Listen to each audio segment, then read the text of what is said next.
Eagles. Eagles.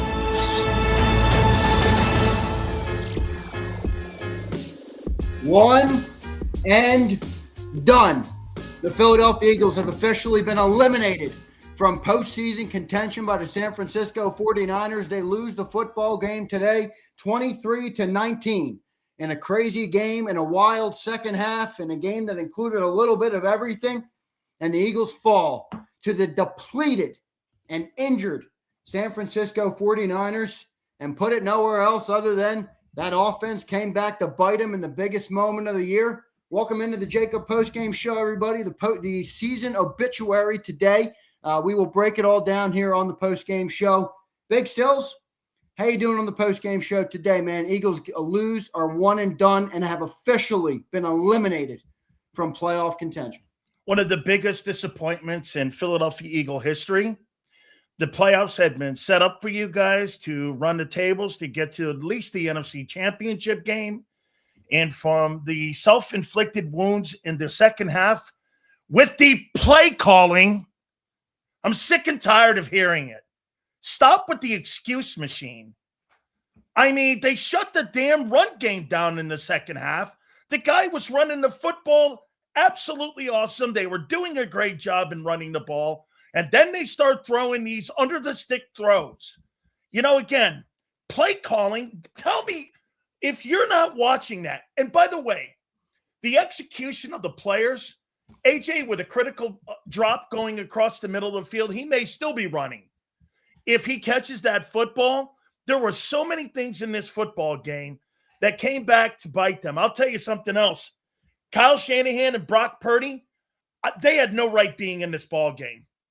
They had no right being in this game. But you want to see what a skilled play caller is?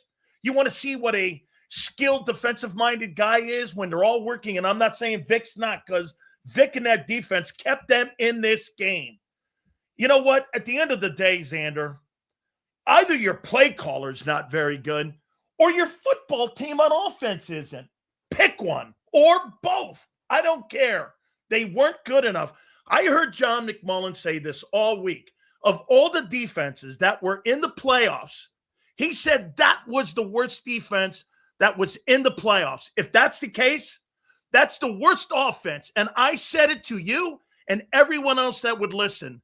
You might just have the worst offense in the playoffs, and it reared its head. No doubt about it. Reared its ugly head, and that included drops from your best players in football. Not only A.J. Brown, also Devontae Smith. A.J., I've been riding for you all year, brother. Every moment that Hurts gave you in this game, you sold. You didn't make play. Look, bro, that pass across the middle. Oh, the pass could have been a little better. You're paid to make plays, not hand-delivered the football. Everybody in the biggest moments, Sills, they just didn't make plays, man. That guy threw a dime to A.J. Brown, and he dropped it. He threw a dime to him. Agreed. Hey, by the way, I'm going to come away with this going, did Hurts play poorly in this game? Absolutely not. No, I didn't think so. He did not play poorly in this football game. I think the players were put in situations that, again, led to losing football. Hey, Jake Elliott too, man. I mean, dude, you know, you kind of wobbled the team. I give it to you. You made those 2 critical field goals. I give him that. But Zander, that San Francisco 49er team shouldn't have been on the field with you guys. No, they shouldn't have. They're depleted everywhere, Sills. They had injuries all over the place, dude. They had nobody left to play. They had streetwalkers playing linebacker. They had streetwalkers playing tight end, too, after George Kittle went down. I mean, they had nobody out there. The fact that they even were able to do that is you know what's craziest part, Sills, is that their defense is ultimately who came up big for them when all we talked about all week was how bad their defense was. I mean, that's what ultimately bit the Eagles. The 49ers defense showed up in the biggest moments of the game. And they were aided, by the way, by the Eagles' biggest playmakers, dropping balls, not making plays. I thought Saquon Barkley was great in the game. I mean, I know he got banged up a little bit, but you know, other than that one drop, which he just struggles to catch the ball out of the backfield, I thought he was great. The wide receivers really had a tough day. And this is the worst coach football game in Nick Sirianni's era. Do you not agree? Well, when you say that, what do you relate? Like, what do you refer to? Like, what are you saying about the coaching job? His offense. That's his offense. How many times does he tell you that at pressers? This is my offense. How do you think the offense played as a unit? You're right, Zander. Watch this. Saquon played well. Jalen was okay. Did the unit play well in your opinion? No. Okay. No. This was the unit thing that comes from the coordinator. Normally when this happened to this team and the defense got at the end of the game, it was, you could see why, right? There was way more plays for the opposing team. The Eagles had 72 plays to the 49ers, 58.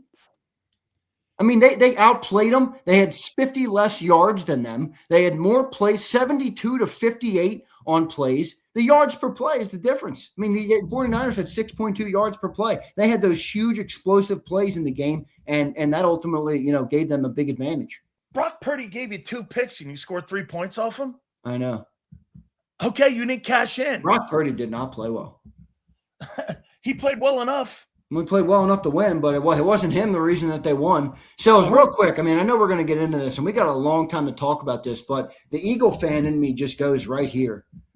What's the fallout of this loss, dude? I mean, I know you. I think everybody's gonna, real quick though. I think you got to set expectation, and you're not going to win it all every year, but this is an egregious failure to lose to this team at home in the Link in Philly versus a team that's completely depleted. You can't move the ball on offense. I mean, that 49er defense was the worst defense almost in the league coming into the playoffs. Certainly the worst defense in the playoffs.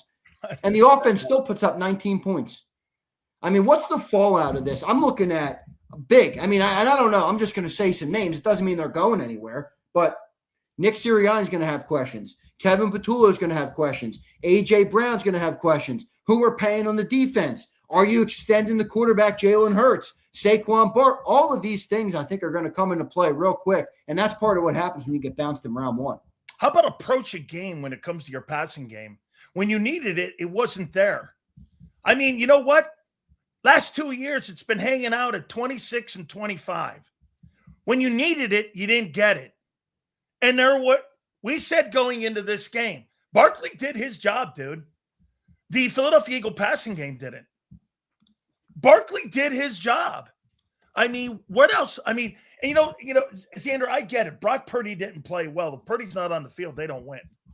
There's just not a. There's I'll tell you what. There's nobody else on the field. He makes some big throws. He made some poor throws today. Those 2 picks are terrible. He did, but he makes some crazy. I mean, the layered throws that he makes over the middle of the field when he's on target, they really are impressive throws. I really didn't think he did enough to say, "Oh yeah, Brock just straight up beat you." How about the Jennings pass to the end zone with McCaffrey too, and Kyle Shanahan having to scheme something up because the Eagles were playing so good in the front 7. You want to know what a coordinator looks like, Zander, when you're behind the 8 ball? That was it right there. That was a masterpiece by Kyle Shanahan. You know what I noticed, Sills, in this game? I think we've noticed it all year, but, hindsight's 20/20. Now you have the benefit of seeing the whole picture. This offense, I don't think they believed. It's one thing for fans and me and you to come up here, people in the chat to come up here and, have problems with the offense. We talked about them all year long. I don't think anybody on that offense really believed in the man next to him. You watch that defense, that's a unit. They play like a unit. They're coached like a unit. They're led like a unit. They operate like a unit. That offense, it's completely disjointed. It almost feels like it's every man for themselves out there. There's no cohesive nature to that I don't know if it's a leaderless offense. I don't know if there's no head of the snake. I don't know if it's lack of trust in the play caller or wherever it is, but that's just what it looks like to me. They don't look like they play like a cohesive football team. And by the way, that's the last time we'll ever see that offense together. So good riddance. We'll see who leaves. I doubt you'll see that play caller there too, because they're going to need a scapegoat. Yeah, Getting bounced take that to the bank. Kevin Petullo will be fine. Round of the playoffs is a disgrace. It's a disgrace, dude. You guys were talking about making it to Santa Clara. Now you're in Cancun, and you know what? You played one more game than the Jets. Put that in context. I mean, no Nick Bosa, no Fred Warner, no George Kittle. Linebackers that were literally, some of them signed this week or elevated from the practice squad this week. Kendricks, who's hasn't played meaningful snaps in a long time, and the offense puts up 19 points. I mean, it's a crazy way to go out, but in a way, Sills, it's fitting. It's fitting for this team and the issues that they've had all year for your offense to get got like that in a game where it's not like the defense buckled. No. I mean, I didn't think they buckled. No, I didn't either. I thought they played well, I'll tell you. But do we not agree? The offense played like they did all year. They never changed their identity. That's who they were all year. You know what else? You know what else pissed me off? This is what really pisses me off. And I know people are going to say, well, that's who they've been. They're not going to change. Anybody who watched the playoff football that happened yesterday and earlier today would have known, their one thing they would have learned was, well, don't take your foot off the gas in the playoffs. Listen to this sequence. These are four plays in the second half. 2nd and 18, run the ball up the middle. 2nd and 12, run the ball up the middle. 2nd and 10, run the ball up the middle. 3rd and 13, run the ball up the middle. Dude, they almost don't even believe that they have what it takes to convert in high pressure moments. I mean, how are you in a playoff football where it's win or go home? You have 2nd and 10, and you're not going to try and go and make it easy on 3rd down? Zander, here's the crazy thing. They had 2 turnovers. I know. You had none, and they beat you. By the way, Nick's whole philosophy broke today. They won the turnover battle, 2-0. Lost the game. I mean, how come I look at Kyle Shanahan and like everyone will say, Brock was spotty in the football game, and I happen to agree with that a little bit here, but guess what? Kyle Shanahan had no problem going back and this guy attacking the middle of the field. He attacked the middle of the field the entire day with guys I never heard of. How come the Eagles don't do that? How are you not attacking those linebackers with A.J. Brown and Devontae Smith across the middle of the field, Zander? All day. You know what else drives me crazy? Like you said, they're fucking streetwalkers, and you're not attacking them? And it drives me crazy because it's not that the team can't do it. In the final drive, before it got stalled up at the 20, they had a completion. Who saw it? To Devontae Smith, streaking across the middle of the field, boom, goes and picks up 15 yards. It's like they wait for the moments where their back's against the wall and they have no other choice but to run the most simple offensive concepts with some of the best receivers in the game and get them open, get them the ball, and let them go pick up yards. Now, I say best receivers in the game. I think people will argue me that after watching A.J. Brown today, unfortunately, and I think they would be right. But, man, what a collapse this is, Sills. What an absolute collapse. I'm you know what? I'm a little bit at a loss for words. I did not think that this was possible. Now, do you look at this as more of a collapse than 23? I do. Because the more expectations on this team to go and win the Super Bowl this year. We get a better team than 23. Okay. You get a better team than 23. And more experience. More experience. Week-long experience. Both in 23, they were coming off a Super Bowl appearance. In 25, they were coming off a Super Bowl victory. With no clear-cut team in the playoffs to win it. Your experience did not play a factor today. No, it didn't at all. I mean, not even a little bit. As a matter of fact, where was the experience in the second half of the play calling when you were running the plays that you were talking about? Don't you think Kevin Patullo's lack of experience, of all the people that were on the field, whether they were in the booth or on the field, don't you think his lack of experience kind of reared its head with the play calling of running right up the middle? Absolutely. He's going to be fired. Kevin Patullo will be fired this week. Completely. If he's not, I think it's going to be an unfortunate season next year as well. Well, I'll tell you, and it's going to be interesting to see what you do with Goddard and what you do with AJ. Because remember, Goddard's not going to come back. Goddard's not coming back after taking a $4.5 million pay cut. I mean, today maybe we're skewed in the heat of the moment, but it feels like AJ won't be back. Now, I'll say this though: is it really a good move for this team to move AJ Brown? I understand it wasn't a good season. I understand that there's a lot of baggage there. He didn't even play well down the stretch. If you're going to bark, dude, you got to make the plays when they come your way. But he's got this big contract. You're not going to be able to replace him. You can't use a first-round pick on a receiver, everybody. I know you want to. We got offensive line problems. We got corner we got to address. We got the other needs on the defensive side of the ball. You're not drafting a receiver with your first overall pick. I don't even think you're drafting a receiver in the second round. So is it really a good time to move on from A.J. Brown? I don't think so, but I think it could be possible because they don't like people who make noise like that. Ask yourself this, okay, if you're going to go forward with A.J. Brown, what's your philosophy going to be moving into 2026 and how you want to move the sticks? Because if you're going to go the same style that you had today, what's the point? I'm trying to figure it out. Change, dude. Well, then what's the point of paying them? The style's got to change. Well, no, exactly. I make an argument you're paying them. That's what the style. That's what I'm saying here. It's like, again, that's what I'm saying here. Why are you going to continue to pay the guy if you're going to stick with the same style of play? Why not just go in the draft and get a rookie wide receiver and get a rookie contract and then move on, see if you can trade him and get a high-quality pick for some offensive linemen that you're going to need this coming season? I mean, bro, you're kind of in the middle here with what you want to do with him and, more importantly, how you want to use him. And so what do you look at the defense today? I didn't think they were poor. They gave up 361 yards. The 49ers were 6 for 11 on third downs. The Eagles were 5 for 16. I told you guys coming into this game, third down was going to be key. They were 6 for 11, one of the best third down offenses in football. The best.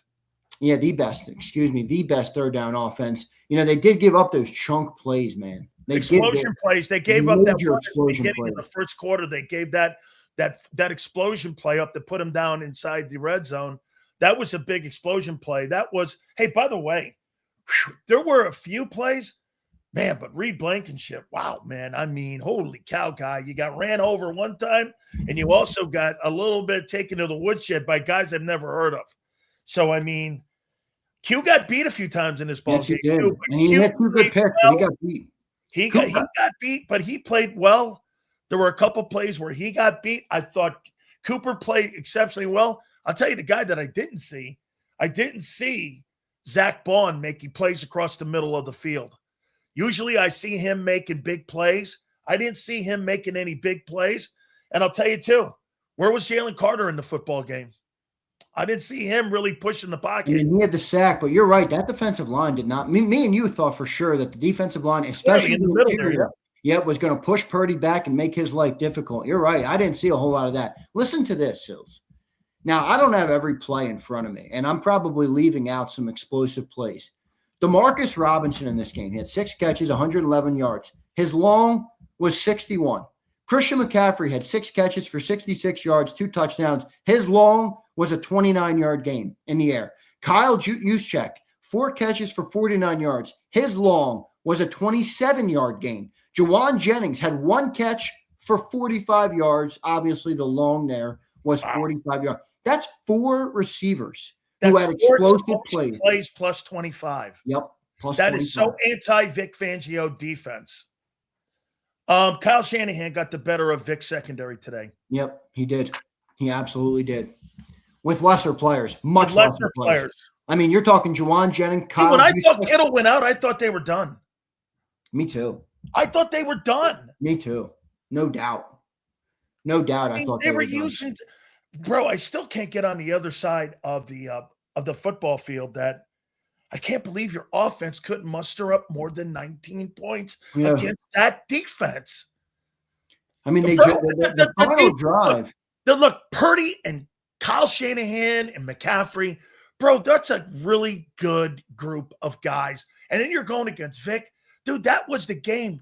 But the game that cost the Eagles was on the other side. Your offense puttering and stuttering in the second half. I thought they had a pretty decent first half, but I knew it, Zander, when it was close, it favored the Niners. When it was a close game, it favored San Francisco. And you didn't take advantage of those turnovers. Those turnovers were a non-factor in the game, actually. It only resulted in 3 points. Only 3 points. Yep.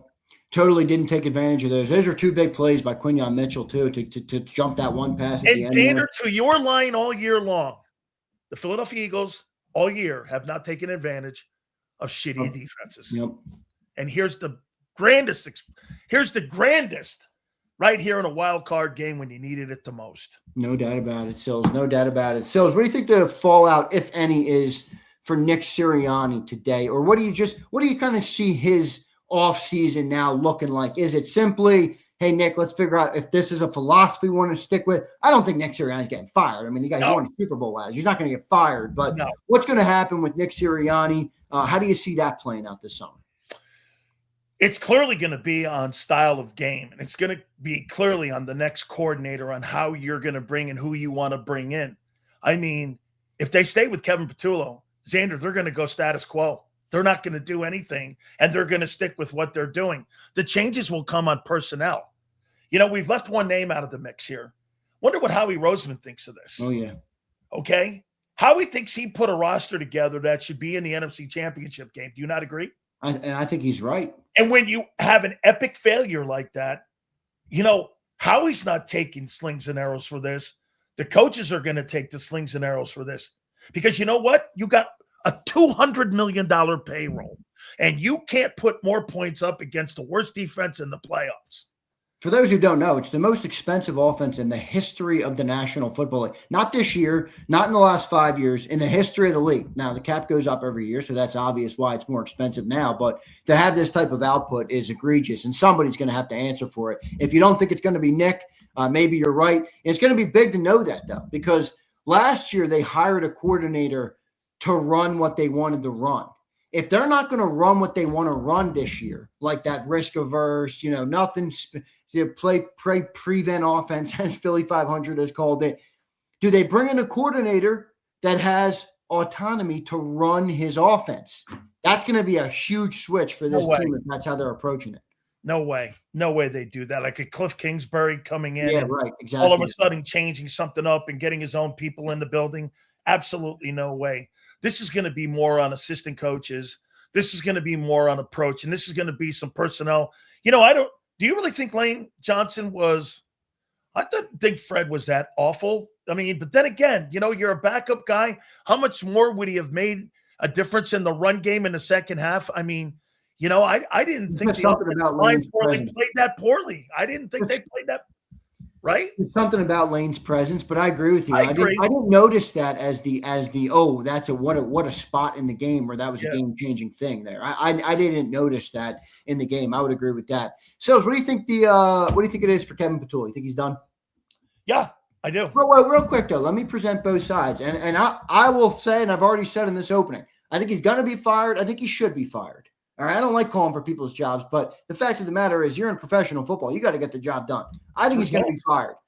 There are many Eagle fans, even the quarterback himself, who have shed light consistently on the fact that you constantly have a new coordinator, a new voice in your ear, new offense, new system, new this, new terminology. It's constantly new. Is there any advantage to keeping Kevin Patullo, allowing them to establish some semblance of continuity, and seeing if you can improve on what you built this year? Okay. Did Kevin Patullo make Jalen Hurts a better quarterback this year, in your opinion? No. Okay. Well, then do you believe that'll change next year? No. Then why would I bring him back? I wouldn't. I wouldn't either. I know you're going both sides here, but I mean, Zander, here, let's ask about the quarterback here for a second. Yeah, I think that's a talking point as well. Okay. How do you think he played on third down? Well, not great. I mean, they were what, 5 for 16 on third downs? I mean, they haven't been. Isn't that your money down? Yeah, that's the money down. Okay. That's the moving the sticks down. What was Brock Purdy on third down? Well, the team was 6 for 11. I don't know what he was specifically, but yeah, they were 6 for 11. Okay. Well, I can't think they ran the ball that much. I mean, I thought the Eagles did a great job at stopping the run, even though they did, I believe, get over 100 yards in the ball game. I think running the ball did San Francisco. But, yeah, man, I mean, no, actually, San Francisco had 75 yards rushing. I'll tell you this. San Francisco only had 75 yards rushing. Somebody won that game. Well, what do you think of the quarterback right now? Because they're kind of in a mode here, Sills, where it might be time to extend them. Who's going to be real quick though? People are going to say, "What the heck?" The way the Eagles do business, as you all know, is they stay ahead of contracts. So if Jalen Hurts is somebody they've identified as they want to be here for the next 5 years, the extension would come this summer. There's a $42 million hit on the cap next year. They're going to kick that out to the end. They're going to give him his cash up front, and they're going to reset the wheel. If they've identified that they don't know, then I think that changes it completely. I'm not saying one way or the other which way they're going. I don't know what you think of that. I think they got to ask a question. I go, if you're going to hire a play caller, Hire the play caller to help the quarterback get better. Yep, Stop hiring these play callers for Nick. These are all Nick guys. Nick's buddy. Nick's buddy here. I have control of the offense. Either hire somebody that's like a Joe Brady or somebody that can help him become a better player. Why would I extend a guy if you're not going to utilize the guy's skill? How many running attempts did he have in this ball game? Jalen Hurts have in this ball game? How many rushes did he run for in the ball game? 5 carries for 14 yards. 5 carries, dude, for 14 yards? They needed more out of that. They needed more to have the balance. Dude, in the first half, I thought I saw this. You correct me if I'm wrong. I thought I saw like 90-plus yards rushing, 90 yards plus throwing the ball. I thought there was some balance in the first half. Yeah, there was. They completely got away from that in the second half of the football game. Yeah, I thought Hurts was going to have a really big game. I mean, he didn't. The final drive, it's tough for me to put on Jalen Hurts. I mean, I thought he made some big throws on that final drive. A.J. Brown's dropping passes. Devontae Smith's letting the ball clank off his hands. I mean, what do you want the quarterback to do when your star receivers have balls clanking off their hands? I mean, that's just not – you don't pay Devontae Smith and A.J. Brown $60 million collectively to have the ball clank off your hands on a fourth quarter drive in the playoffs. You just don't. Think Jalen Hurts is a good bad weather game quarterback? No, he struggles in bad weather. He always has. Yeah, he's a Houston kid, went Philly. to Alabama and Oklahoma. Yeah, he's always struggled. The numbers bear that out too. I don't have them in front of me, but they do bear that out. In Philly, you're going to be not that great a bad weather quarterback. Okay? I mean, that's something to think about when you're game planning and when you're scheming and when you're putting a game plan together. Throwing the football for a guy who struggles in bad weather? I don't know. And every single time, I mean, you play in Philly. I guarantee you tonight, when you watch Drake May, he plays in Gillette. He plays in Foxborough. Brady was a master at playing in bad weather. Great quarterbacks. I mean, I don't know. And by the way, you're right. I'm not totally putting that on Jalen. I'm talking about the calls they had for him in bad weather. Run the freaking ball, dude. How many carries totally did they have in the game? They had 36 carries. That's not awful, dude. 36 carries, 140, almost 4 a carry. I mean, they needed more out of the quarterback. And how about this, Zander? Doesn't third down tell you situational play calling was a problem in the game because third down was so poor? Yeah, absolutely. You had no turnovers. And get this, no turnovers. You ran the ball for 140.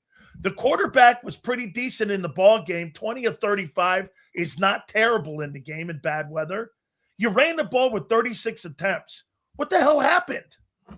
You were inefficient on third down. That's true. The more I'm looking at this, the more it looks like it's boiled down to that third down success. You're right, Big Sills. Interesting point there. I also got to rip Sirianni here today. I mean, you have a Super Bowl window with a Super Bowl team, and obviously Nick has had a lot of success as a head coach, but it was very clear to everybody who had a brain, including 95% of the people in the chat, certainly including me and you, and certainly including most of the people I listen to talk about this team all year, that the offense just wasn't getting the job done. They weren't living up to what they needed to live up to. Not only did Nick act like it didn't exist, he acknowledged, said, oh, no, everything is good. He didn't change anything from his buddy coordinator that he chose to elevate, never took away play calling, never even really acknowledged that Kevin Petula was a problem. And now you get to the playoffs and you get burnt by a team that you have way more talent than. You are much better much better talent-wise on offense, way better talent-wise on defense. And you're bounced from the playoffs and won at home, Sills. At home. Nick Sirianni's the head of the snake. He needs to take accountability for that. Let me ask you something. Did you think him running down the sidelines was appropriate in the moment when you don't want to lose your players to run down there? I'm not saying you don't confront a guy, because I thought he half-assed that catch too.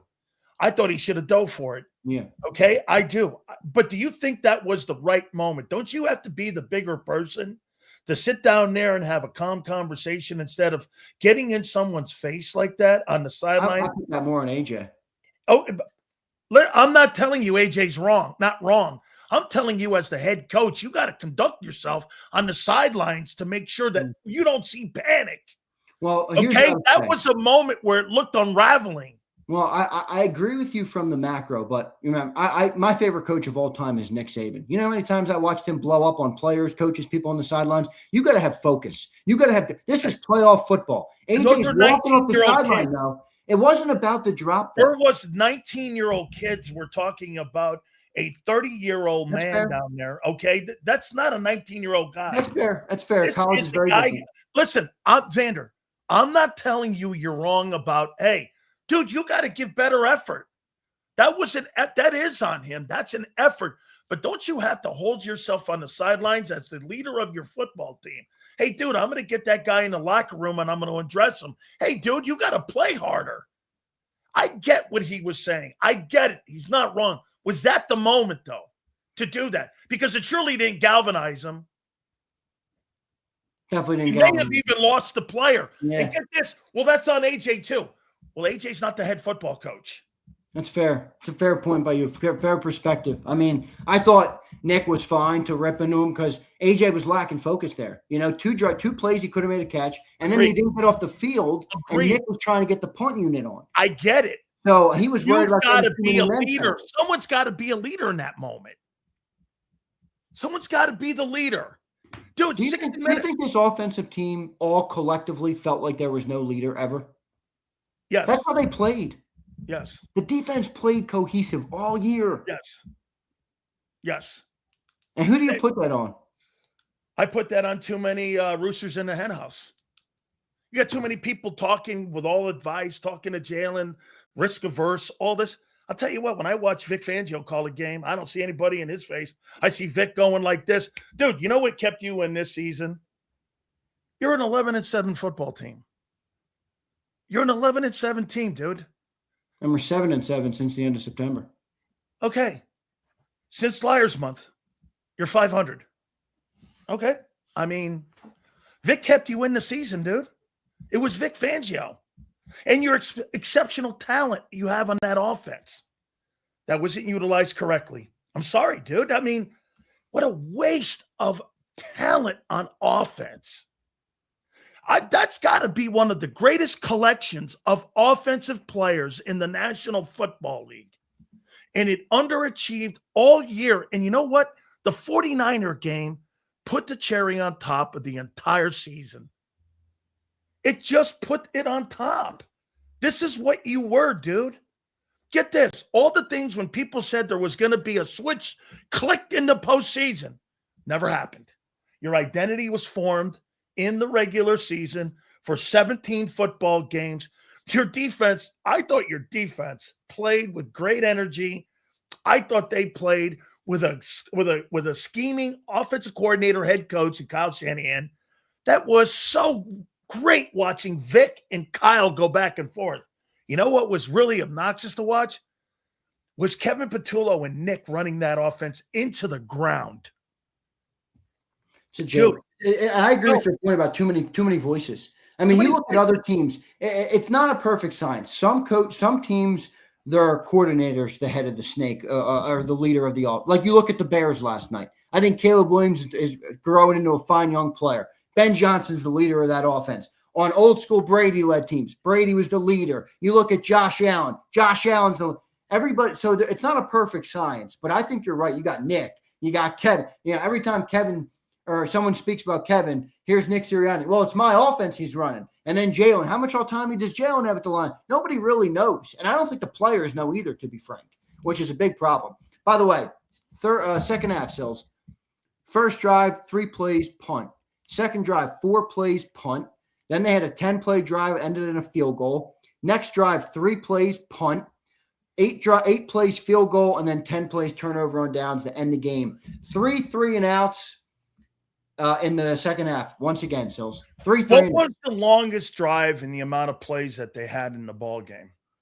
The longest drive they had was the 16-94. Remember in the first half? That was a great drive. Great drive. That was the drive. That was their best drive. Yep. 16 plays, 94 yards. That's when they really marched down the field. How many drives did they have after that were 5 plays or less?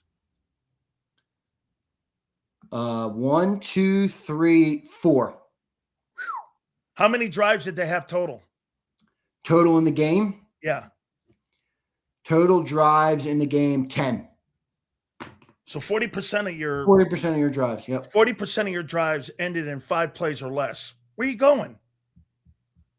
Half your game, you're almost 3 and out. It's unbelievable. Where are you going? 40% of your offense was 3 and outs almost. Man, we're Cancun bound, Sills. I didn't want to believe it was possible. You're watching ball games with the Jets now. Yep. I mean, dude. I guess the silver lining is we'll have a higher draft pick getting bounced this early. How disappointed are you, Z? I'm disappointed because, I don't think the Super Bowl window is shut, but I've been telling people this all year. Super Bowl windows historically in this game don't last that long. 5 years. 5 years. So if this was year 5 of this group. Now I'm not saying it's over. I don't think their window is shut. I think they're it's open still. Whoa. But Lane, AJ, Goddard could potentially all be off that team, correct? You think this Super Bowl window shut?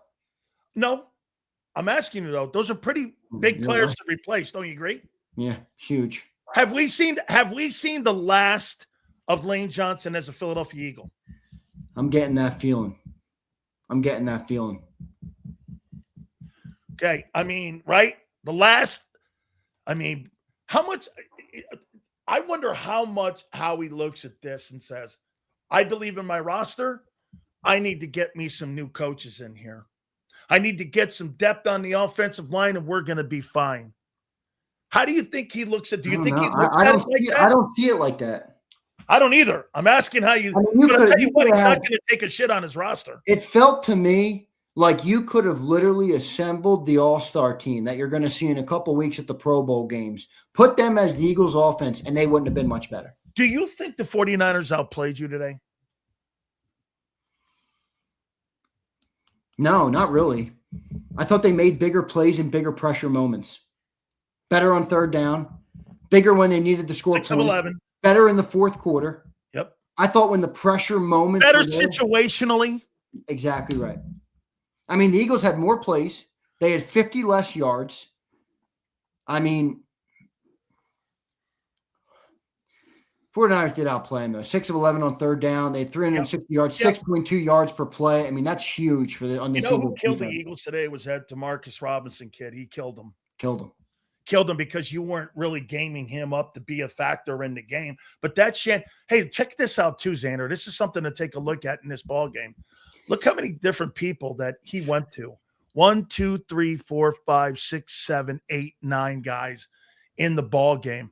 And you had 4 guys. Wait, 1, 2, 3, 4 guys in the ball game with 45 or more yards catching the football in that football game. How about the way Purdy also extended plays? Those 24 yards were pretty important for him to be able to move the sticks too. I got it, man. I mean, that was just a masterclass by Kyle Shanahan. What a job of play calling with limited players. You were the better roster. Get this. Do you agree with this line? You were the better roster, but not the better team today. Yeah, I would agree with that. You know what I think it comes down to? We got outcoached. Yeah. The team was outcoached. Yep. The team got outcoached. And I don't say this to knock. I think Robert Saleh did a great job.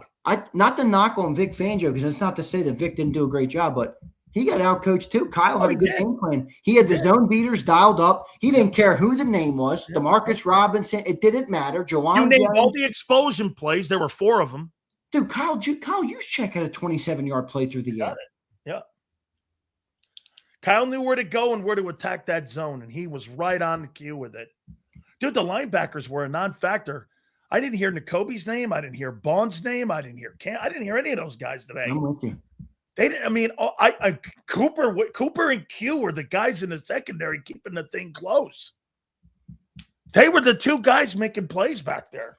Man, I'd love to have Jeffrey Lurie on the show with some truth serum in him to hear what he'd have to say about this. But AJ Brown did not speak, declined to speak to the media, and he walked around the locker room to a bunch of teammates, hugged them, and bounced. That's what Jimmy Kempski just tweeted out.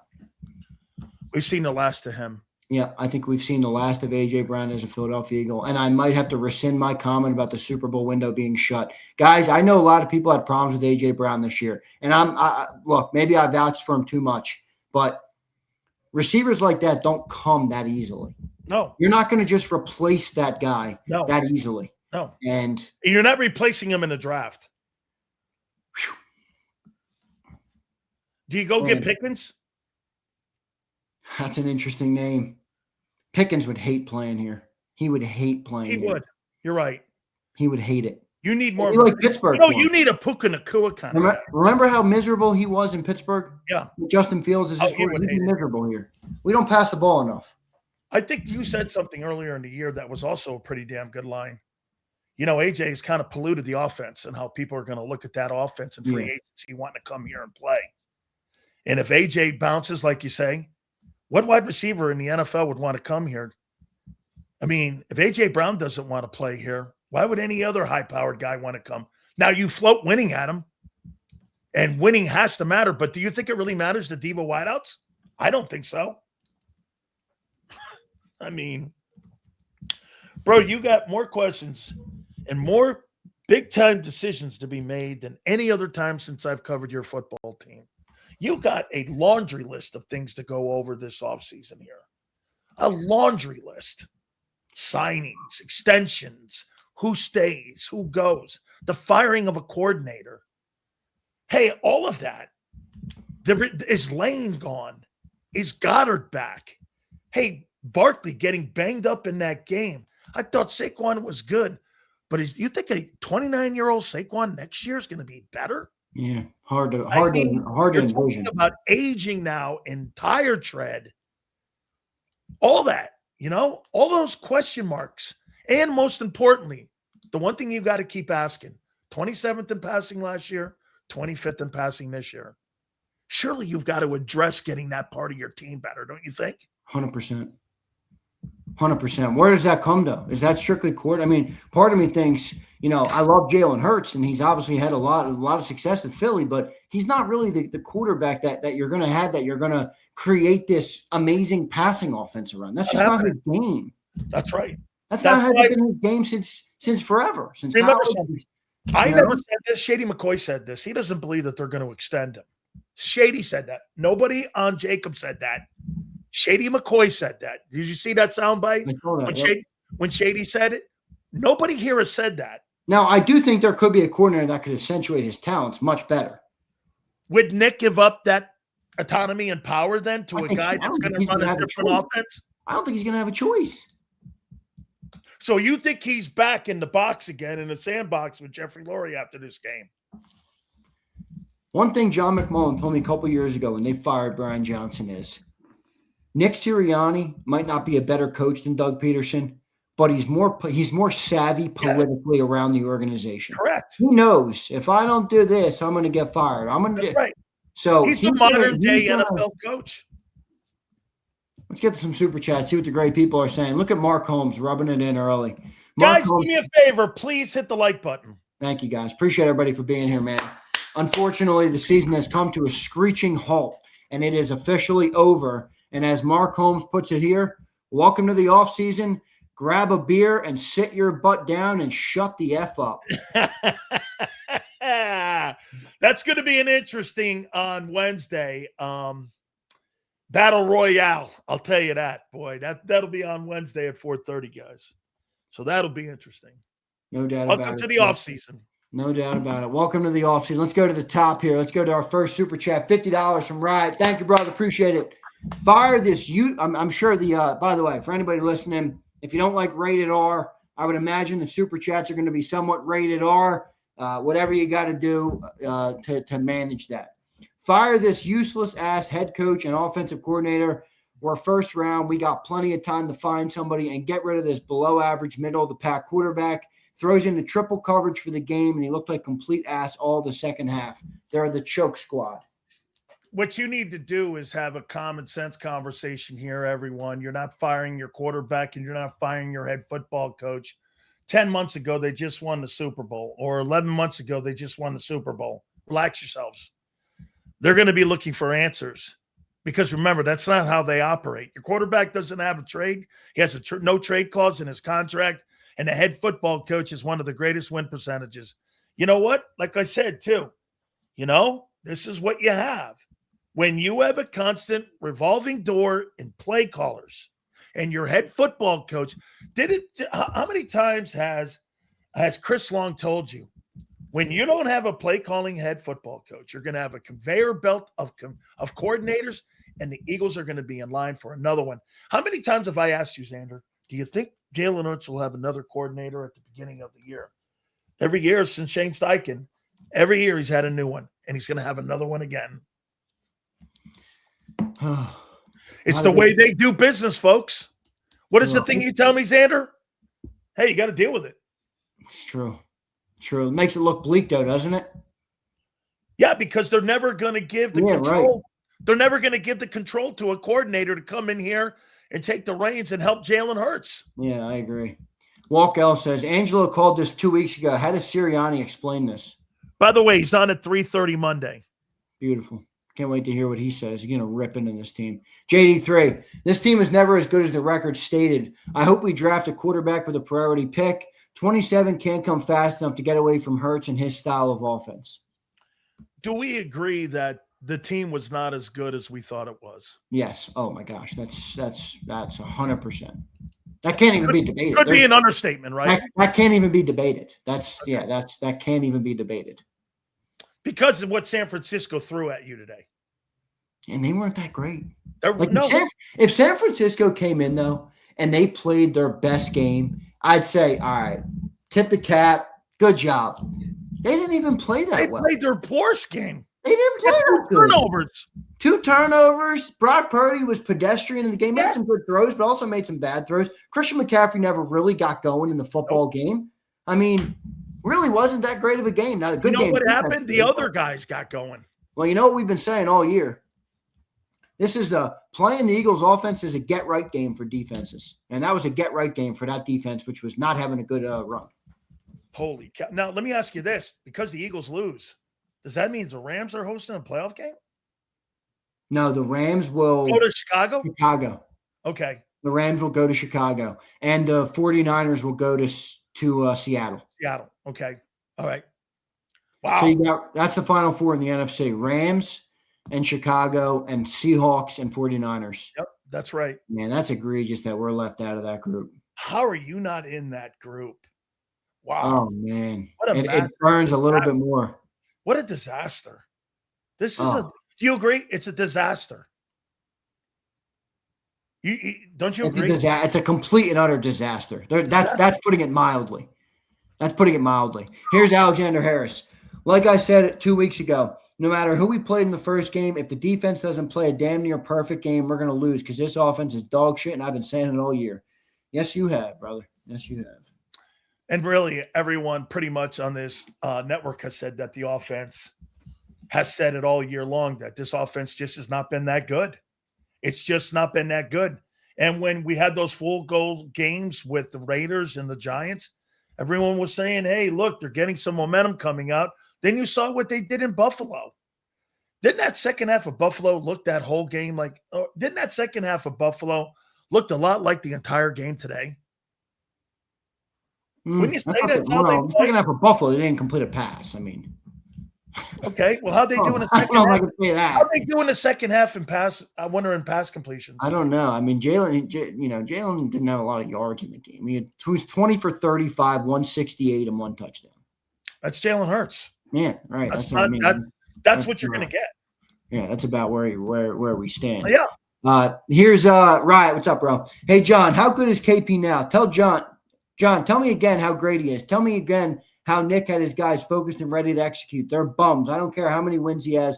Fire both of them. Tell me about the EPA and how high it is.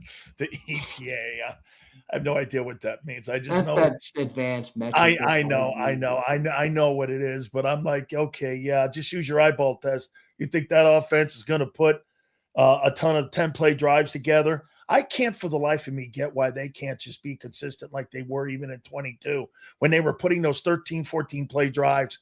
It's just really, I'll tell you too, Cam Jurgens got killed in the middle again. Yeah. Hey, you have to have a come to Jesus conversation about Landon Dickerson too. I mean, dude, the entire middle of that offensive line just was not good today. They just don't get pushed. They don't. John said it. That's the worst defensive front seven in the playoffs.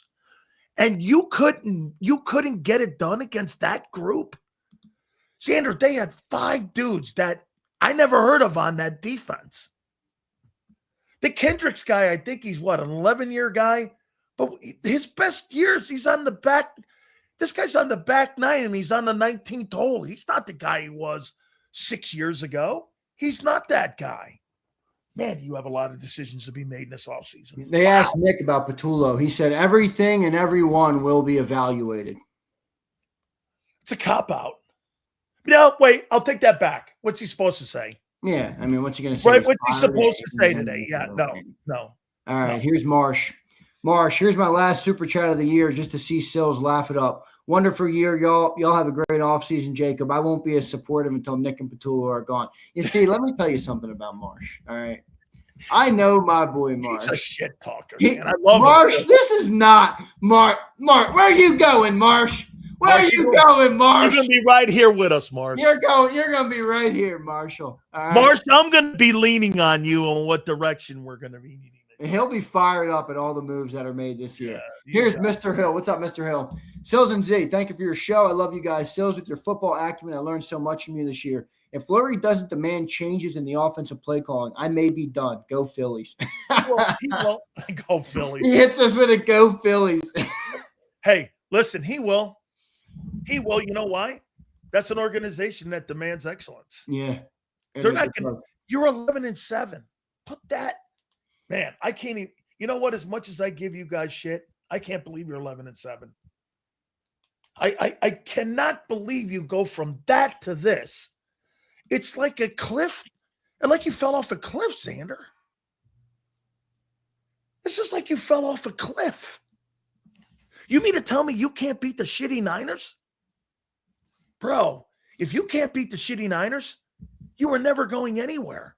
Yeah. As we said. You know what else did we talk about this week on the show, Sills? We said we don't need the offense to be great, but we need 21 to 24 points. That's right. They got 19. 19. They lose the game. What'd they lose the game today? 23-19. 23.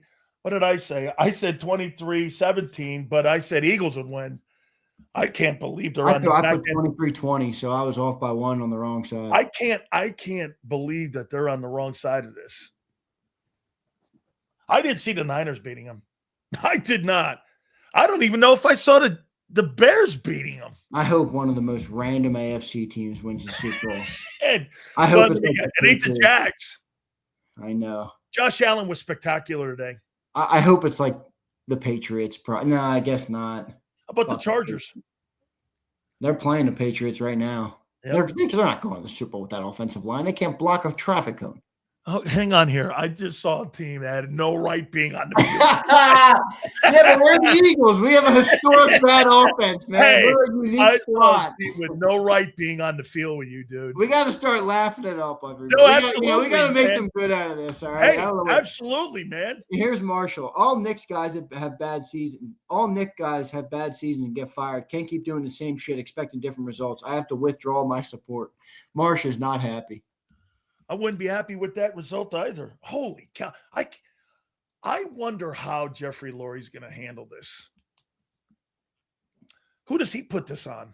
Yeah. You just can't put this on Kevin Patullo, dude. No, it can't only be Kevin Patullo. It can't. Wait, I got it. Ready, guys? I made a comment to all of you about a month and a half ago.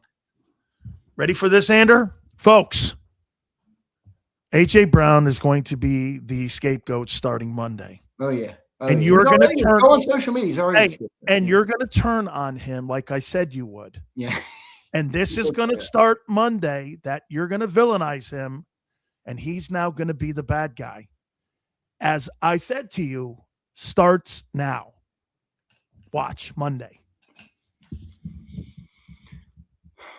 I don't know if my expectation was too high, but a little disappointed in not that he played bad, but Jalen Hurts. I just thought he would elevate the team today. I thought he would make the difference on offense, and it was just a regular game. It was just a regular game. Yeah, I thought he was common today. It was a regular, yeah.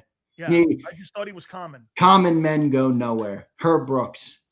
You cannot be common. You must be uncommon. Yeah, I thought he was common today. I didn't think I really didn't think he was special. I didn't. Here's Philly French. And again, though, Zander, I don't really think anybody on the 49ers was special today. No. It's not like McCaffrey went for 220. George Kittle went out. Did he have 100 yards in total offense in this game? I don't know if he did. Here, McCaffrey. It was the other guys that got going. He had 48 on the ground and 66 through the air, so he was over 100. But again, I mean, I thought those yards with him running in between the tackles, I thought they were harder in the yards, though. Yeah, they were. Okay, 114 total yards for McCaffrey. But here's Philly French. Sil Z, your thoughts. Send Patullo and Sirianni packing. Sirianni has to go. It will be a Sirianni OC guy again. Then trade off AJ to Vegas for picks and Crosby. Unload money off that offense. Go after Jeremiah Smith in 2027. Hey, listen, Jeremiah Smith. Jeremiah Smith is a spectacular player. He is a spectacular player, but dude, this is going to come down to what you guys want to do in the offseason on style of play. Or how much does a game like this, Zander, does it make the organization evaluate how they want to approach 26 and how they want to win ball games?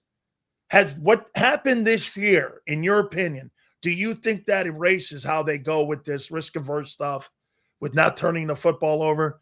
You didn't turn the ball over and you lost. I don't know if it erases that, because what I'm told, and I don't know, whatever, make of it what you will, but John always tells me they run this not because it's what they want to run. It's because they think it's best suited for the personnel that they have, mainly being the quarterback. They don't want to turn into a high-volume passer. They want to rely on their defense. They want to make the throws downfield when they need to make them downfield. They want to move the chains, and they don't want to turn the football over. That's where the philosophy was born. So my line then of a limited quarterback plays into the fundamental thought process on how you approach the games. Is that correct? It appears that way, Sills. I know you want to drink your cup. No, you know what? You know what is not cool? This is me being right, but I don't like it. Well, because you know why? You know why I don't like it? You know what? I agree that you're right. I don't agree with your take that it doesn't matter. It doesn't matter. I didn't say it didn't matter. A lot of shit for being right. I didn't. But wait, here. I don't like when I see star players underachieving. I don't like star players being underutilized. That to me is a crime. Yeah, but they also underachieved today. AJ Brown got an opportunity for the ball today. He didn't make plays. He did. Devontae Smith, ball went off his hands. That was the worst football game AJ Brown has played as a Philadelphia Eagle. I mean, season's on the line. You're in win or go home mode. You're Jalen Hurts. You're known for your, I'll use his words, triple threat acumen, your triple threat approach, and you have 5 carries for 14 yards and 160 through the air. You're the starting quarterback of the team. You got to get the job done. If you're AJ Brown, you got to get the job done. I mean, the only person who carried their weight today was Saquon Barkley. How about what N'Kobe just said? N'Kobe says he's not sure if he hasn't played his last game as an Eagle. Well, yeah, he's gone. What are they going to do? Pay another linebacker? They already got one under contract, and they just spent a first-round pick on one. I'm not going to pay a third linebacker. Man, what decisions in the offseason. I mean, massive decisions. You're going to give Jalen Phillips $25 million? I think that becomes a tougher thing to swallow at this point. Okay. I mean, obviously you need Carter and you need Davis. I don't think you let those guys go. No. I think the defense is built on them. I mean, whether they show up on the stat sheet or not, I understand it's different, but the defense is built on those two guys. Has that game changed your opinion on direction of what should be done in the top 2 rounds? I'm doubling down on my defense. I need to pay that. Corner. Or an edge. Well, you're talking draft or you're talking signing people? Both. Draft, I think you got to go offensive line. Draft O-line. At least that's what my feeling is first round. Okay. I mean, you got a center where we don't know what his future looks like. A right tackle who's going to the Hall of Fame. We don't know what his future looks like. A left guard who's making top in the league. He didn't look all that good. And a right guard who might be done after next year anyway, because I don't know if they're going to extend him. And all you're the not backups sure what aren't you're gonna be doing good. with Phillips. You go get Max Crosby. I brought up to your attention. Yeah, I guess that's a valid thing. Because if I'm going to get an offensive lineman in the draft, okay, I need an edge. By the way, Jalen Hunt was a non-factor in the game. Non-factor. Nolan Smith, I haven't seen him in a bit. Okay, I didn't really think your front seven, except for your 2 tackles. I thought your 2 tackles were really good today. I thought your edge rushers did not show up. You think you got pressure on Purdy today? You think you got pressure on Purdy to affect the ball game? No. Obviously not. Not enough. Not enough. Obviously So I just got a text. Watch Sirianni, Kevin, Patullo, and Jalen Hurts discussing the play before the 4th down attempt, and you tell me who called that play. Watch the 3 of them. Fox put a tight shot on it, and they never took the camera off it. Now, the person who texted me this never told me what he thought, but I wonder if that becomes a talking point. Did Jalen go rogue on that final play, you think? Maybe audible out of it on what they called on the sidelines. Wow. That's been something that's been bannered back and forth too. The quarterback not really liking what's going on the sidelines. I wonder how much that's going to come out now, because this, Zander, when the boat takes on water, the rats come to the top. You're going to see the rest of the people you want to go to sea with. This is John Madden's line, because you're going to start seeing a lot of talking coming out, because people are going to be grabbing life preservers now. Right. Going to be an interesting offseason for this team. A whole lot of talking points around this football team right now. Completely did not live up to the expectation this year, even if it wasn't that they would have won a Super Bowl again. This is unacceptable to get. You were expecting at least an NFC Championship game appearance, correct? I think an NFC Championship game is even lofty in the grand scheme of, you don't make NFC divisional. But when you look at the talent around the NFC, when you look at the teams you're going up, even when you look at the team you played against today, no doubt. I mean, they were kept to them, but wouldn't you agree, outside of Carolina, that's the second worst team in the NFC side of the bracket? Yeah. I mean, that would be like the Eagles losing season-ending injuries to Jalen Carter, Jalen Phillips, and Zach Bond, and then going into Seattle and beating Seattle. Think about that. That's what the 49ers did today. Dude, you left so much on your plate this year. You know what? There's so much on your plate. It's like sitting down to a great lobster meal, and you take 2 bites and you leave. Bro, you have so much on that plate. This is so disappointing, man. Dude, the meltdown kind of felt in 23. You were rolling that way. This didn't feel like that. No, this really felt more like you had more confidence going in because of the pedigree. The pedigree thing, the conversation was non-factor. Your experience played no factor. And Patullo's, and get this, John's going to say that it's not on Kevin and it's on player production. He's right. But you also put your play. I watched Jennings throw a touchdown pass because San Francisco was getting stalled with too many 3-and-outs, right? They did something different in the game to loosen up that secondary, and McCaffrey makes a gigantic play. Look at the explosion plays in the game they had. You're right, Zander. You take those 4 explosion plays out of the game, the Eagles win this ball game. They win this ball game, and you couldn't take advantage of the turnovers. For the first time in about 5 years, I can't believe you could take advantage of the turnovers. Agreed. Sills, what do you think? Let's do this exercise together here on the fly. What are the top 5 problems with the Eagles right now? Top 5 issues that need correcting going into the offseason. I think number 1, everyone would collectively agree on. 1 is what? Let's hear what you have to say. I think it's the O-line. Okay, they were number 2 for me. Okay, I have the offensive line. I think the O-line, interior, in the middle, I think you're – and now, depending – I don't know what Lane's doing. Okay, and now you lose Lane? Bro, I mean, I think your center, 2 guards, completely underachieved, whether it's injuries, what have you. To me, it was offensive line. Where do you put the OC?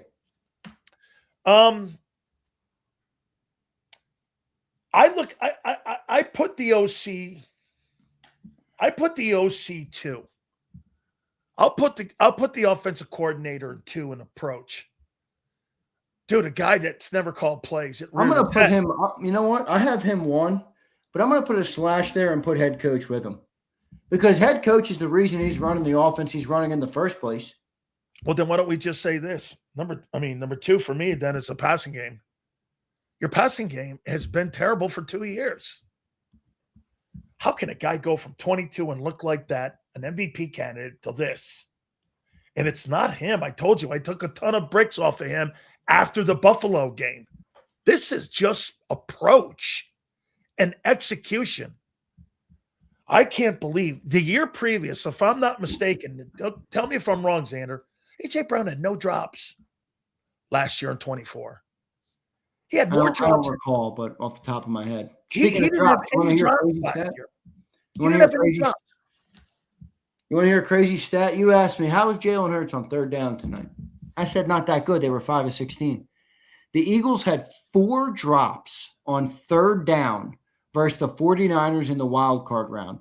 This was more third down drops than they had in the regular season combined, as well as the most in a playoff game since ESPN began tracking this in 2006. Wide receivers had their worst game as a unit this year. Across the board. Had their worst game. Catching the ball. I actually like some of the flare passes that they were getting to Saquon Barkley.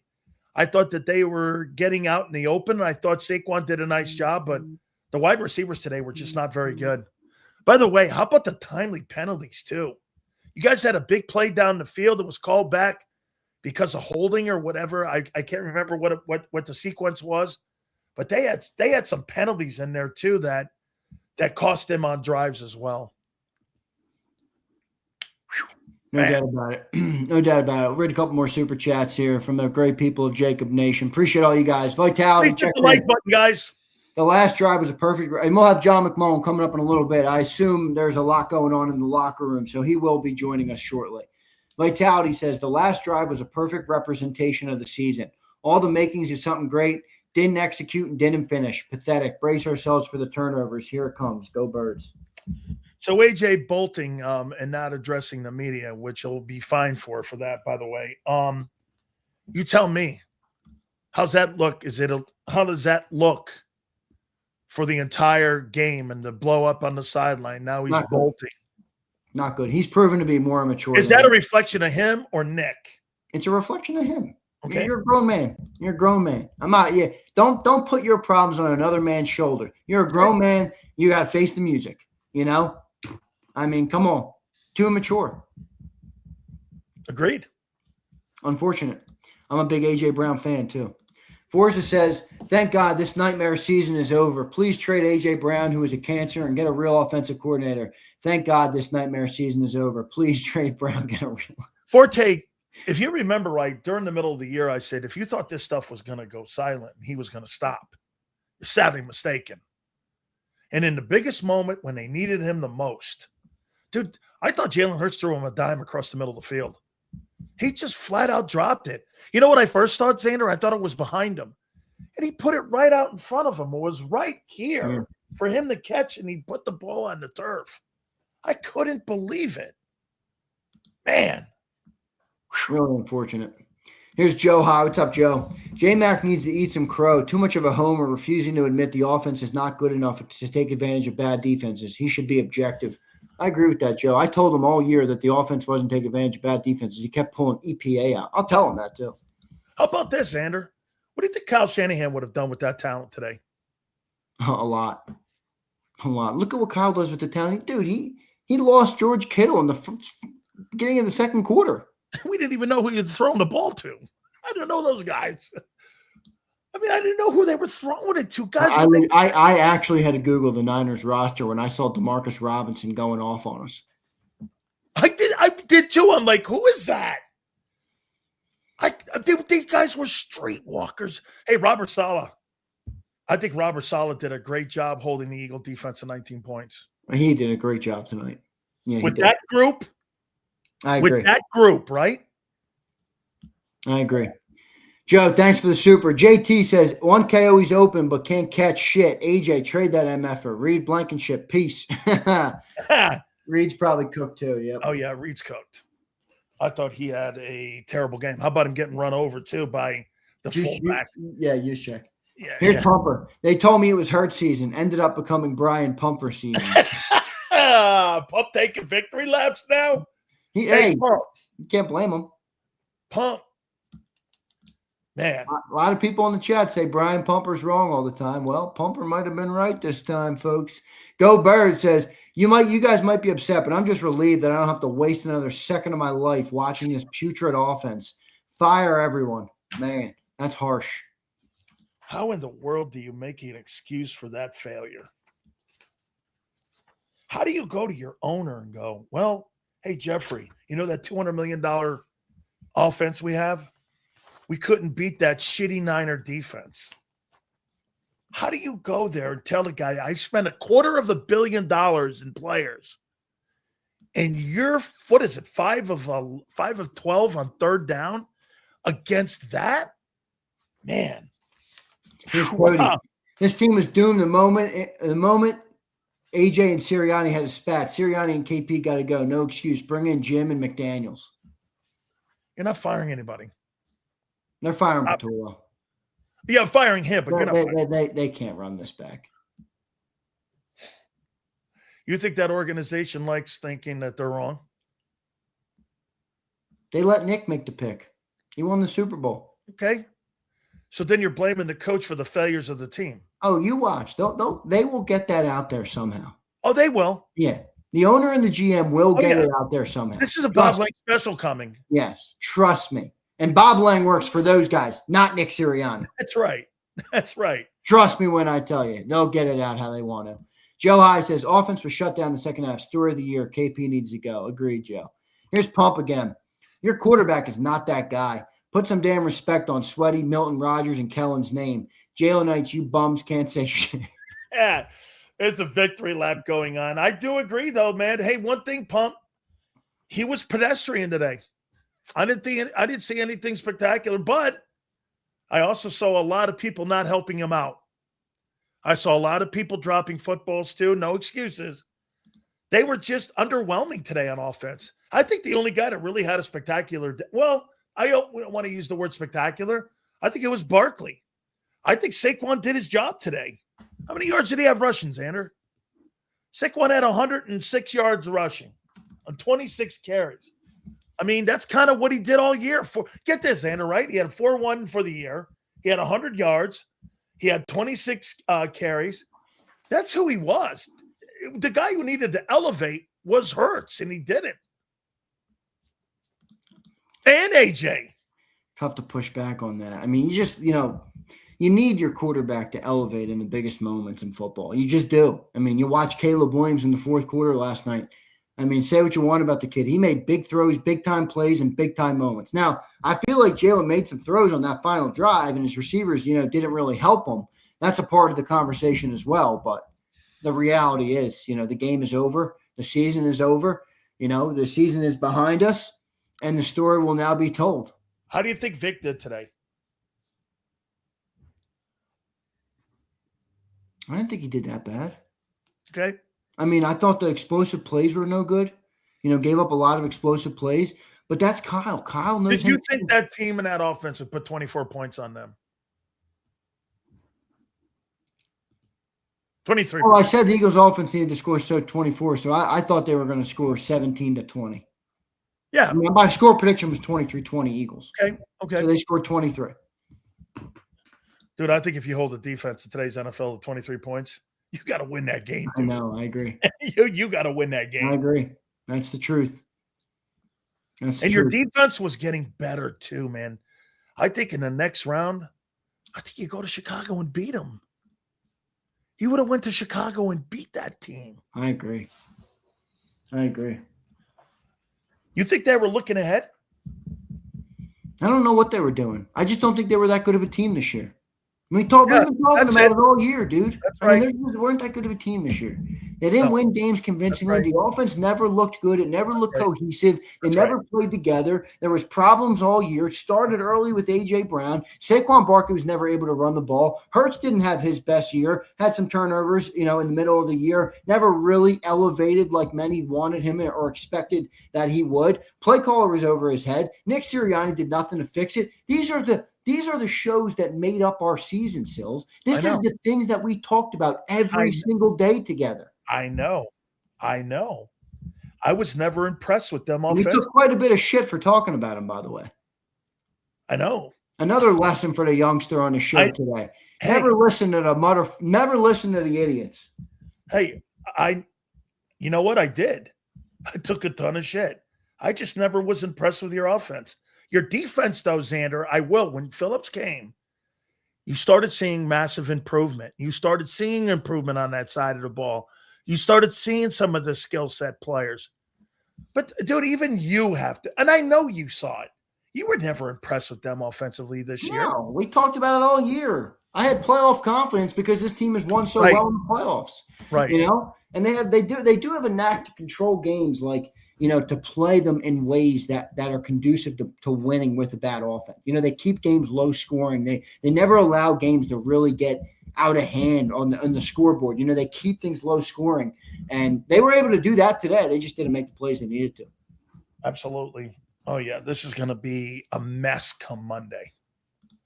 Oh yeah, it is, dude. This is going to be an absolute mess. This might be a bigger mess than 23. I don't think it was a bigger collapse than 23, but I think the fallout's going to be a mess. Yes, because there were more expectations on this.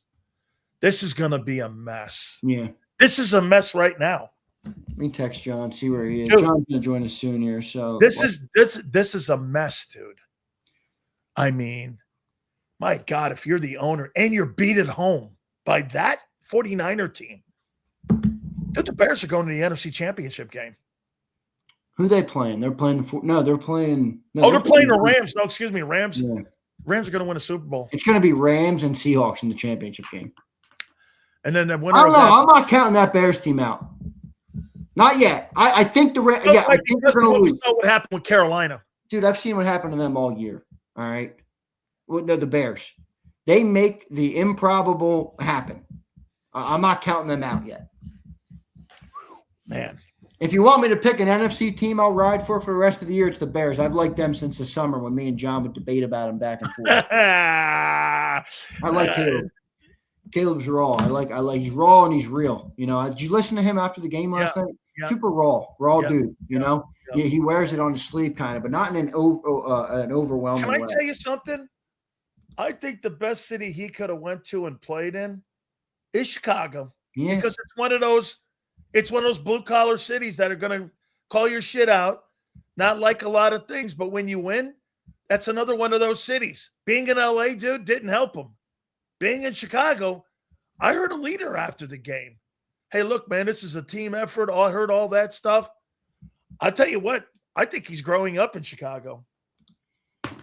I think he is too. There's no doubt about it. J-Mac about to join us here on the postgame show. Appreciate everybody being here. Don't forget to hit that like button. Unfortunate end to the Eagles season today, everybody. They lose the football game 23-19. Brock Purdy in the game was 18 for 31, 262, 2 touchdowns, 2 picks.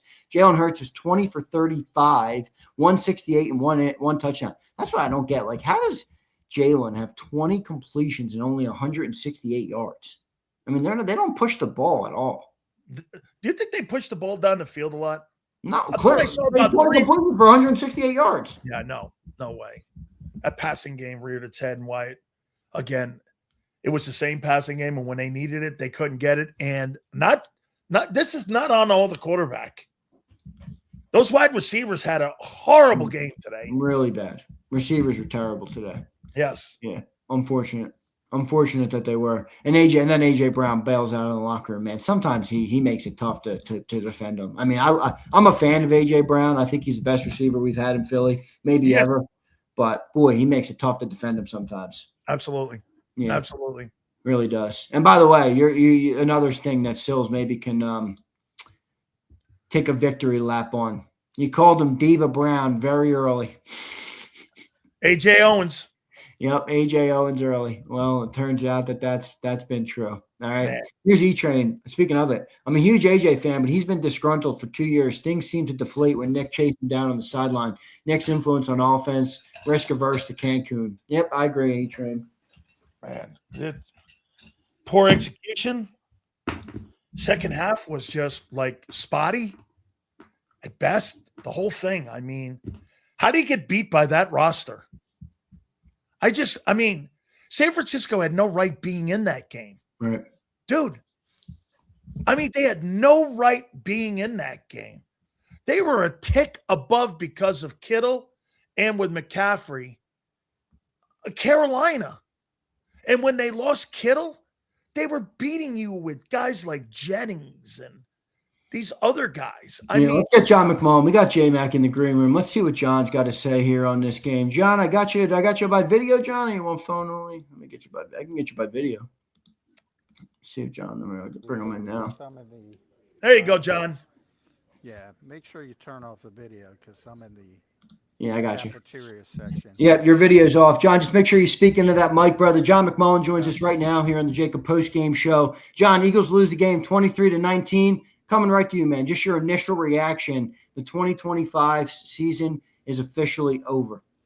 Yeah, obviously very, very difficult ending to the season. And a poor second half of football. So a lot of the things we talked about all year when it came to this offense popped up again consistently pretty much all season, getting behind the sticks in the second half. All of a sudden, you're in second and longs, third and longs, and obviously this is not an offense that's well equipped to overcome those types of mistakes because it's not a high-octane offense. It's not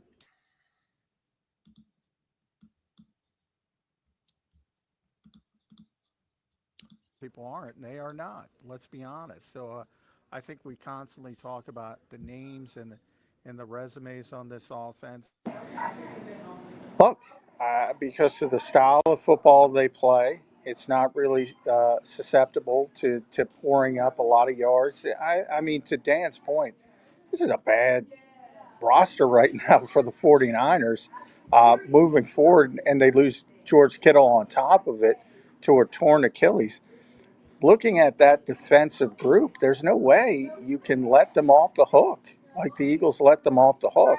And you saw it. There was a lot of effective runs in the first half, and they just dried up in the second half. And you're constantly seeing guys in the backfield. We've seen to me, the offensive line was the story of the year because the offensive line is the story of the Philadelphia Eagles. And that's what they built the foundation of this team on.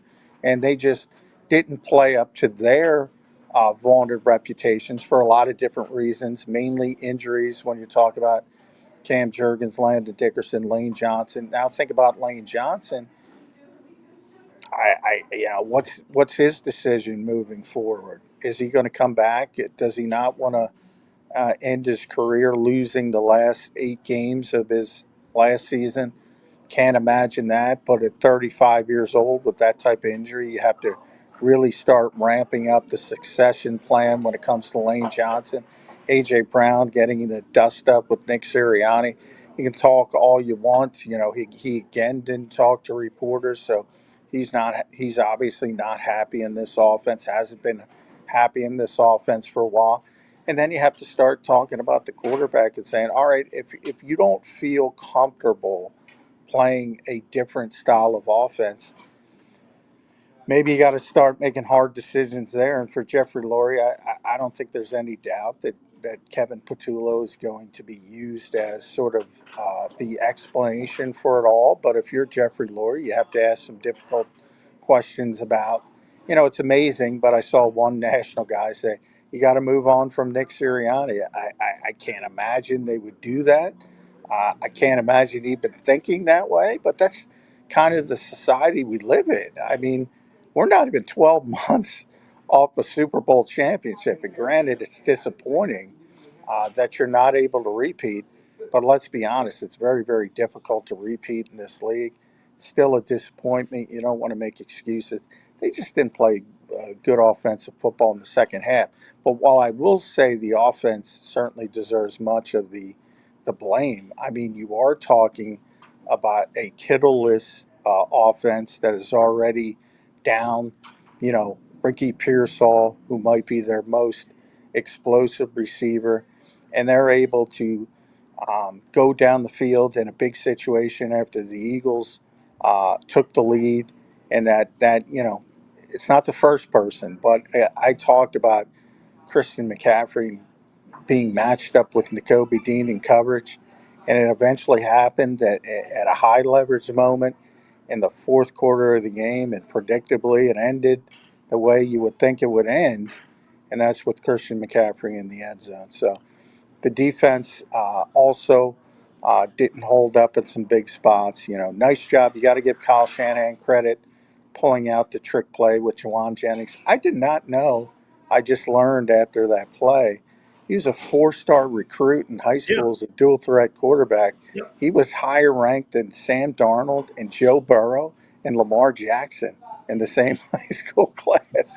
That's the kind of quarterback he was. And I'm thinking to myself, wow, I did not. Hopefully, the Eagles knew that. I did not know that, but that was a great throw by Juwan Jennings as well. Hey, John. Very, very un-Vic Fangio, 4 explosion plays in the ball game. That was really because if you look at really the offense, I mean, they had a bunch of explosion plus 25 plays in the game. Oh yeah, and that was really the difference in the ball game. And plus the offense on the Eagle side not being effective, like you said, in third down, there was your ball game really. yeah. No, I agree. It was early, really. The first drive, Demarcus Robinson got loose for I think it was a 60-yard gain, maybe 61-yard gain. They had a number of explosive plays. Jennings had an explosive play. Whereas counter the explosive plays. The Eagles have always prided themselves on winning the turnover battle, which they did today, and the explosive play battle, which they have not done often this season. And they were unable to generate explosive plays while San Francisco was. Now, there were a couple opportunities. A.J. Brown maybe could have caught a couple of passes that he did not catch. Um, not a typical year for him. So you look at everybody on offense, and I think, and I've been talking about this a while, other than Dallas Goedert as a receiver, and he had 2 touchdowns, 1 running, 1 receiving today. Um, most of these guys didn't play up to their reputation. And even with Dallas, yeah, he really amped it up as far as the playmaking in the red zone. But he wasn't the blocker he was in typically. And, I caught up with Ben Van Sumeren, who's been out for a long time. I haven't seen him for a while. He was in the locker room after the game.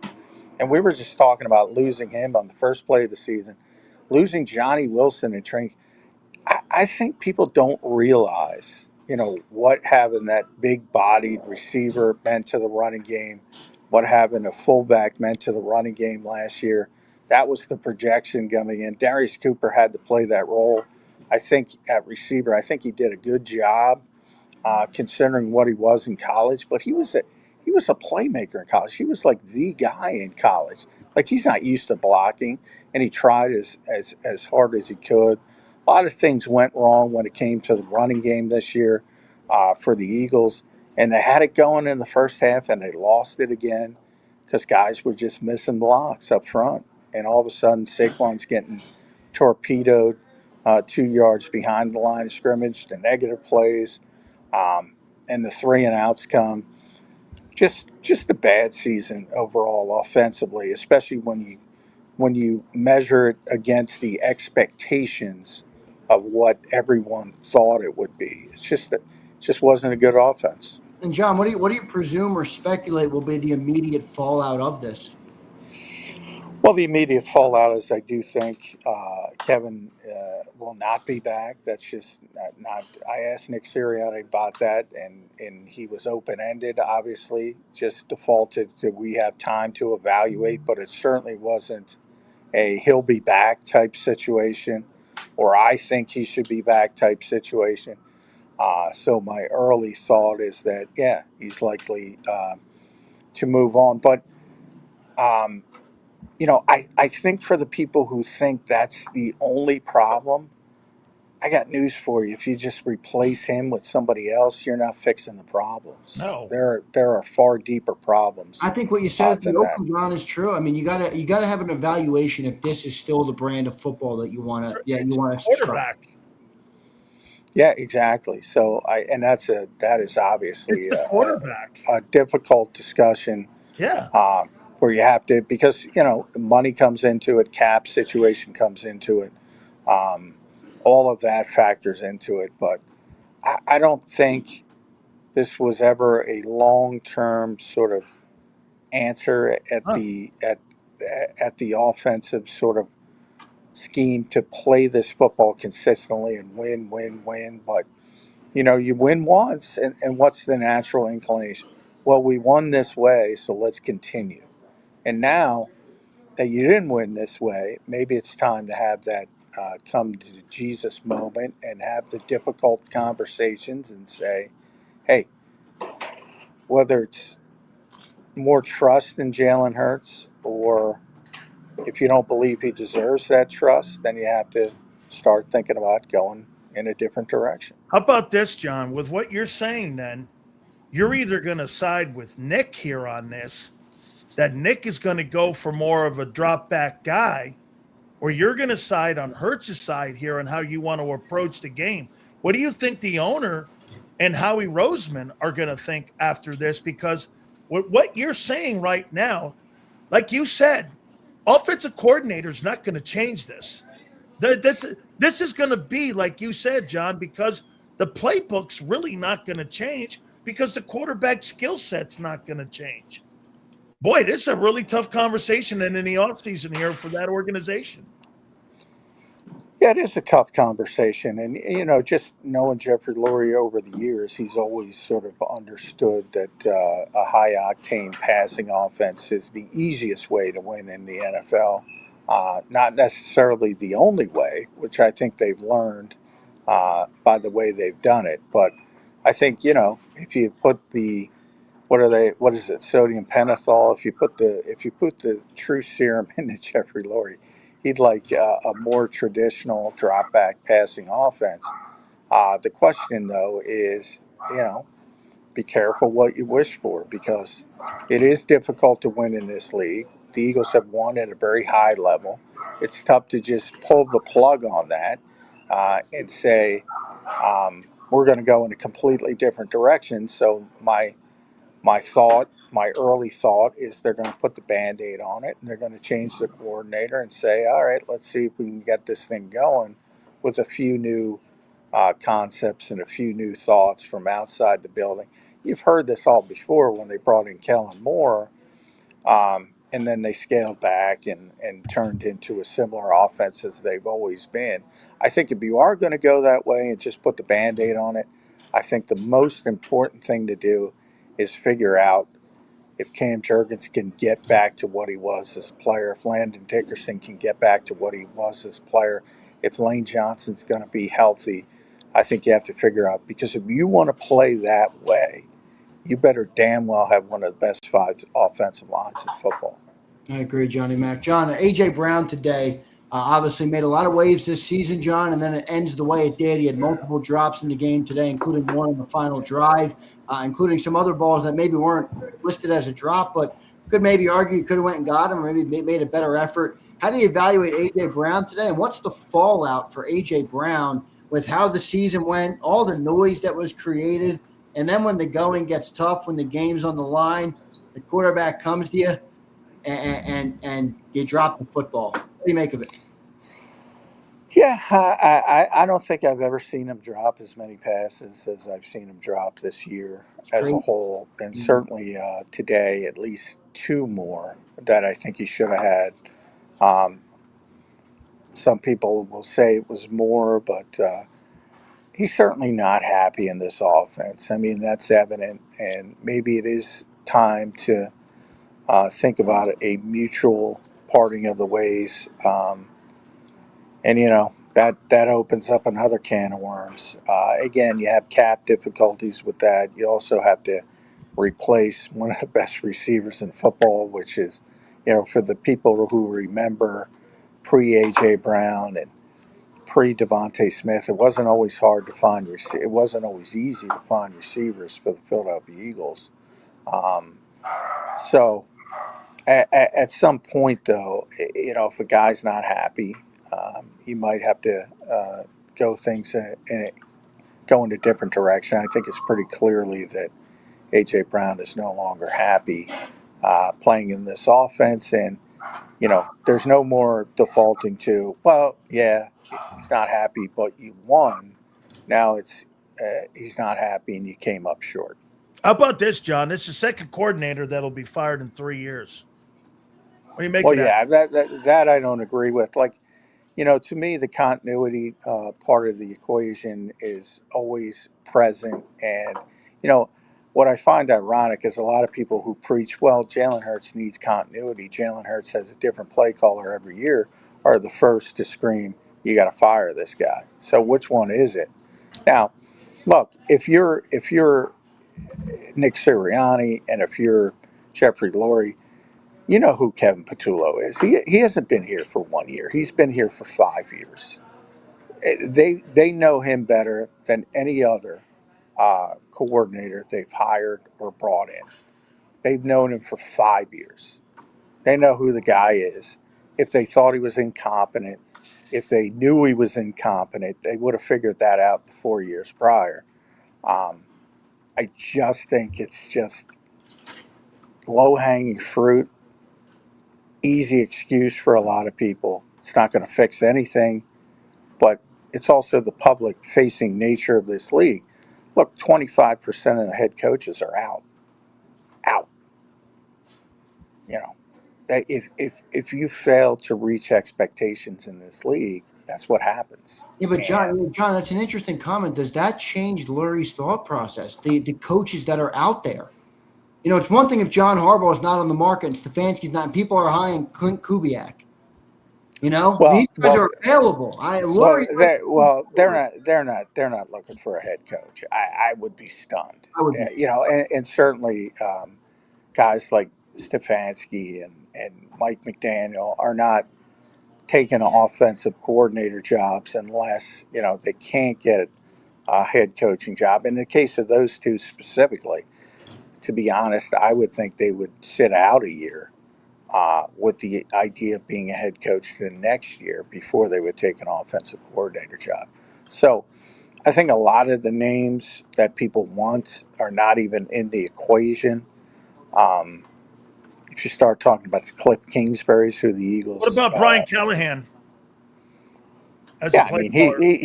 He'd be a potential guy, but again, I didn't go great in Tennessee. I mean, there's some talent deficiencies obviously there, so it's difficult to judge what went on. Bigger name. I don't think he'd be the kind of sexy name that people want.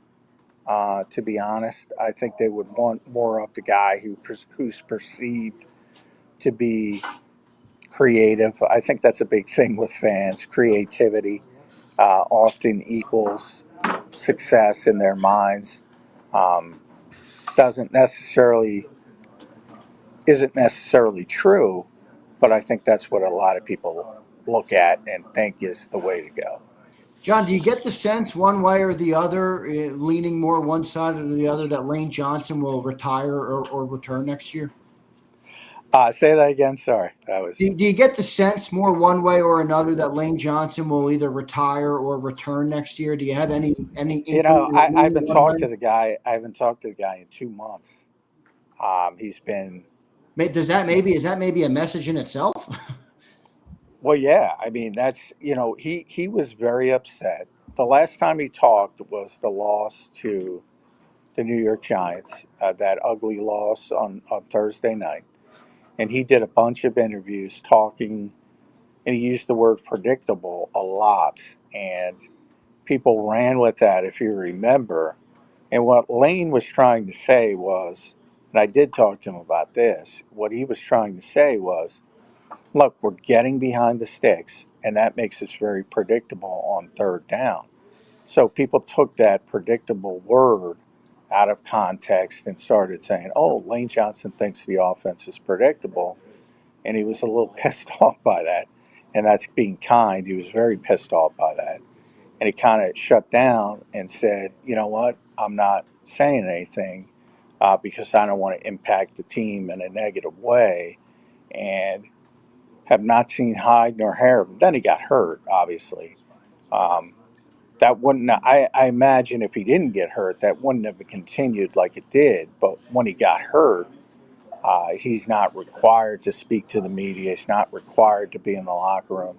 So that kind of took care of it. So it's, little from column A, little from column B. But, he was talking very heavily about potentially this being his last season before any of this started. Now, I think the hope was they would win another Super Bowl and then he could walk off as a two-time champion. Then I think, yes, he would have retired. I don't know if he wants to end his career not playing the last 8 games of his last season. So from that perspective, just from I would because of the way it ended for him, I would lean on he would be back for at least one more season. Hey, John, how surprised were you on both sides of the football they were outcoached? Robert Saleh, with that limited talent that he had on defense, you want to hear a number here, John? The Philadelphia Eagles haven't scored a touchdown in the second half since December 21st.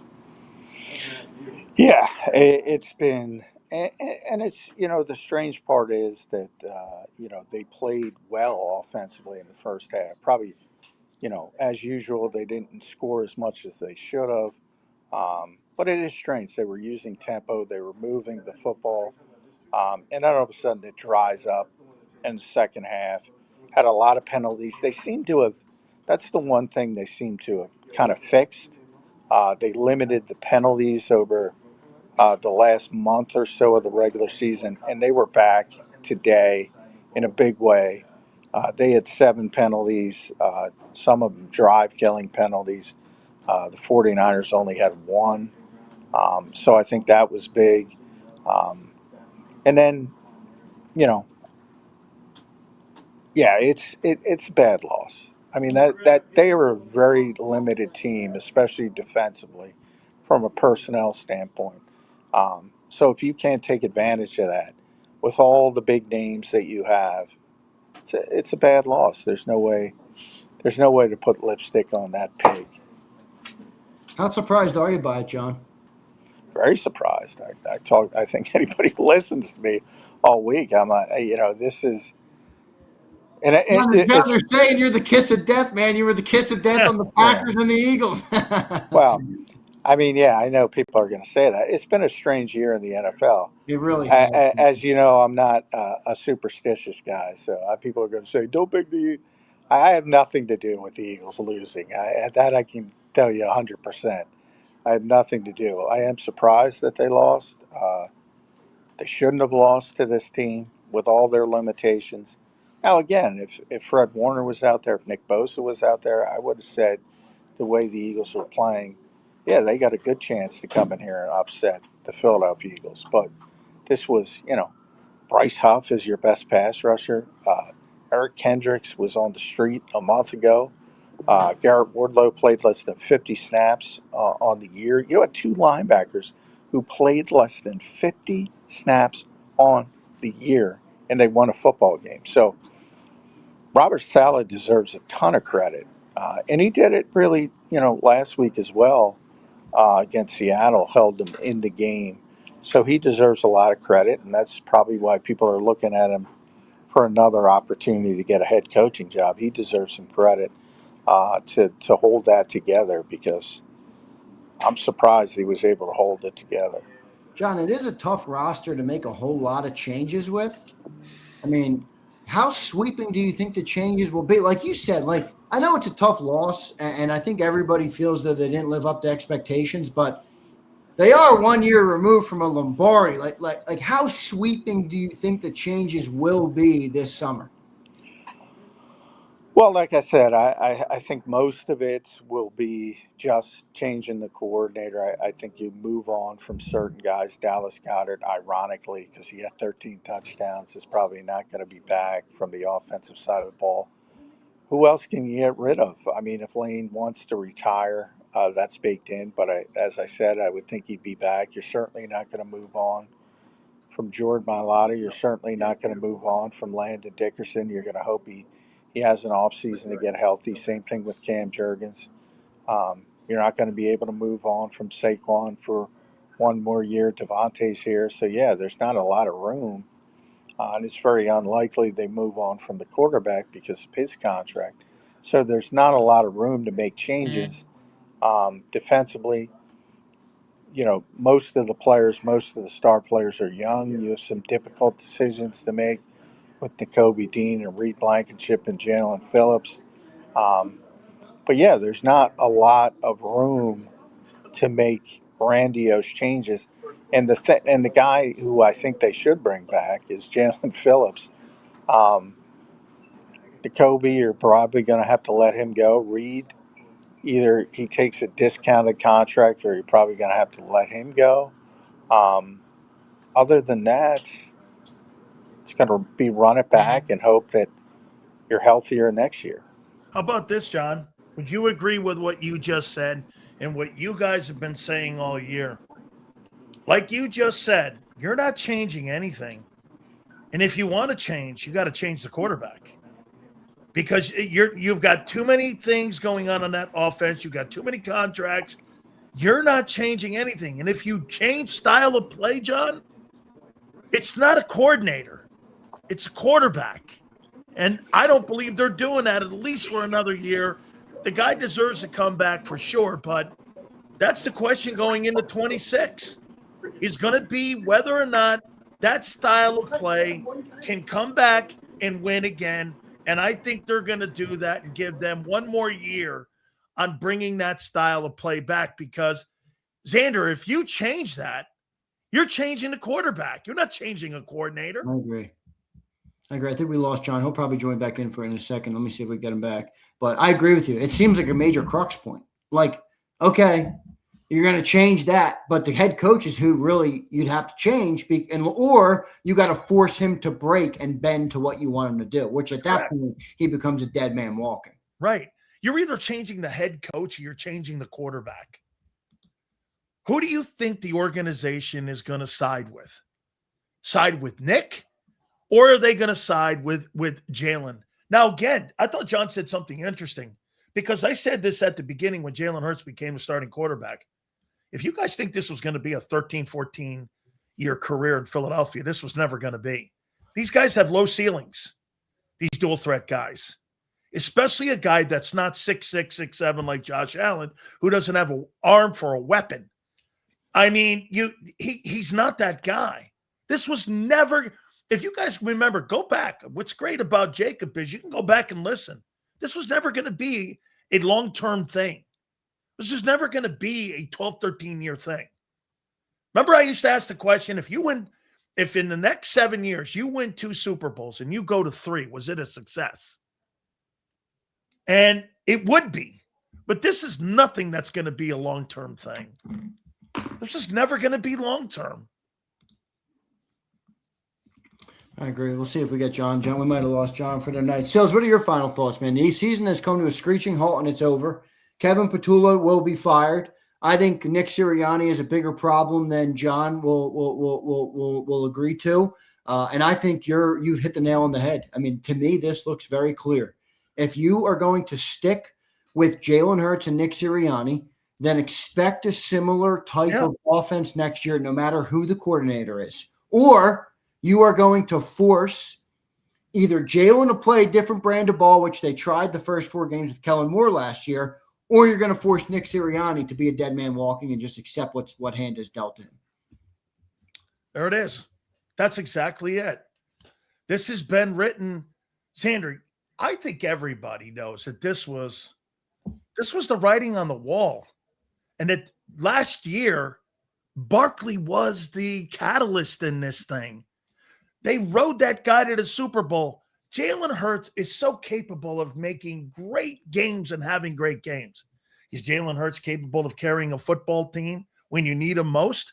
You needed him to be a 240-yard guy today. You needed him to take off more than what he did with 5 yards rushing or whatever it was today. They needed more.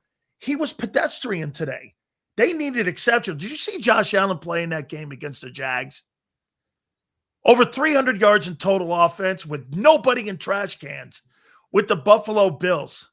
How do you go into a game like that and you win a ball game like that and you're the Buffalo Bills and you got really nobody on the perimeter? It's because Allen can carry your football team. Jalen couldn't carry the football team across the finish line. And again, it's not so much on him. It's style of play, dude. You're either going to change what you do or you're going to keep doing the same thing over and over again. Yeah, what if the style of play, though, is because of him? The style of play is because of him. Well, so then how can you compliment? I mean, how can you bail him out? You can't. They tried to play a different style. First 5 weeks with Sirianni in 21 and first 23. And last year. The first 4 games until they had a come to Jesus moment and started running the ball. When he had 26 turnovers in 23 games, they went back and they ran the ball. Right.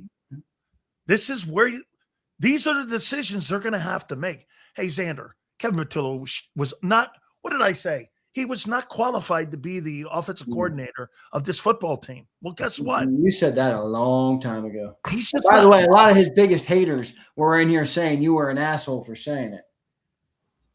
Listen, you want to see people fulfill their destiny.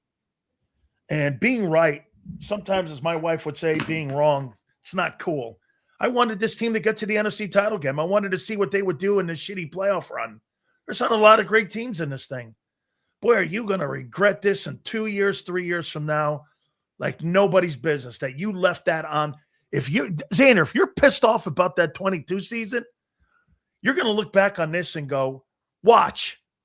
Don't let the Patriots win the Super Bowl and go, Jesus Christ, you're kidding me. We couldn't get past San Francisco. Got to tip the cap to Kyle Shanahan today for his performance, right? Spectacular. And Robert Saleh. Yeah. Spectacular coaching job. They outcoached the Eagles sideline. Can I say something as a fan here? I feel a sense of relief. Because sometimes, and I'm not complaining or looking for sympathy, but I talk about the team for a living, and I talk about it with two people who don't give a shit in terms of fandom, which is fine, but very objective and people that aren't clouded at all by Eagles. So I feel as though this season was so miserable to watch, and I had to act at times like it wasn't, and it fucking was. It was. And you know what I had to do? You know what made me? You know what I hated? You and I have had private conversations with this. You know what I hated? I had to do. I had to be a dickhead, and I looked at it through that lens on being a dickhead. And you know what everyone thought? I was just hating on you. I'm not hating on you, man. I thought you were a one and done team from the beginning. I thought maybe you'd get to the divisional round, but dude, I never thought this was a great team. I thought they had great moments, but this wasn't a great team. Your 22 team was better. They weren't a great team. They were never. You know what? They were never even really that good of a team. No, you're 11-7. Yeah, and they weren't that good of a team. 4 wins over 500. The 49ers are a better team. Yeah. Who's the guy who said the quote? You are what your record says you are. Who was that? Parcells. Bill Parcells. There you go. Sills, wrap it up with a bow, however you like, brother. Appreciate you doing it on the post-game show tonight. I'm sure it'll be a fun week on the program and on the channel. Angelo's on 3:30 on Monday. That's going to be good. Your final thoughts here today, man? Underachieving, disappointing. Here comes the finger pointing. Let's find out who's got character. And when adversity hits, let's find out who the men rise above and act like a team and act like teammates. You're going to see a lot of people grabbing life preservers. You're going to see a lot of finger pointing. And you're going to see a lot of the rats that we see in Philadelphia and how they're finger pointing people And you're going to see a lot of that come Monday. You're already seeing it. A.J. Brown, Kevin Petullo will be the people that will be taken to the gallows by the media gallows on Monday. So again, this is the beginning of what is going to be a hard decision on what you do with your football team. But I think the biggest decision has to be made is this, whether you change your coordinator or not. This comes down to the quarterback. Whoever you hire, will it matter? And I don't think it will. So you think it continues? Stills, real quick before you go, give me an illustration with your hands at where the Super Bowl window went. Did it stay the same? Did it shut a little bit? Is it closed? Where are you? Beginning of this year, here. By the end of the year, you got a narrow margin. You're where the Chiefs are last year. Going into their final Super Bowl run, potentially.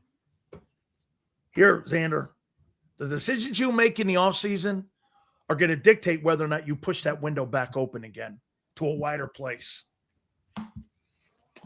Agreed. Sales, good stuff, man. Talk to you tomorrow. All right, brother? Appreciate Gotcha, brother. Guys, do me a favor. Hit the like button. We appreciate all of you. See you Monday, 2 to 6 on the National Football Show. There's Big Sales. See you, man. Appreciate Big Sales doing it today. All right, good show today. Unfortunate end to the Eagles season. You know, my gut earlier in the year that I ultimately, which is my fault, allowed myself to bully myself out of those thoughts, which ultimately were correct, that this team was a fraudulent fraud. I believed it. I convinced myself that despite the way it looked, when the playoffs come, this team will win, because that's what they've done for much of the last couple of years, and it's certainly what they did last year. And I allowed that to cloud my vision. And the fact is, Sills is right. This is just not that good of a team. It's really not. Like, let's call it this. It's not that good of a team. They got bounced today. Is anybody real? I mean, I'm surprised because I had this expectation that they were going to win. But at the end of the day,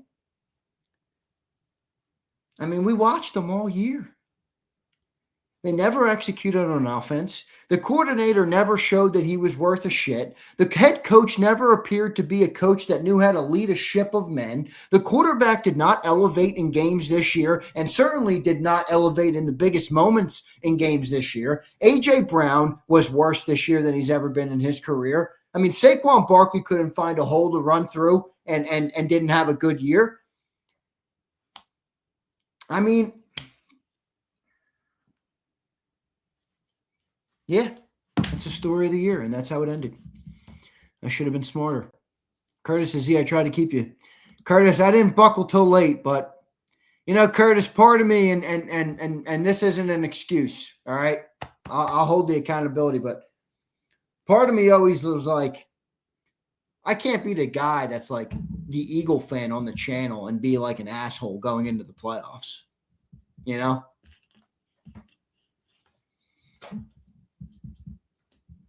But got to stay true.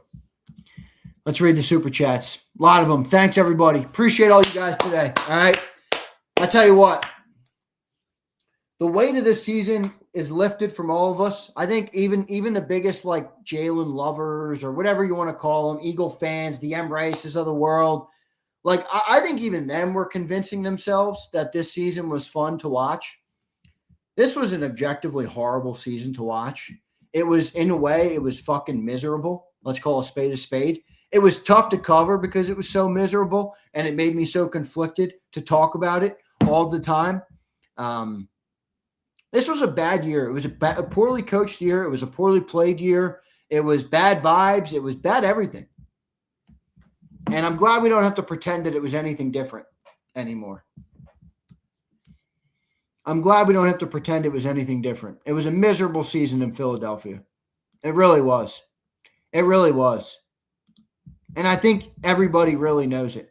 It was really a miserable season in Philadelphia. Not fun.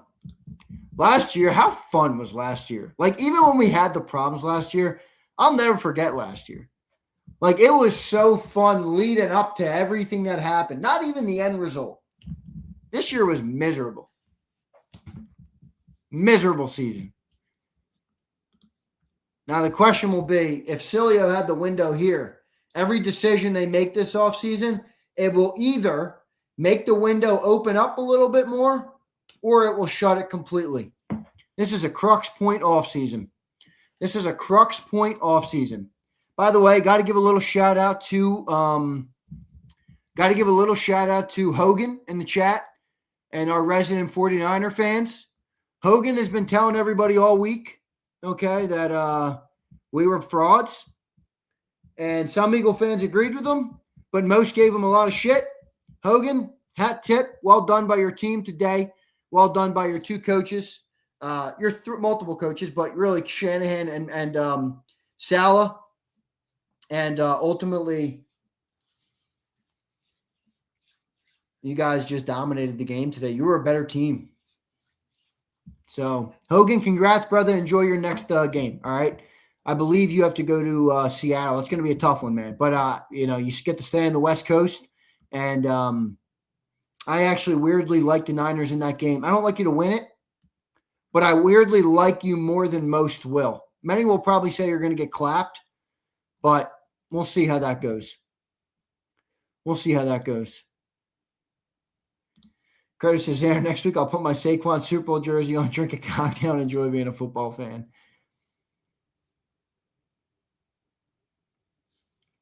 Roll. I love you, brother, and I actually think you're more honest than most Jalenites. All right, I think you're more honest than most, and I respect you. I don't mean this with any disrespect, but bro, you're like adding up like imaginary yards to be right. It's over, man. It's over. You don't need to cope anymore. You don't need to create imaginary yards. Well, if this person caught this ball, then the yardage would have been this. Bro, fuck the yardage. Who cares about the yardage? The team wasn't good, dude. The yardage is a small branch off of the tree, and the tree is rotten. The tree is rotten. And have you ever seen those videos? It's called Hi-Ya. You ever seen the guys who go into the woods and they say, Hi-Ya! And they kick down the dead trees? You guys ever seen that? That's the Eagles tree right now. It's dead. It's dead. Here's Mello. Let me ask you a question, Mello, because I know these people won't go away. And nowhere did anybody on the postgame show today, not Sills, not John, not me, say it's all on Jalen. But leave it to Mello to say, oh, and it's all. Mello, first off, I would urge you to be a little bit more, use your brain a little bit more, okay? Not everything is, it's all on Jalen or it's none on Jalen. There's context. There's nuance to these conversations. Mello, you believe Jalen Hurts is an elite top 5 quarterback. Do you really believe that was a top 5 quarterback season? Forget the season. Game? Is that what you expect a top 5 quarterback to do to perform in the playoffs? Forget the fucking drops. 168 yards and 14 yards on the ground from a triple threat. Now, I think everybody deserves some ripping today. Everybody. But I just don't get this line of thinking. Like, are you under the belief that it's always all Jalen or 0% Jalen? I mean, come on. Use your head, Mello. Use it. I know you're smarter than that. I'm not forgetting the drops either. The drops were egregious. But again, leave that out of it. Leave that out of it for a second. You got a quarterback that you need to elevate in the biggest moments. Find me the moment this year when Jalen Hurts elevated and went to the next level.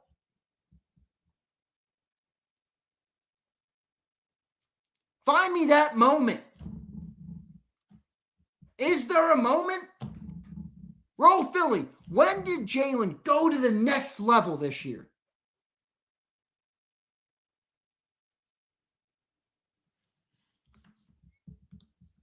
Reminds me again of my favorite movie. When Jim Craig almost gets benched after giving up 10 goals, and the coach says to him, I know you're a great goaltender, but you got a whole nother level that for some reason you won't go to. You got to go to that level. You got to go to that level. And that doesn't just include Jalen, by the way. That's A.J. Brown. That's Saquon Barkley. That's Devontae Smith. That's Jalen Carter, who didn't do much of anything in today's game. That's anybody who wants to be the pro. Oh, I didn't make the Pro Bowl. Jordan Davis, I got snubbed from the Pro Bowl. I got snubbed from the Pro Bowl. All right. Where's the next level? It's win or go home. Goes around for everybody. But don't leave anybody out because they're your favorite player. All right? Don't leave anybody out. Unnecessary. Catch, thanks for the big super chat, brother. Here's the new head coach and offensive coaches in South Philly. I agree, Catch. It's very needed, brother. It's very needed. Kevin Patullo ultimately he just didn't give this team any advantage. You know, and I do think John brought up a good point about like, is it as simple as changing the coordinator, Catch? Like, I don't know, dude. I really don't know. Remember, they tried to let Kellen Moore run his special offense last year in the first 4 weeks. I ripped him for this, bro, on the show. You got a head coach. You're the head coach of a football team. You elevated your buddy to be the offensive coordinator coming off a Super Bowl with arguably the most talent in the National Football League. You saw all year. In fact, we saw it, and we don't have him in the headset every play. All year, you saw this offense underperform and underdeliver. And never once did you even as much as acknowledge that the problem existed. Forget making a change. You acted like people who asked about it were crazy. Never acknowledged the problem, never tried to address the problem, never fixed the problem, because you can't fix a problem that you don't address, that you act like doesn't exist.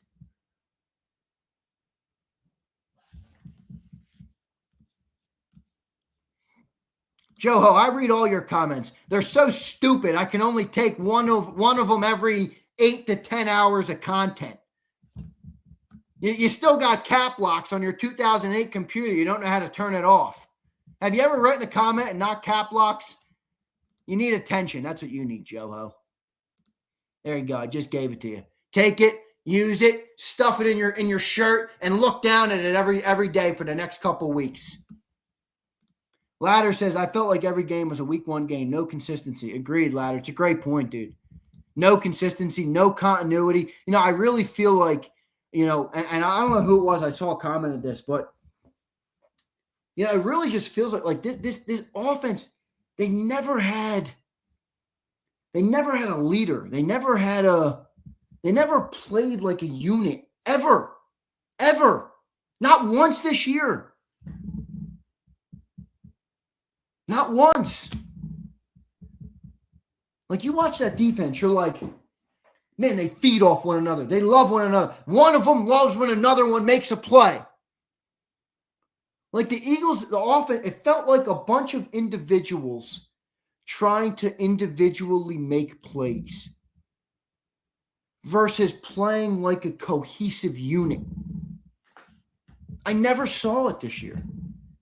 I never saw the offense click. I never saw them play for the man next to them. I never saw them put their body on the line. I never saw a real leader of the offense. And again, there's no perfect science to this. This doesn't mean it's got to be Jalen or it's got to be Patul. You look at, you know, a lot of teams use the team we just played, the 49ers. Kyle Shanahan's the leader of the offense. Everybody knows it. He calls the plays. He's the master behind the designs. He's the one who gets everybody ready to go. That's the leader. Purdy's your executor. You go to the game last night, Ben Johnson and Caleb Williams. Ben Johnson's the leader of that offense. Caleb's your quarterback. The Eagles, it's like, well, it's Nick's offense, but Kevin calls plays. We don't really know if Nick tells him what to call in the game or it's just the pre-snap stuff. We don't know how much autonomy at the line of scrimmage Jalen Hurts has. Does he have autonomy? Does he not? Does he audible? Does he not? Like, nobody knows. There's no, they don't play for one. There's no leader. And when you don't have a leader, you have chaos. It's like a household. You don't have a man in the house. You don't have a leader of a household. Guess what? Your household crumbles. That's how it works. That's the structure of the world. You need to have a leader. You need to have a foundation you're built on. And there's no foundation on that offense. There never was one. There never was one. And here comes the cop. I know. Blame it all on A.J. Brown, who stunk today. Blame it all on A.J., right? I know. It's all A.J. Here's Hogan. What's up, Hogan? I'll get to all super chats. Let me run through them. Guys, I want to thank everybody. And, I know it's a kind of a negative thing because we lost the game. But 113 super chats today. Thanks, everybody. I appreciate it, man. I appreciate your guys' support. All right? I appreciate it. Hogan says, thanks, Zander. Two things are for sure. Injuries destroyed the 49ers from having a great team, and Salah is gone next year, but nice to see a team with heart. Good luck to the Birds next year. Yeah, unfortunate for you guys that Salah will be hired again, because he's really a special coach. I really think he's a great coach. Great defensive mind, great defensive coordinator, a guy you look at and you just trust him. You trust him, you believe in him. I just gave you the leadership example of, who's the leader of the Eagles offense. That guy's a leader.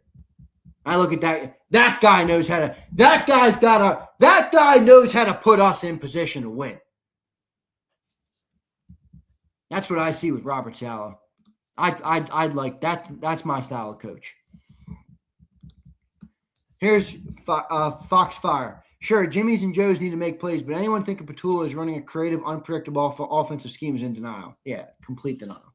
He gave them zero advantage. The question then becomes, Foxfire, this. It's not whether or not you're right. It's obvious what you said. Unpredictable, awful offense, no creativity, nothing. The question becomes, does a new coordinator really fix it?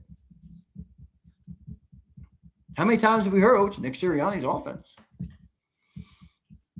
And John tells me on the morning show all the time, the offense, this isn't what Nick Sirianni wants to run. It's the offense he believes is best for his personnel, a.k.a. is best for his quarterback. So if the quarterback's the same and the head coach is the same and you bring in another offensive coordinator, what is the expected change? And I'll take comments on this in the chat. What is the expected change? Is it that a play caller who knows how to call plays within this offense better? Maybe. That's plausible. I think that's plausible. I don't think it's likely. I think it's plausible. Is it an offensive coordinator who gets to come in and say, Nick Sirianni, shut up, this is my offense, like Vic Fangio is on defense? That doesn't seem likely to me.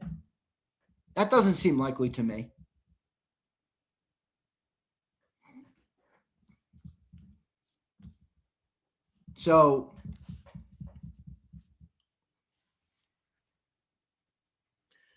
Roll says you can keep both, but have to take Nick's autonomy. Okay, well, they did do that in the first 4 games last year, and then it was so bad in the first 4 games. The offensive line had to have a what do you call it when you have a moment that you bring everybody together? You do this for like a drunkard or something who needs to go to AA. What do you call it? An intervention. The offensive line held an intervention and said, we can't play this way, Nick. So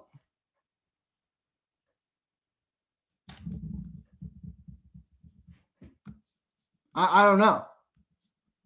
I'm just asking the questions because I don't see a clear answer. Jalen Hurts isn't going anywhere, and Nick Sirianni's not going anywhere. So what is the solution to the problem? Or is there not one? Which is really the black pill. You want to Curtis will like that. Curtis, where's the black pill, brother? That's the real black pill. They could bring in, Bill Walsh for all we know. And for all I care. And it still might not work. Oh, gosh. Oh, man. All right, guys. We got to, guys, let me ask you something. I want everybody in here to listen closely. Can I ask you all something? Please. Please. We got to have a little more fun in the offseason. This season was so miserable. It was so miserable. All right. Can we have a little fun in the offseason? Can we bring back comedy to sports talk? Can everybody loosen up their belts a little bit? All right. Maybe loosen up their belts a little bit. I mean, holy moly. All right. Oh, man.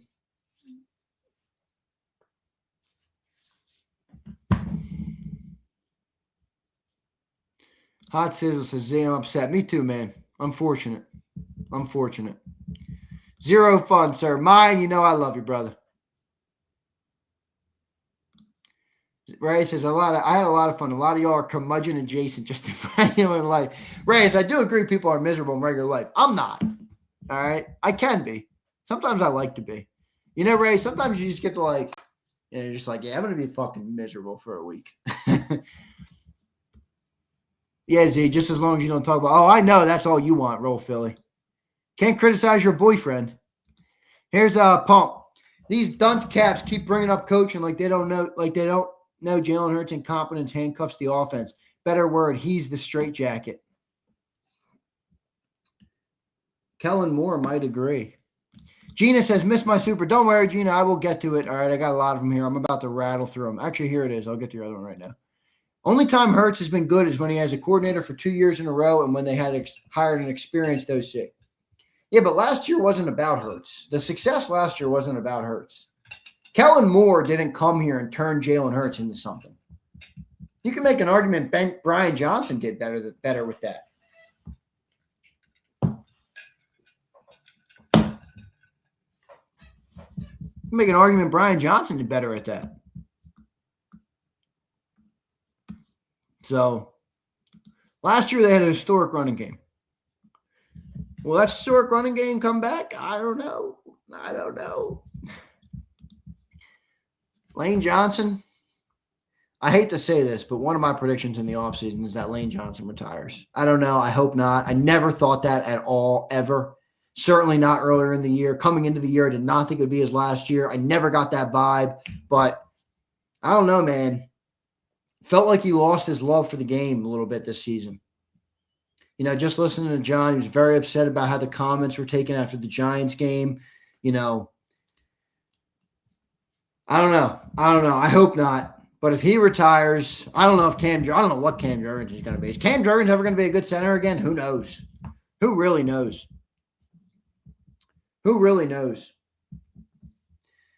Landon Dickerson, I mean, that dude is he's going to struggle to walk his whole life, unfortunately. How good does he play next year? Tyler Steen is just meh. And Mailata's good, but I mean,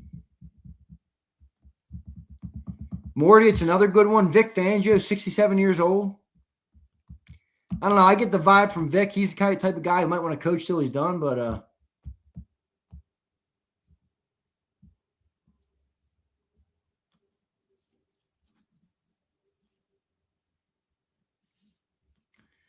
so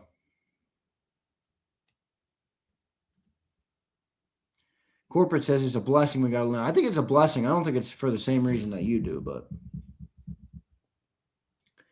by the way, we finally got a snooze fest game, huh? 6-3, the New England Patriots lead the Chargers. Lovely game. Defensive battle. Sometimes they're fun to watch. I'm not watching it, so I'm just talking to you guys. But all right, let me rip through some supers. Mikey Shreds.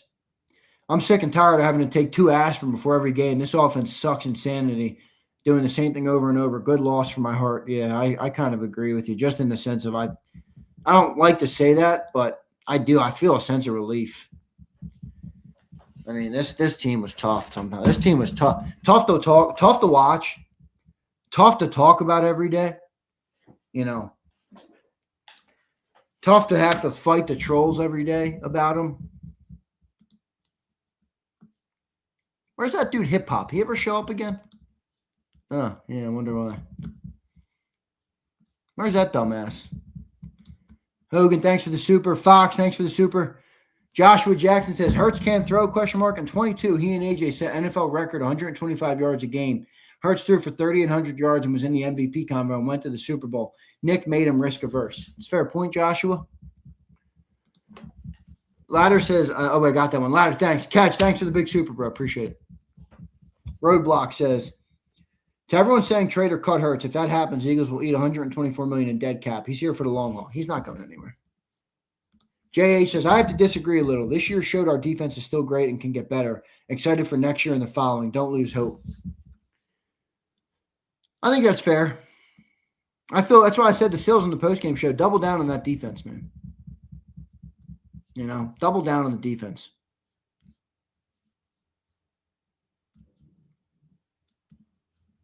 HKP, we knew it was coming. We just didn't want to. HKP, that's me in a nutshell, brother. I allowed myself to take the bait. Really because, well, whatever. I won't get into that. Alvino, just promote Vic to head coach and look for an OC. Yeah, he wasn't good as a head coach. I think Vic is better as a DC. Only time Hurts, we got that one. Gene, thank you. Khaled, Zander, I'm just tired of seeing our QB throw for 160 every game. It's time to move on. Khaled, I understand why it's a frustrating brand of football to watch. It really is. It really is. It really is. It's a tough brand of football to watch, man. I can't believe the season's gone, Sig. Can't believe it's over. Xander, you're a legit fan, unlike the Jalen Hurts. Thanks, dude. I don't. It's all right. If you don't think I'm a fan, I don't really give a shit. My life is not defined by sports fandom.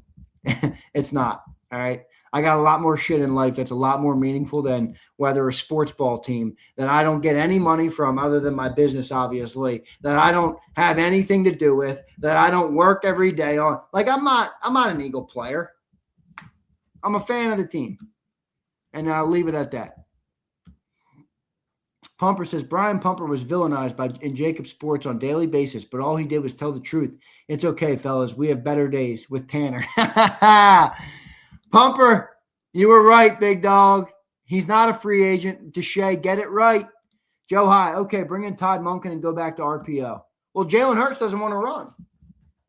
That was reported this year, unless you don't believe that report. Maybe you don't.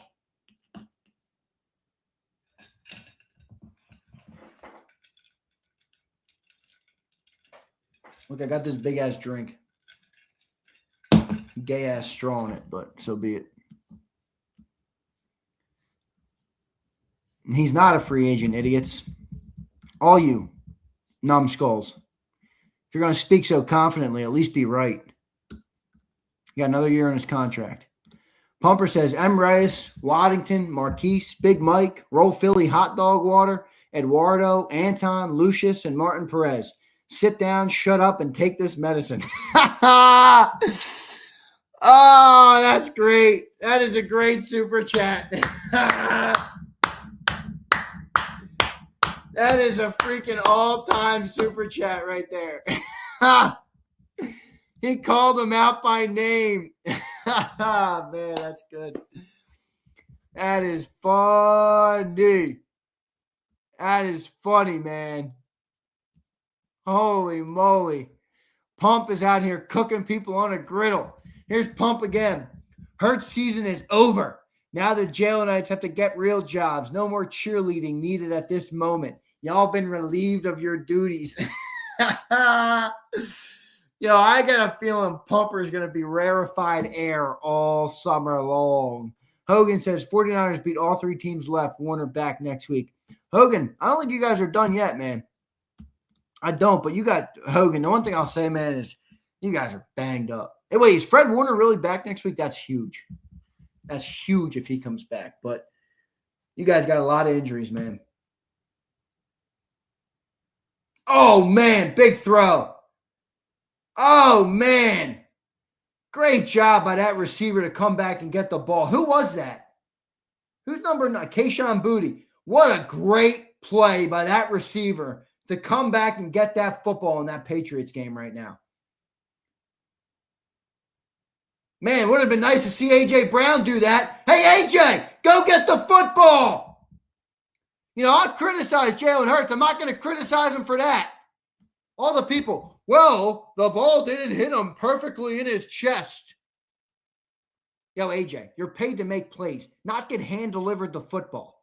Make a play on the ball. Make a play on the ball. Go get the football. That was a piss-poor effort by A.J. Brown tonight. Piss-poor effort by A.J. Brown tonight.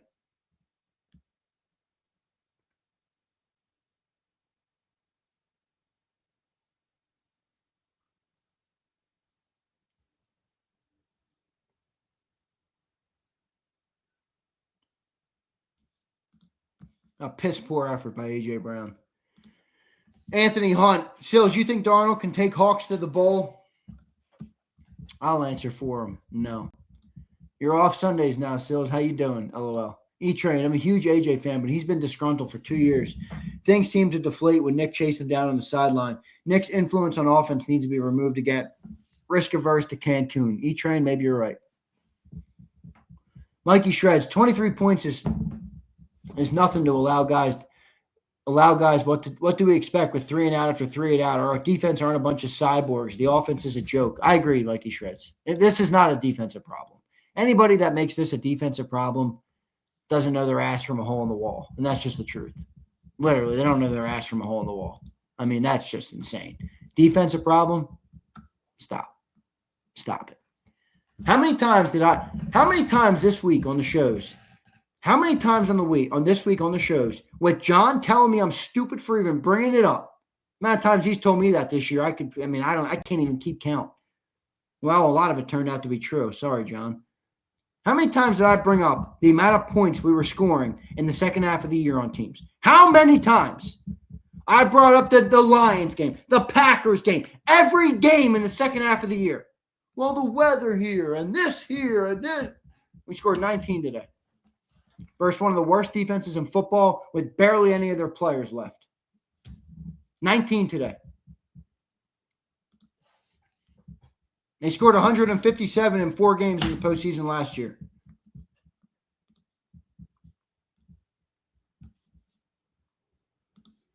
$19 points today. Hendrick says, give Kyle the Eagles offense back-to-back Super Bowls. Hey, Hendricks, I got an unfortunate black pill for you, my friend. I got an unfortunate black pill for you. You ready for it? Here come all the haters. Bring it on.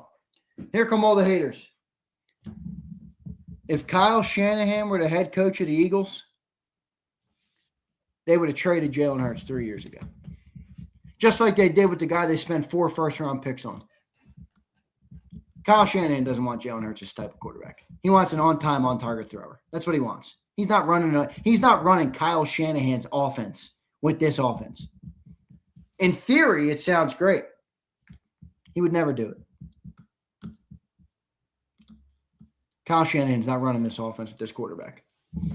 His GM forced him to take Trey Lance. They traded 3 first-round picks to get him in the top of the draft, and he played like 4 games.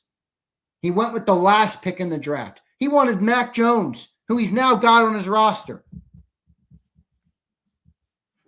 What, you think now he's going to want Jalen Hurts? That's not what he wants. Shanahan has a style of quarterback he wants. Jalen Hurts is not it. This offseason will be more entertaining than the season we had. I honestly agree. Here's Chasen. What's up, Chasen? Need a new head coach. This guy acts like a child on the field and can't produce. Needs a babysitter to watch over him. Chasen, he is a clown. Never been a fan. Never been a fan of his style. Never been a fan of his style.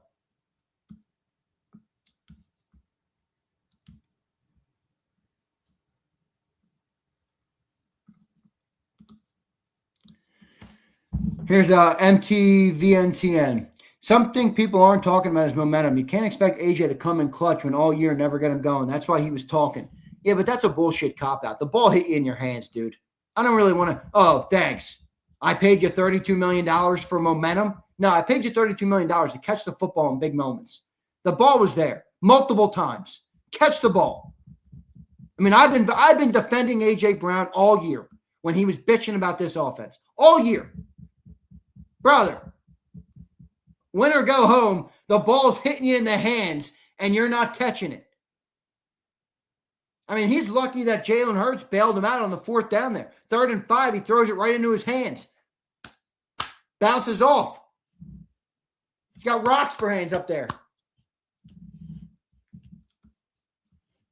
I mean, you don't pay him for momentum. I get it's a factor.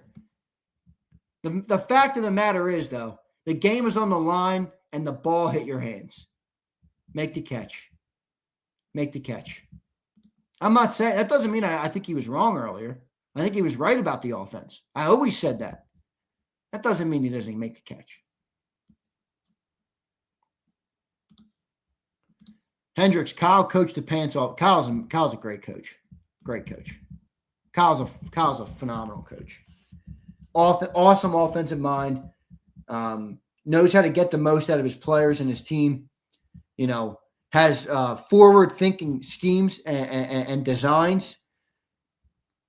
Knows his personnel like the back of his hand. That's why he's able to get the most out of players that, we can barely get AJ Brown the ball. He's got who I don't even know the guy's name anymore. DeMarcus something? What's his name? Guy had 120 yards on us today. What's his name? I don't even know his name. Kyle knows how to get him open. Kyle's an awesome coach. JH, we'll be back in 26-27. Like Sil says, this was never our year. We had lots of picks, and we'll have a new OC. Let them laugh now. It was the same in 23. JH, I think we're in a little bit of a different spot than 23. But like 23, we can correct it. We can correct it. Depends, though. It depends what black pill you're taking. Some taste worse than others. All right. Forza says, John can say whatever he wants. Patullo has no creativity. Look at the creativity that Shanahan had today with less players. I agree. Reichel says, Jeff likes the high-powered offenses. Don't be surprised if there are huge changes this offseason. I agree. The question is how big, because they are constrained by the roster and what they've done. Another thing Hogan's been talking about all year in our chat, but he's a 49er fan, so everybody just says he's a hater, but he's kind of right. I mean, the way the Eagles build is great because they can get a lot of talent, but if you need to make adjustments, it can be hard because they've backloaded everybody's contract. There's tons of dead cap hits, and the bill comes. Now, when the players are good and it works out, it's good because all you do is just kick the can down the road. Yeah, just re-up it, give them the money up front, and kick it back down the road. Boop, and you're good for another couple years. But if you need to make big changes, it becomes a little bit of an issue. Magic Man, I appreciate the comment. Grab the biggest cheesesteak and shove it up your ass, but if you could please stop spamming it. I think we've all seen it 600 times in 2 minutes. I'm going to block you because it's just annoying. I can't read anybody else's comment. All right, please, it's enough. All right, it's a funny comment. Not as funny as you thought, but it's funny. We see it. Here's Harv. Troy Aikman said this about the 08 Cowboys. Sometimes the most talented team isn't always a team. I think that's the offense, period. Harv, that's exactly it, my man. That's exactly it. Exactly it. Sean Mims, why are we running the ball in long distance? They don't believe in it. Maybe he's not that guy, and AJ drops balls but cried all year. Correct. 2nd and 10. Wait, let me read it to you one more time.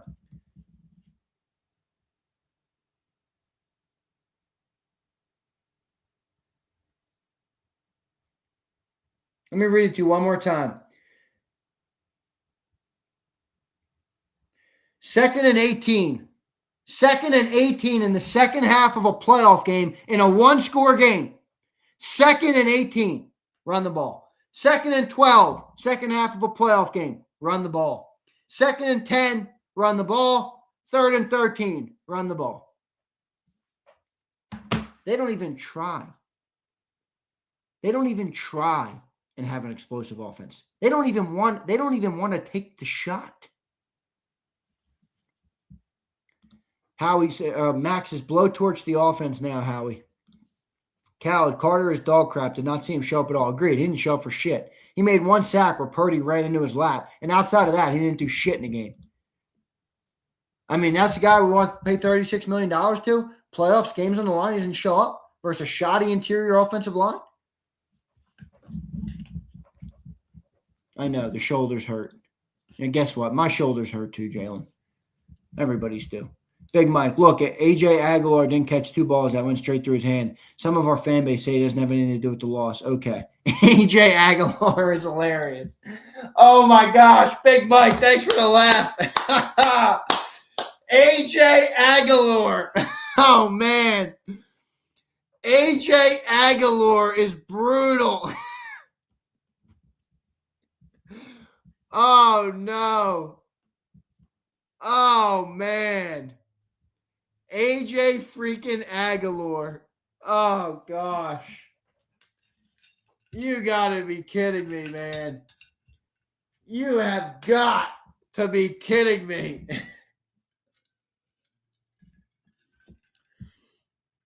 Oh, man.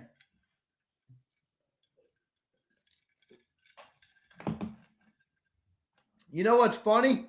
I remember Aguilar making some big catches in playoff games, if I'm not mistaken. Oh, that's funny. That is funny. Big Mike, good one, brother. Reichel, thanks for the $2. Bed Story says, Patullo stinks, but the players didn't execute. Saquon, A.J. Smith all had huge drops. Team had a ton of penalties. They lacked focus, and that's on the head coach. Agreed. Soccer says, settling for a field goal and not getting touchdowns. Too many 3rd and long. Why are we running on 2nd and long? Should have mixed Bigsby in more in second half. Another thing I tried to tell John, he acted like I legitimately needed to be put in a on the short bus for saying that I think maybe it would benefit the team to get Tank Bigsby a couple more touches. I don't know. I don't know. Gary, let's not forget Dallas is most likely gone too. Pipe dream.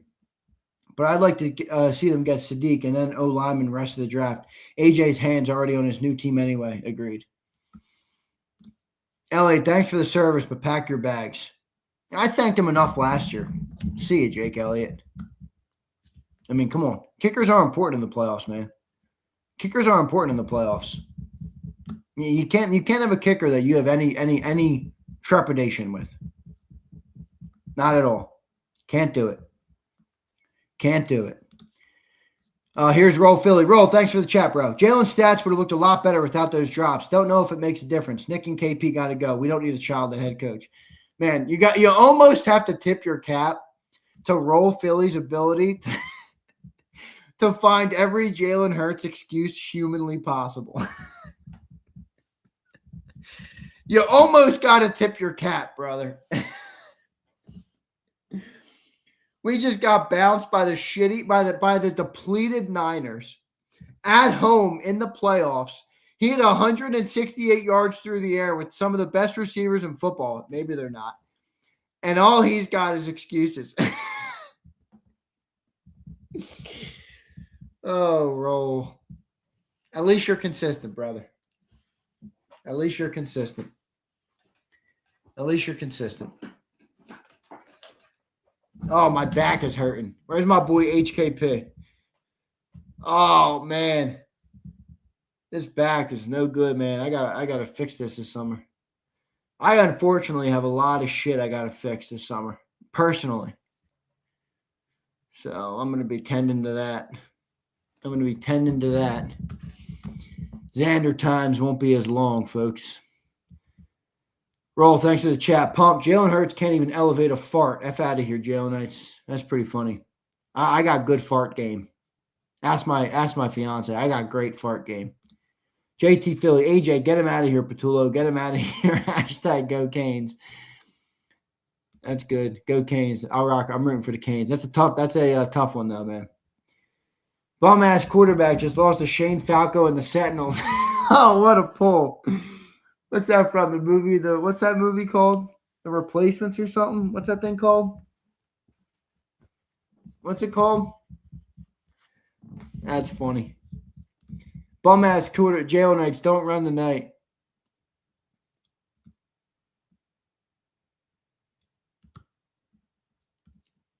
Yeah, the Replacements.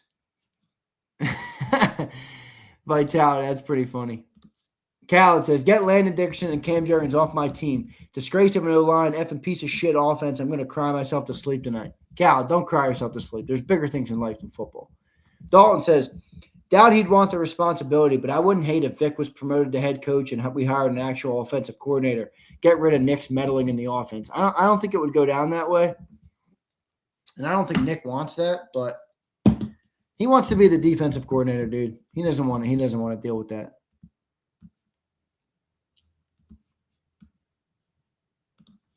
Roll Philly is still in the chat, caping for his boy. Gotta respect it.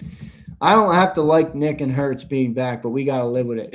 How's that for a black pill tonight? Oh no. Underdog just heard that comment and he's like, fuck it, man. I know Underdog is just, I don't know if he's listening right now, but if he is, he's rubbing his temples like this. Oh man. Curtis too. Curtis is like, oh gosh. That's the truth though. It's the truth. Pianist, we gotta try and make the most of it, man. I can't just be miserable about this forever. I can't just be miserable for the next couple of years, guys. All right. Consider a trade for if Joe Burrow's available, I don't care what it costs. I'm sending it.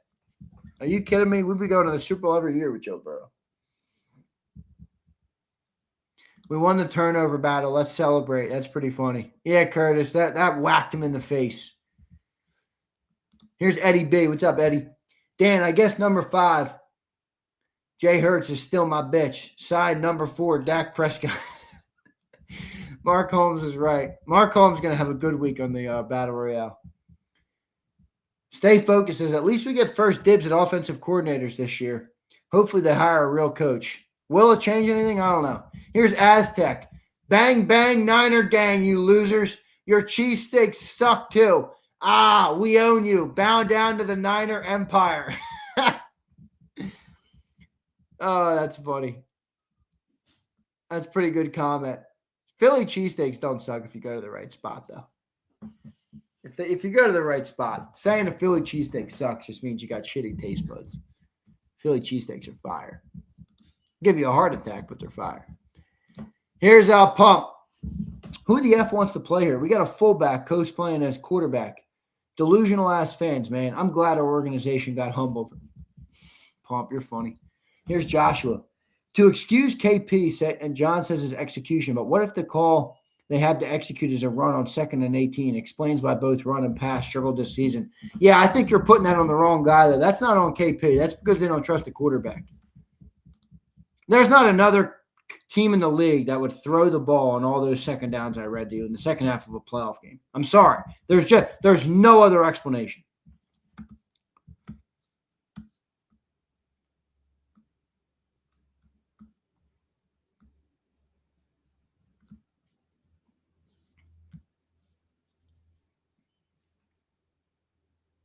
Boy, this Keyshawn Booty, man, this dude is playing. It's 9-3 in the fourth quarter. A little bit of a snoozer. Papa Smurf, we needed this quick exit to self-reflect. Fair enough. James says, love you guys, but I don't want to hear players first today. Every game this season looked the same. Eagles have to learn and get a vet play caller. Yeah, I hope it helps. Mark Holmes with the $10 chat. Thanks, Mark. Welcome to the offseason. Grab a beer and sit your butt down and shut the F up. Can't hate on Mark for saying that, can you? HKP, is it? I'm not watching it. Defensive battle, obviously. 9-3 in the fourth quarter. Oh, they're going to get. Oh, he escapes the sack. Oh, man, this Drake May kid is special. He's a special player.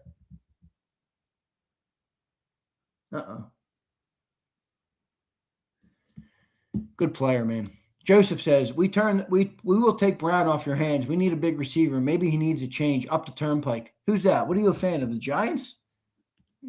Oh, and what? Get thrown balls from Jackson Dart? Jackson Dart's not that good. Jackson Dart's not that good. Now you want a green? You want the blue pill tonight? Jackson Dart's not that good. He's not. I don't fear that guy at all. Junito, I'm not surprised. Are you? What else do we expect? Yeah, thanks, Junito.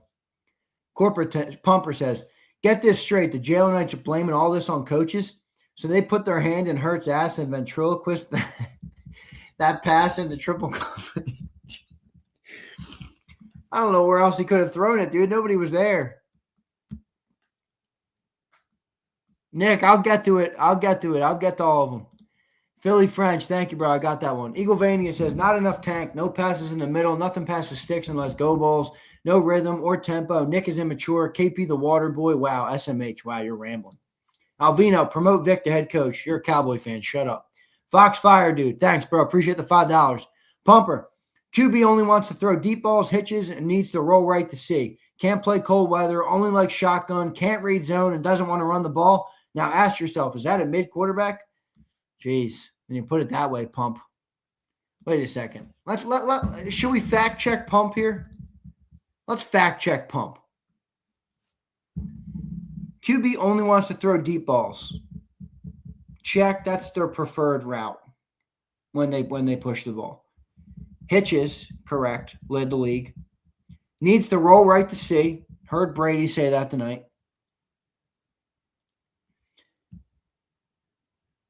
Can't play cold weather.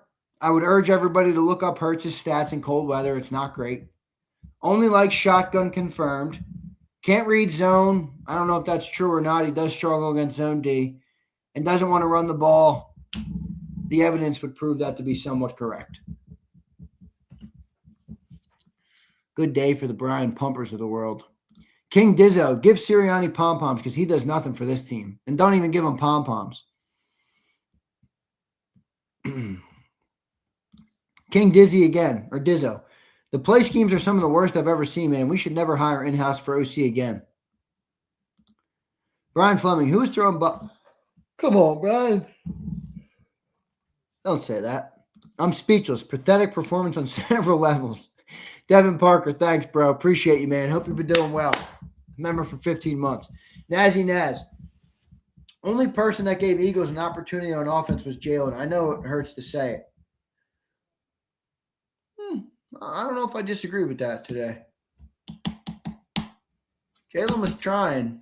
Not just not enough. I mean, I don't know. Maybe I have bad expectations for quarterbacks. I don't know. To me, you're the quarterback. Like you're either gonna take what you got around you. You're gonna take the players that you got, and you're gonna turn it into something good, or you're not. And that's what separates great quarterbacks. Josh Allen takes a load of shit and makes it into a five-star, three-course meal.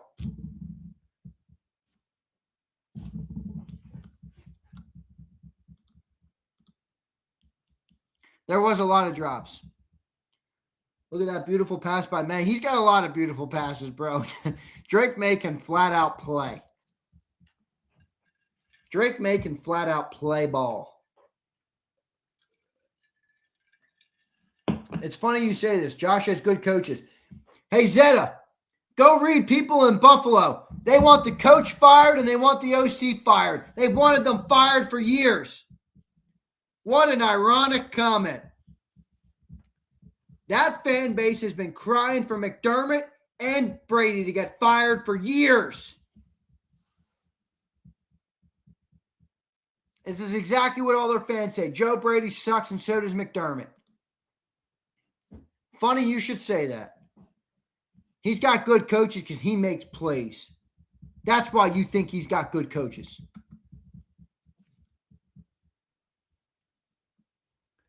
Touchdown, Hunter Henry?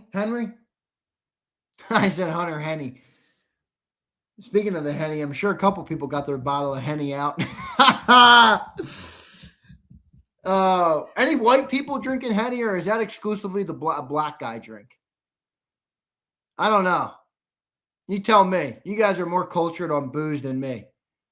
I know all the brothers I was boys with in college and high school loved Henny. The one dude I was friends with, I'll never forget this guy. He was on the football team in Alabama. He loved my dog. I'm not going to say his name because I don't want you to look. I don't want to get him in trouble. He loved Henny. He always brought over Henny to my apartment. Jay Rizzo says he's got his. Oh, that's funny. White people drink it, but it's definitely a black guy drink. No doubt about it. No doubt about it. Got mine. Jay Rizzle's got his. Tequila. Keith got his tequila. Cullen says, I drink Henny. All right, good shit. That's funny. That's funny. Here's Nazi. Thank you. F. Hammond. We won the turnover battle, but lost the game. Yes, we did. Thank you, Hammond. Pumper, Hurts, AJ, KP, Barkley, Dotson, Juergens, Adoree, and Reed. Get the F off my precious team. Bunch of tomato cans lined up, ready to get popped. Brian Pumper is easily the funniest chatter we have. It's really not close. It's really not close.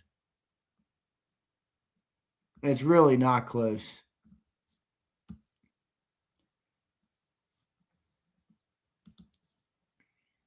Dennis Wood, KP and Nick Kotite need to go. Give us a real OC. Let's see what happens. John says you need a passing quarterback. It's simple concepts because Jalen is not a passing quarterback. He is too predictable. That's why they leaned on the run game. John, common sense would say you're on to something. DRNO says Eagles need a quarterback. Thanks for the super chat. Common Electra says, not to sound like a sore loser, but on that last touchdown by the Niners, clear holding on the offensive. Well, you sound like a sore loser. Black Pope says, why no jump ball to A.J. Brown? He couldn't catch anyway. What's the difference? When the Atlanta Falcons had Julio, they always threw jump balls in the red zone. Yeah, we don't do that, Black Pope, for some reason. By the way, classic name. Look at his picture. He's got like an AI picture of a Black Pope. That's pretty funny. The Holy Father. Look, you guys want to see the Holy Father? Check this out. Look at this. Look at this. Look at my Pope Leo bobblehead.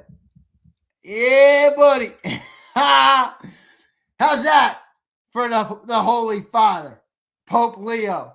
Let's go. Let's go, baby.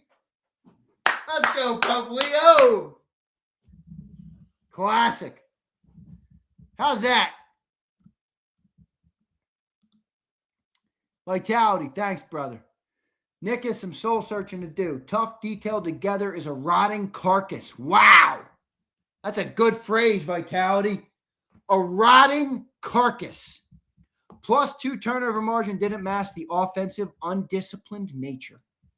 What a good comment. That's a good comment from Vitality. All right. Here's JT. Patullo, Elliott, Blankenship, AJ. Patullo's gone. Elliott's probably gone. Blankenship's gone. AJ. Yeah, probably right about all four of them. The MFer threw a jump ball to a 5'9" John Dotson, guarded by a 6'2" corner. Yeah, it's not the quarterback's fault.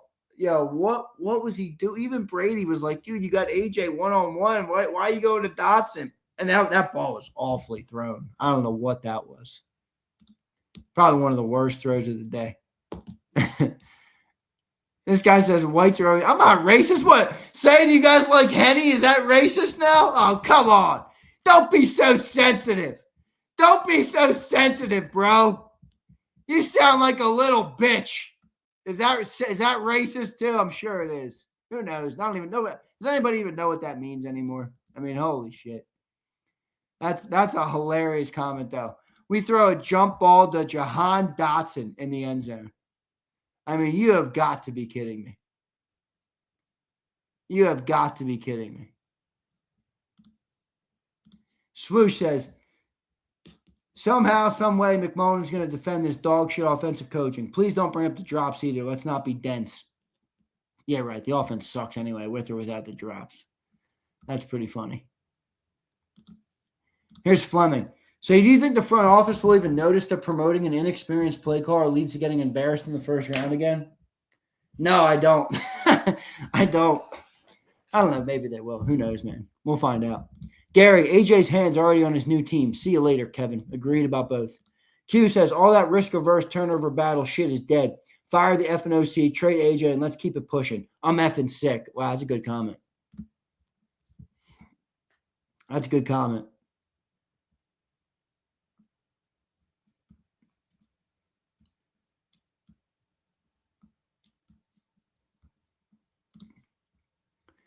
Here is Your favorite underrated. Eagles might have a huge facelift going into next season.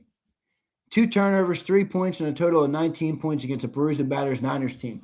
When you say facelift, what exactly do you mean there? You think they're going to improve the personnel on offense a lot?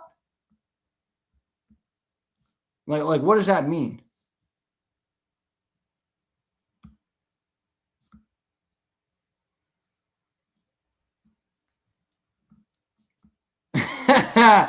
Fly goes fly says when he made. I guess you're talking about the Henny comment. My wife's face when he went.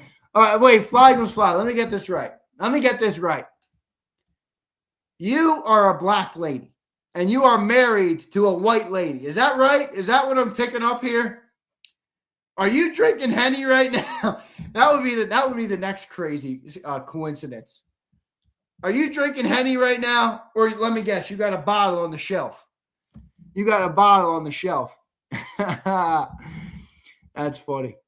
Yeah, sometimes you got to be a little off the cuff. I think that's a good thing. Here's Mike. Fire Petullo, make him walk home through Kensington. Jesus Peace Music says, Angelo was right, and I called it when Menon was made OC, one and done. Well, that's what happened. A-Team, 25 was a throwaway season for Howie, 100% facts. No, it wasn't, A-Team. That's a cop-out, A-Team. Dude, that's a cop-out. That is a total and complete cop-out. It was not a throwaway season. If it was a throwaway season, why'd he make 13 trades? Why'd he make 13 trades? A throwaway season. A-Team, you don't even believe that, A-Team. You're just trying to make yourself feel better. A throwaway season. Herb Brooks, once again. What is this, a throwaway game up in Rochester? Classic.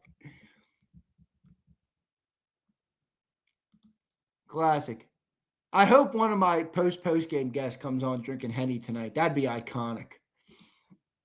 Pumper says, Howie does not know how to build teams post-Super Bowl. That nerd needs to be held accountable. I don't know, Pump. Was this on Howie, bro? I don't think this was on Howie, Pumper. Offense didn't execute. Dude. Life is for living says, Henny is good. What do y'all like? Beer? Yo, life is for living. I haven't drank a sip of beer in literally probably 10 years. I was in college. I'm like, get beer away from me. That shit is nasty. I'm not a big drinker, so I'm not the guy to go off of. I don't drink much, if ever. I haven't drank since my brother's wedding. I think it was like 3 years ago. Oh, shoot. I just lost my place in the Super Chats. I got it. Here's Pump. Got it. Go Birds. I'm just here for J-Mac to tell me I'm an idiot and other offenses in the league are He'll tell you that. Don't worry. He's been telling me that all year. Lethal Gaming. I had no faith in the offense once the 49ers scored. Jamie says, got to get a new OC. They will. Dirty Date. We got destroyed by a practice squad receiver. Yes, we did. Kimberly. Exactly, Silk. This is horrible. Sills. This is horrible Sirianni football. 18. Between AJ's attitude and the situation, there is no way AJ isn't gone. It's like the narrative wrote itself. No one deserves new extensions, big changes. I agree. No one really deserves crazy extensions. Freddie says, so many penalties, ridiculous performance from us. Pumper says, your QB is not that guy. Put some damn respect on Sweaty, Milton, Rogers, and Kellen's name. Jail night, you bums. Joe High, offense was shut down in the second half. Story of the year. Agreed. 18. Every time J-Mac was super confident, the Eagles lost. Sports betting a coincidence, ? Niners look way better than us. This is an embarrassing team and so many changes needed. I'm disgusted with this team. Lord have mercy. Nice, A-Team. That one's better than your other chat. Uh-oh, is that a fumble? 16-3, the Patriots are leading. Wow, 5 sacks to 4 sacks. Wow.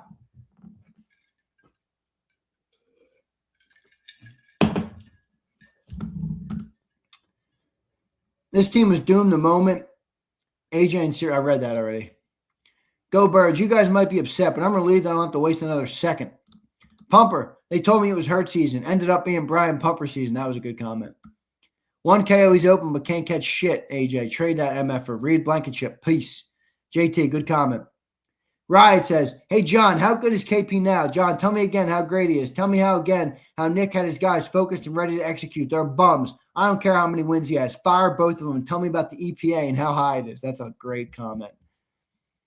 J-Mac needs to eat some crow. I agree with that comment. Alexander Harris, thank you, brother. So we read that one. Jair, get Sirianni and this philosophy out of here. Bring in McDaniel. No. Domenico, finally time to fire Nick. Fake joke clown carried. Here's Nyla. John, Mr. Absolute McMullen. Bears suck and will lose, and I guarantee the Eagles win. I bet he undersells his wrong opinion. He did say that about both those games. He said the Packers were to lock it a week, and the Eagles would easily beat the 49ers. Oh, man, tough takes for J-Mac this week. Tough takes for J-Mac this week. All right. Tough takes for J-Mac this week. Here's our pump. 13 billion trades and 2 retirements midseason. Quarterback, wide receiver drama, head coach, wide receiver drama, MF and soap opera. It all comes back to Little Caesars and Met Galas. That's pretty good. Romeo Talon, I have said this all year long. I told y'all Nick is the issue. Y'all can say whatever y'all want. That play call was trash second half. Some Tecmo Bowl plays. The L was predictable. Here's Khaled. Would you be surprised if Nick gets fired? The coaching pool is very strong. He's not going to get fired. Tony Cadillac. I like that name. Tony, one of the greatest old school Italian names of all. Anthony. I assume your name is Anthony, and you go by Tony. That's like my Uncle Tony. He's an icon. He's a legend. Anthony. I got a cousin, Anthony. My confirmation name is Anthony. Iconic name here. And then he slaps the Cadillac onto the end of it. Nothing like a Cadillac. Give me that Escalade. All right? Or that CT5. Come on, man. Tony says, you either go with a clutch quarterback like Jalen or a prolific passer like Dak and Herbert who choke. Hard to get both in a package. It's a very true comment. All right? Has his own logo. It's a fire logo. TC. Thank you, Tony Cadillac. Love the name, brother. I assume you're a paisano. I'll get to your... Wait, whose super chat did I miss? Who said that? Rob Gotcher. I'll get you, brother. Don't worry. I'm getting it, dude. It's coming up. It's coming up. It's coming up. I see it. It's in like 4. Nick R. Why not run Hurts more in the biggest game of the season? Why was Hurts sliding in the biggest situation? Because he doesn't want to run. Nobody wanted to believe the report. He doesn't want to run. He doesn't want to run anymore. Pumper says, Xander, drop your chair to the lowest setting, then take your left hand and cover your left eye. That is what Jalen Hurts sees on a daily basis. Oh, my gosh. Oh, my gosh, Brian Bumper. This dude is hilarious. Oh, gosh.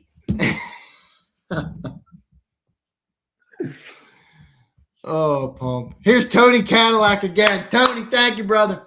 Even the GOAT, Tom Brady, was saying how Jalen was rolling out right in the clean pocket to see better over the O-line when he should have progressed through his reads. Yeah, I heard him say that. Here's Rob. Rob, thanks, man. Eagles will fire KP or fire Nick and make KP the head coach. KP will hire Dan Orlovsky as the new OC. Then you'll trade Jalen Hurts for Geno Smith. Rob, this is the super chat you wanted me to read? Congratulations, Rob. I'm up to 132 super chats, and that was the single stupidest super chat I have read yet today. Brian Pumper, Brian Pumper, you're in a lead today, my man, and there's nobody even close. This dude, Brian Pumper, put a clinic on in the super chats today. Not even close. This dude put up a masterclass performance. This dude got MVP of the show today. Rob, this super chat sucked, dude. I can't believe you made me get to this. Here's Roll Philly. Pump, the last time we saw your guys out there, one threw the ball away on 4th down for the game. The other guy was facing the wrong way on a touchdown. Well, what did Jalen just do? Tanner threw it out of bounds. Jalen threw it into 3 defenders. What's the difference? Come on, Roll Philly. Not the day for that comment. Plus, he was throwing all backups. Come on, man. It's a dumb comment at this time of the year. Here's Pump. Roll Philly definitely whips himself watching Hurts 22 highlights while sitting on his number one Hurts bedspread. What a cuckleberry. Nick R says, I was at the game. AJ got to make those plays if he's bitching all year. How is the atmosphere, Nick? Were the fans pissed off? How was the atmosphere, Nick?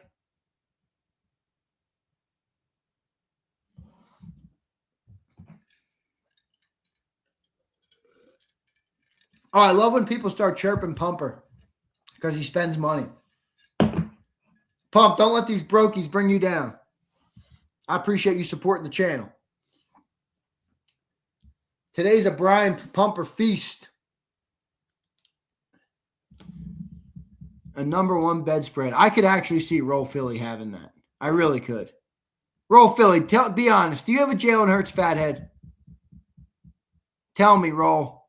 Don't lie. Do you have a Jalen Hurts fathead? Did Nikki answer me yet? How was the atmosphere at the game?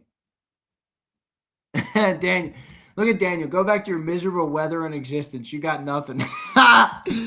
Yo, I love Philly, and I like the weather. What are you talking about? And I don't got nothing. I got a great existence. Screw you, jerk off. Here's a JH. Realistically, what trades picks can we get for AJ? Probably like a 3. Probably like a 3.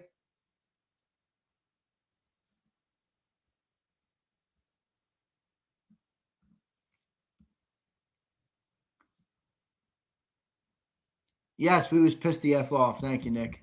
Morty says, did he just add? I know, Morty. I just wanted him. I wanted him to give me a little bit more, Morty. It was supposed to be like set the stage and maybe open it up a little bit. You know, it wasn't a rhetorical question, Morty.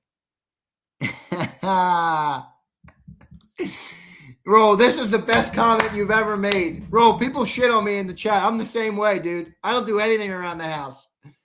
Roll says, Zander, I'm 31 years old with a wife and a kid. You think I pick bedspreads? Y'all sound like the bitches picking comforters and shit. Roll Philly, that's a good revenge comment right there, brother. I like that comment. That's a classic comment. F. Hammond says, who are we rooting for now? All right, I'd like to hear who you guys are rooting for because I got a take on this, and I don't think you guys are going to like it. I don't think you guys are going to like it. I might root for the Bears in the NFC. I kind of like the Bears, and I fucking hate the AFC. Key says nobody. Well, obviously nobody, but I'm going to watch.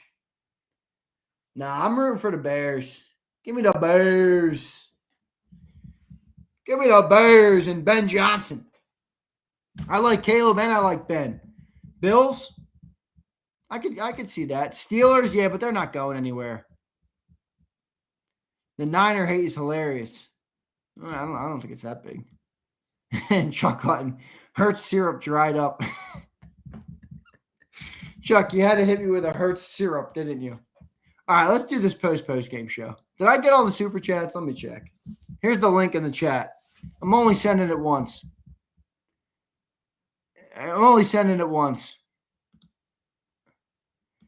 Here, we got a couple more supers. I got to read them. Here's Knight. How bad was that timeout from Sirianni at the end? Sirianni's a stiff. Pumper, riddle me this, Xander. What type of quarterback is Jalen Hurts if he doesn't want to run? Man, that MF returned his back on the organization with this proclamation. Oof. Here's James Gaming. To be honest, feels like Shanahan drew up more routes for fullback Kyle Juszczyk than Patullo did for AJ. Oh, gosh. Juszczyk had how do you say that guy's name? Juszczyk? I know Juszczyk is like the nickname. I don't know. I'll just rock with that for now. Who knows? He had 50 yards through the air, I think. Guy had a 30-yard game. 30-yard completion, I thought. I mean. Here, got you. Yeah, we got that one. Here's Domenico. Nick's in charge of culture, effort, offense, and adjustments and did nothing to help this team. Fire him on Monday. Hats off to Fangio, Howie, and Lurie.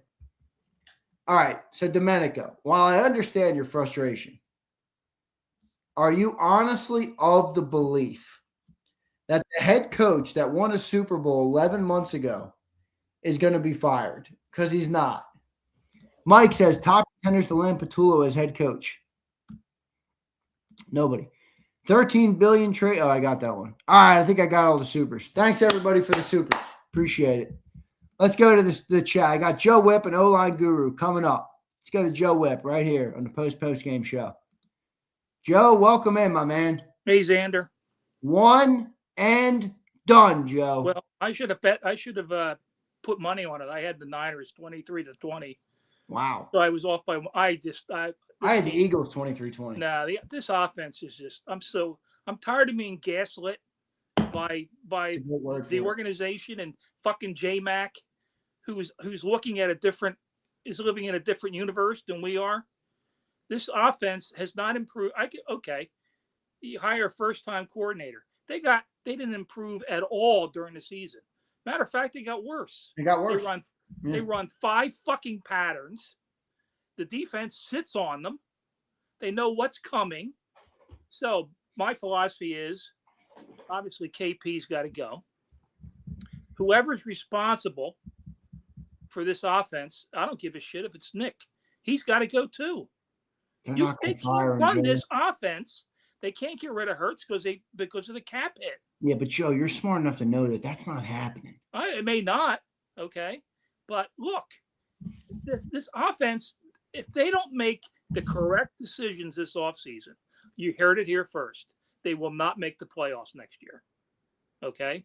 They have to get the O-line fixed. So I expect this week you're going to hear Landon Dickerson's undergone knee surgery, and Cam Jurgens has undergone a second back surgery. And I fully believe that Lane Johnson will retire because of his foot. He can't support that weight on that foot. I just think it's time for him to retire. So in the offseason, they've got to fix the offensive line. They've got to get rid of A.J. Brown. The juice isn't worth the squeeze. I'm sorry. There's just, today was pathetic. Yeah. And I pointed out several times during the season when he's given up on routes, he's got to go. Yeah, I agree. Okay. I agree. And then people talk about that pass to Dotson. Dotson didn't even try to come back for the ball. Dude, he could have gave it a world-class effort, Joe. I've watched guys all weekend. Jahan Dotson could have turned into Megatron for a play. He wasn't didn't even try. I see these little guys who actually fight for the ball. He didn't even fight for the ball. I don't think he thought the ball was coming to him. Well, maybe not. Probably shouldn't have been. He said they got A.J. Brown one-on-one. There's no way they're throwing to me. And they got this Darius Cooper guy out there blocking and getting penalties. Yeah. After he spun the ball last week. Wow, plenty of problems to go around. You're going to Darius Cooper and the whole the coach lets there's no accountability on this team. The guys make the same mistake every week and they're still on the field. I want to see some accountability. I feel bad for Barkley. Barkley was getting the shit beat out of him. And that one, people think he's lost it. Did you see that jump cut? He basically, 2 guys whiffed on blocks, and he jump cut to the left and got 8 yards. Yeah, that was a great play. I mean, he still has it. So they've got major changes in this team. They can't run this offense out. And if Jalen doesn't like doing this, Jalen doesn't like doing that. Well, if he doesn't like doing it, get rid of him because they can't run the same shit. You should have heard Jason Avant. I mean, the offense, Valley Forge Middle School's 8th grade football team has a more intricate offense than the Eagles run. I mean, it's got to the point where I'm glad the season's over. I have audio reviews I have to write to make some money. It frees up some time. There you go. And you're talking about what I'm rooting for. I'm rooting for spring. That's what you're looking at. When is your flight to Naples? That's my question. Well, I have this 9-week-old puppy. Oh, that's right. You got the puppy. You're not going to Naples anytime soon, Joe. No, in February. My wife's going down in a week. Okay, February. She's got to come back for my niece's bridal shower. Yeah, all right. So by the time she comes back for the bridal shower, she's almost house trained. So that's good. Wow, you're moving along pretty well. Yeah, well, I've been spending all my time down here in the theater room because the why. door to the outside is nearby. No, if you just let her out, there you go. It's perfect. I just take her out every couple hours, but she's getting good. All right, But Joe. Well, I don't know where this team's going to go, man. I really don't. Well, they have a lot of decisions to make. And frankly, Howie didn't exactly, I mean, some of the guys he let go for nothing. Yeah, but I don't think Howie's in the top 5 of problems. No, he's not. But Kenny Gainwell, why did they let him go for $2 million? Yeah, were we going to use him like they're using him in Pittsburgh? Well, they used him like they used him last year here. He was productive last year. And then they let Fred Johnson go and they had to re-sign him. I mean, Howie didn't exactly have a great offseason. So he's got to, and they have to get somebody to replace Adoree Jackson. He's just a hole out there. Yeah, he is. They have to find somebody. A temporary guy anyway. He was a 1-year guy. They have to find somebody. So in the draft, I mean, first pick, I'm picking the offensive lineman. Me too. They've got to replace the offensive line, and God forbid you can't have Matt Pryor. Wait, you want to hear the ironic part about this moment? As you speak about some of the players, how he left. Milton Williams just got his 3rd sack of the game. Oh, Milton Williams, I actually feel bad for Justin Herbert. The only offense in Milton the playoffs, Williams is a beast. Yeah, the only offense in the playoffs worse than the Eagles is the Chargers. Well, they got no offensive line. They've been beating the shit out of Herbert all game. I'm just sitting, I had the sound off, so I'm listening to you. Yeah. And he's just getting the shit beat out of him. Yeah, he is. I actually feel bad for him. And I don't feel bad for too many football players. Yeah, Pat's going to win the game. All right, man. Your final thought here, Joe. I got some people to get to. My final thought is spring can't come soon enough. Enjoy the golf, Joe. Maybe we'll link up this summer and get around hopefully. together. Our course reopens in June, and it's spectacular. Oh, wow, that's great. No? Well, we closed for a year. We rebuilt we took the course. Construction. It's not like a seasonal thing. No, we took the course back to its original Donald Ross design, and it's spectacular. Wow, Donald Ross, that's great. Yeah, so it's spectacular. Yeah. All right, enjoy that, Joe. Take it easy. Appreciate you, brother. Thanks for joining in every week this season. Later, right, Thanks, Joe Whipp. Appreciate Joe Whipp joining me here. Let's go to O-Line Guru. Set to join me on the post-game show. He joins me right now. Caleb, what's up, my man? How you doing? Heartbroken, Zander. I'm heartbroken, man. Honestly, as a fan, I'm heartbroken. Now, I definitely have a few intellectual takes that I definitely can run down on. But first, as just a human, I'm heartbroken. Me too. I'm heartbroken, man. We underperformed today. Players, coaches, everybody. Didn't we? Absolutely, certainly. Players and coaches. This ain't just coaches. This ain't players and coaches. Underperformed all year, man, including today. It's heartbreaking, but the window ain't closed yet. I am optimistic about next year. I don't think the road's going to be as easy as it would have been this year, though. I think it's going to be a lot of Giants next year. Not like literally the Giants, but like a lot of Giant teams next year. I think Dallas is going to be a lot better. I think, so it's heartbreaking this year because I think for a team of our caliber, this is supposed to be easy back-to-back. For our caliber, the way the playoffs played out, with the teams left in the NFL, it was supposed to be a lot back-to-back. It was. Like, talent-wise. Like, if you look at the rosters, you feel me? That's just honest. You know what I'm saying? So, but I have a few things I do want to say, though. This is where I'm going to get off my chest. I've been saying we've undervalued the offensive line, and we do that by not valuing how bad they've been and how important it is that they haven't been playing well. The offensive line obviously has been the biggest issue this year. With that being said, my boys need some grace, man. They ran the tush push and ran for 2,000 yards last year, man. I know Cam Jurgens in that middle running that tush push with 600 pounds at his neck and his head. Every single time when he's trying to do that tush push, his back is probably gone. Landon Dickinson came in banged up, and he gave everything he had last year. And that's just real, bro. Like, we're undervaluing the banged up that the running and the tush push took on the offensive line. And I think we're talking a little greasy on the offensive line, like, oh, they're not getting it done. Well, yeah, they didn't get it done because we got a bowl out of it. Let's be clear now. We got a bowl out of it. And it was a lot of tush push and run game. With that being said, honestly, we do need to figure out if they're going to be healthy or not, and we need to make the decision from there. But I do just want to caveat that tush push, man, and that run game on them bodies is unbelievable. That's 600 pounds on Cam It Jurgens. really is. It's too much, dude. Yeah, like we got a bowl out of it. Now we gotta keep saying that. We got a bowl out of it. But you know what else we can say out of it? It might have effectively ended or shut our window quicker than we wanted it to. We got a bowl, but I think our offensive line took a hit that we couldn't even imagine. Well, like you said at the start, how important are they? You know, and if they're that important, and the tush push and all that crap ruined it or lessened them, then that's a big factor. I'll say this though, and I'm standing on this: a healthy Cam Jurgens is a top 5 center in the NFL. I can't, bro. My black pill is that guy ain't never going to return to form. Now, I'm not disagreeing there because it's a health issue, but I am saying if he is healthy, he's a top 5 center. I'm telling you, if he's healthy. Now, with the type of issue that he has, anytime I hear neck and back for offensive lineman, I'm not lying, Zander. Yeah.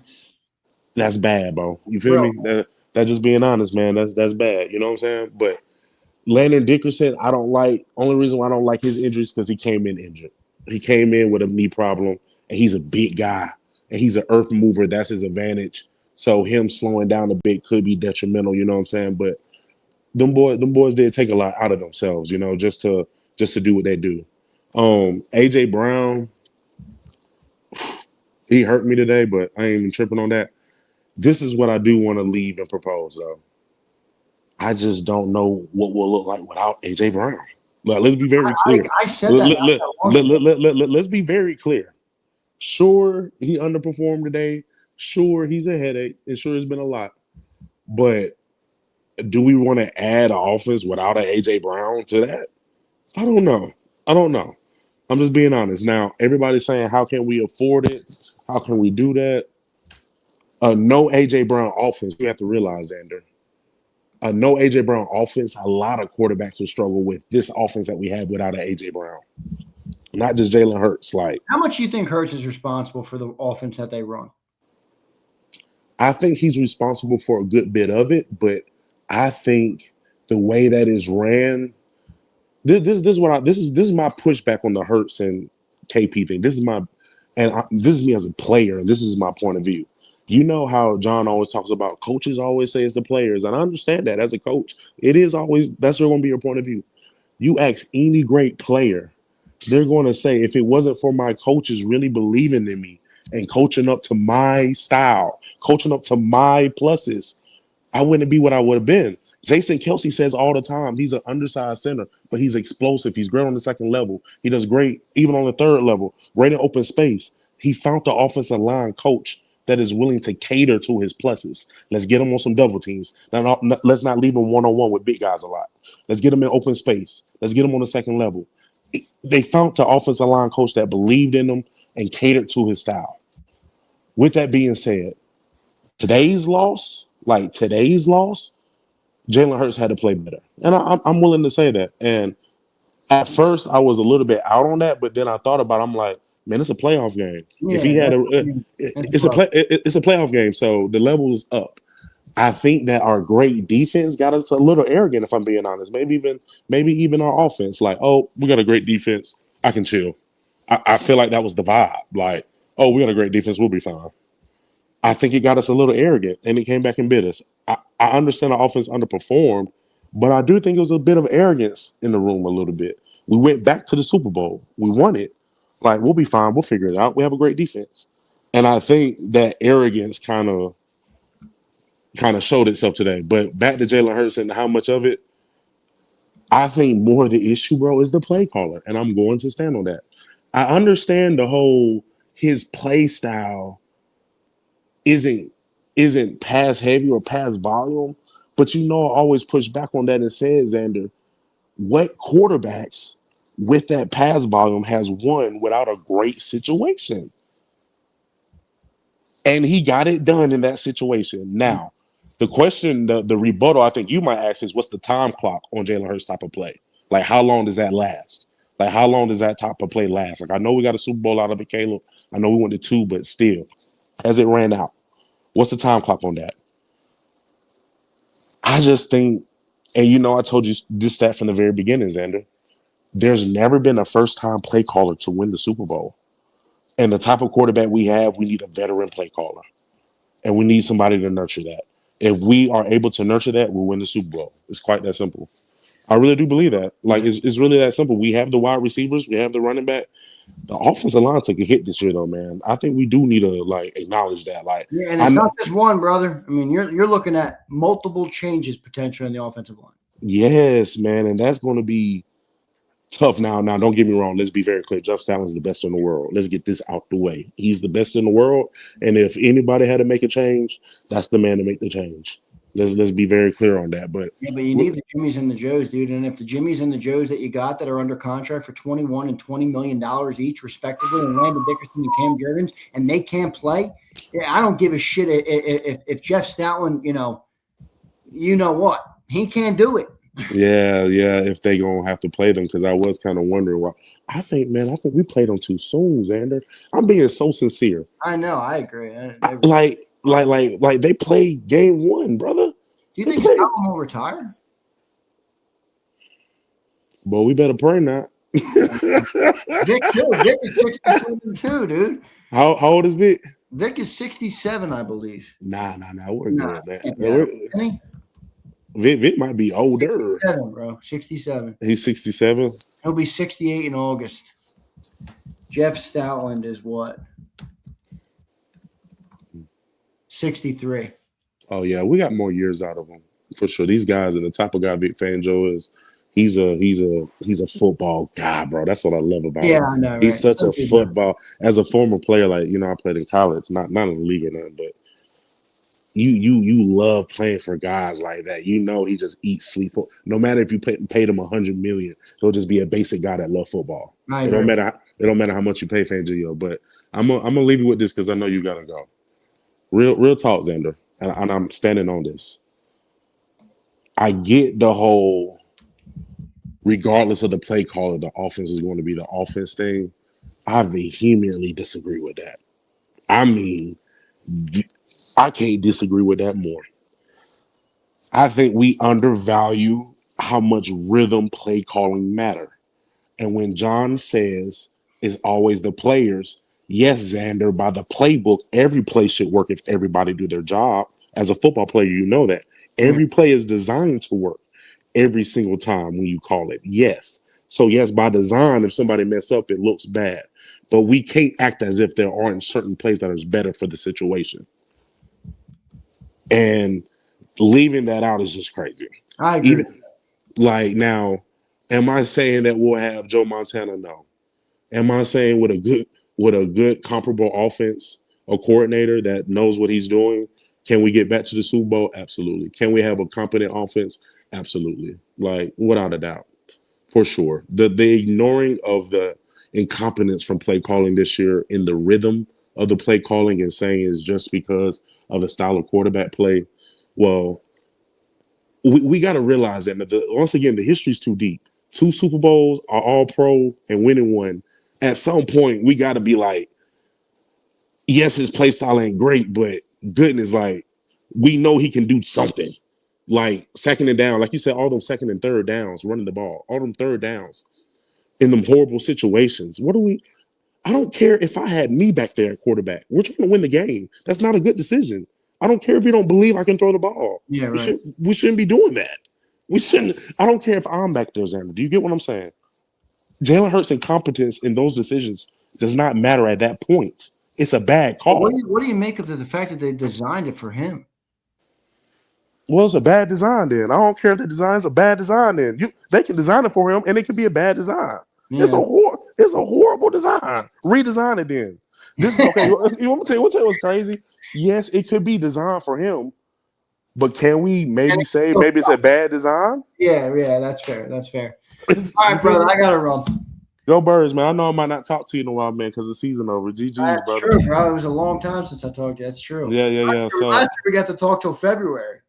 Yeah, man. So, man, shout out, man. Appreciate it for everything. Go Birds. We'll be all right. Hold on. Nick Sirianni needs some grace too. I don't love everything, but same way if I'm giving Hurts grace because of resume, I'm gonna have to give Nick Sirianni the same grace. I got to be consistent. It hurts. How about if I got to. You said what? How about if you don't want to give it to either of them? And guess what? I'm gonna tell the same way you be saying black pill. I'm gonna give you a black pill, Xander. Two Super Bowls and winning one. Swallow it, brother. Yeah, swallow it. It is what it is. I'm betting on that rather than the field any day. That's just 100. I am. I'm betting on that rather than the field. It is what it is. We'll see what happens. All right, brother. I appreciate it, man. Good talking with you. All right. Later, dude. That's my boy. Oh, Jay, my bad, Herman. I'm coming to you next. I meant to click him off, and he left, and then I clicked you by accident. All right, let me get to Josh Herman joining me right now in the post game. Josh, what's up, man? How you doing? I got the emotion out of me, nice and early, so I'm a little bit more calmed down now, a little more clear and level. Wait, let me real quick. Can I pull up your super chat? It was pretty. Oh yeah, oh yeah. Let me go find it. Here it is. That Fire this useless ass head coach and OC. We're first round. We got plenty of time to find somebody and get rid of this below average, middle of the pack quarterback throws into triple coverage for the game and looked like complete ass. Half choke squad. Yeah, that was literally probably 5 minutes after the game. Like you guys hadn't even gone on the air yet, and I was sitting there typing, just raging, just just letting it out. But now that I'm a little more calmer and emotions are stabilized, let's talk about what we actually can do. Right, I think you're right. Jalen Hurts isn't going anywhere, regardless of what I think about him. Nick Sirianni's probably not going anywhere. I like what Sills had to say, and I didn't watch all the postings, so I'm gonna get to it later. But he's right. If I'm Jeffrey Lurie and I'm sitting down there, I'm looking at the checkbook, and I say I'm paying $200 million to these guys, and you just lost to the scrub team for the 49ers defense, and not only did you lose to them, you are 32nd and what? 32nd and what? Why am I paying these guys this money? And matter of fact, why are you on my payroll too with all this talent that I have around you? Like those are questions that have to be answered for, you know? I agree with that, yeah.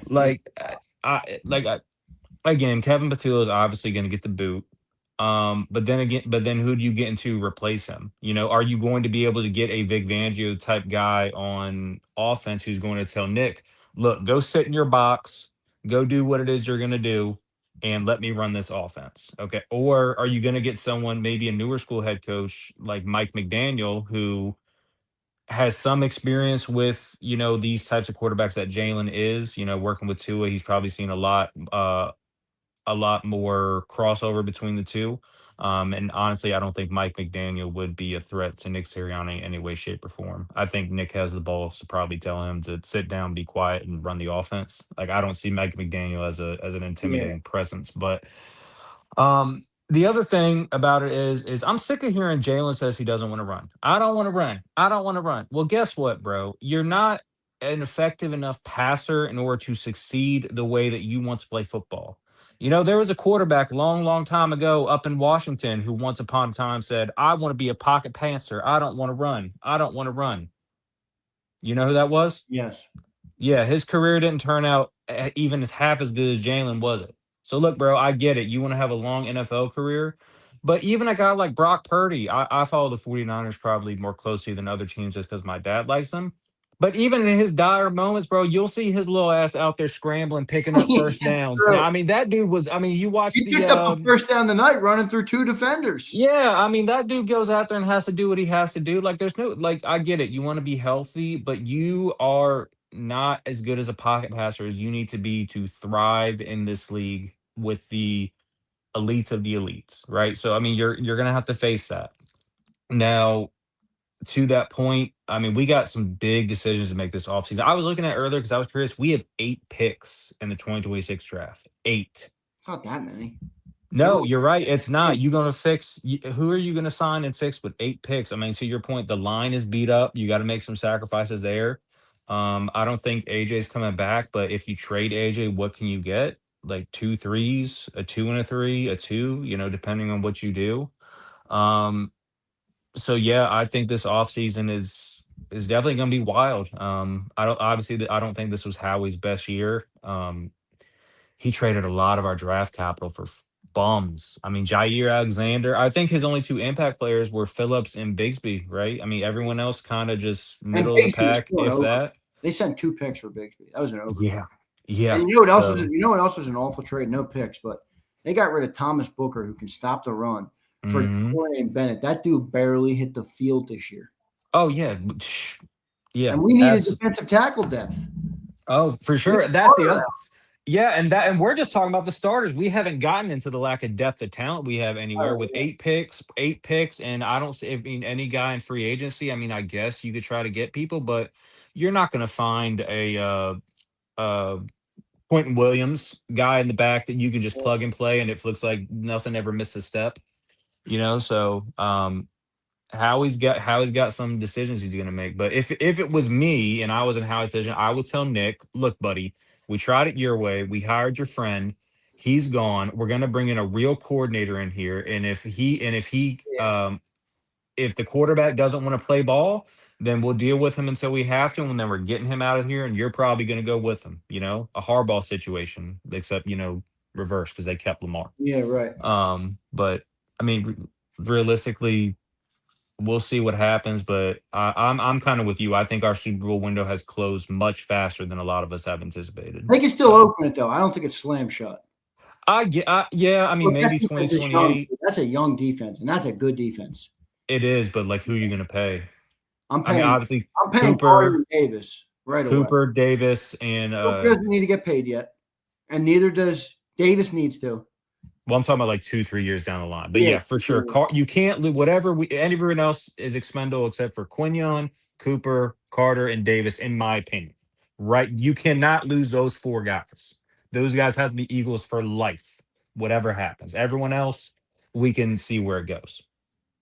But I mean, we'll see what happens. So we'll see, brother. We'll see. Yeah. All right, dude. I appreciate you coming on, Josh. Thanks for supporting all year, brother, as always. Hopefully I'll talk to you in the chat. All right, man. Yeah, brother. I'll see you. All right, dude. Later, man. This is my boy Josh Herman. Appreciate you, Josh. Good stuff from Josh. I got Keese. I got Chris 3K riding the bench, and PB. PB, are you new? I don't know if I've ever talked to you, PB. You coming in to rage? Or you coming in? He's either going to be a jail night or he's going to rage. I'm looking forward to seeing which one. Let's go to Keese. Get this camel riding motherfucker out of the way. What up, Keese? Talking shit. What up, shit. Keith? What's good, baby? Man. How you? I'm good, man. We lose today. What'd you make? Devastated, bro. Devastated. I can't even lie to you, bro. I still got my jersey on. The game been over. Who's on that jersey? Oh, 6. Come on, 6. I like that. That's my boy. That's my man. I love the little receivers, all the smaller receivers in the league. I love them.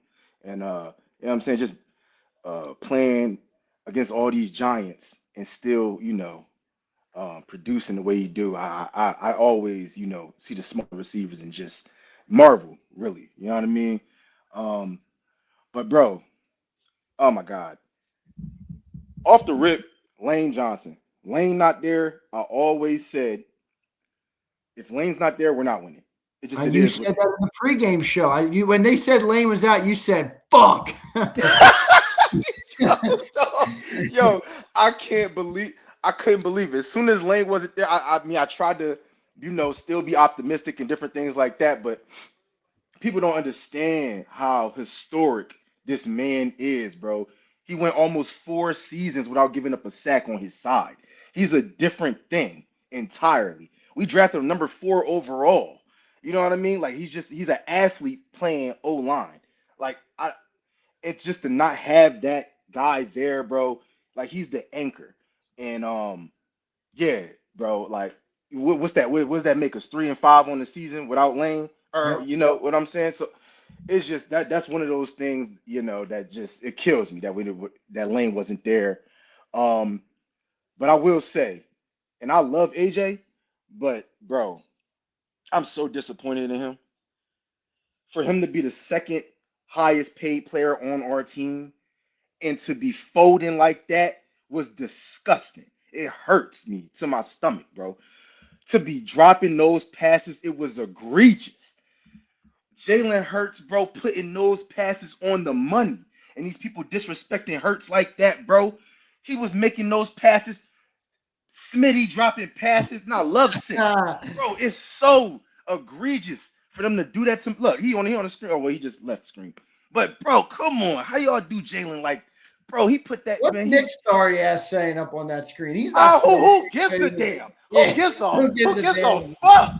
Who gives a fuck? Every time I listen to Nick Sirianni, bro, my motherfucker, I die a little bit. Oh my This God. motherfucker talks about nothing. This motherfucker gives us nothing. He says nothing. I can't running down the fucking sideline yelling at. I mean, it is what it is. That's him and AJ's relationship. That's how he feels comfortable with. You know, he feels. You know, that's how he can talk to him. That's how he can talk to him. Regardless, bro, AJ let us down today. For you to be getting paid that much bread, bro, I think it's what, 32 a year. You're the second highest paid player on our team, bro. You got to take that much responsibility. Like it's egregious for you to be dropping those freaking passes like that, dog. You got a C on your chest. Come on, man. It's insane. And to not to talk to the media, to not stand up. You gotta talk, bro. You gotta stand. You one of the leaders on the team. Come on, bro. Like you gotta face the music. Keith, are you Jalenite? No, I'm not a Jalen Knight, bro. But I'm a realist and I speak the facts, bro. I'm whether it makes me look crazy or not, whether I'm wrong or right, whatever. I'm gonna speak the facts, bro. Right, and if I didn't know. I stupid, always thought you weren't a Jalenite. That's why I asked. no. But listen, I love Jalen Hurts. I love him as a player. He's a great player. I always give him the credit. But I'ma also speak out against the bullshit that he does. Like if you holding the ball too goddamn long, like listen, we could do a good 30. If you want to do a good 30 seconds, 30, 45 seconds on Jalen Hurts bullshit, that rolling out to the fucking right, Z, what the fuck do he keep rolling out to the right to? What is over there on that sideline? Is there some money over there? His comfort. His girl over there or something? His wife His on the right comfort's side of the over fucking there. field? He keep rolling over to the fucking right like his girl over there or some shit. Bitch, ain't nothing over there, dummy. Stop fucking rolling over to the right. God damn.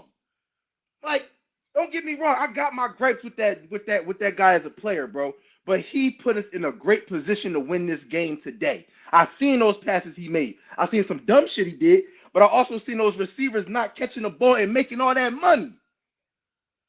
Keith, you look like you're gonna cry, dude. Come on, man. Stay with me here. It's just joking, bro. Man, we had a great listen, bro. I ain't gonna hold you up, but I will say, bro, we had a great season this year. Y'all did great this year. I appreciate y'all, man. Y'all helped make my mornings, bro. And Thank you.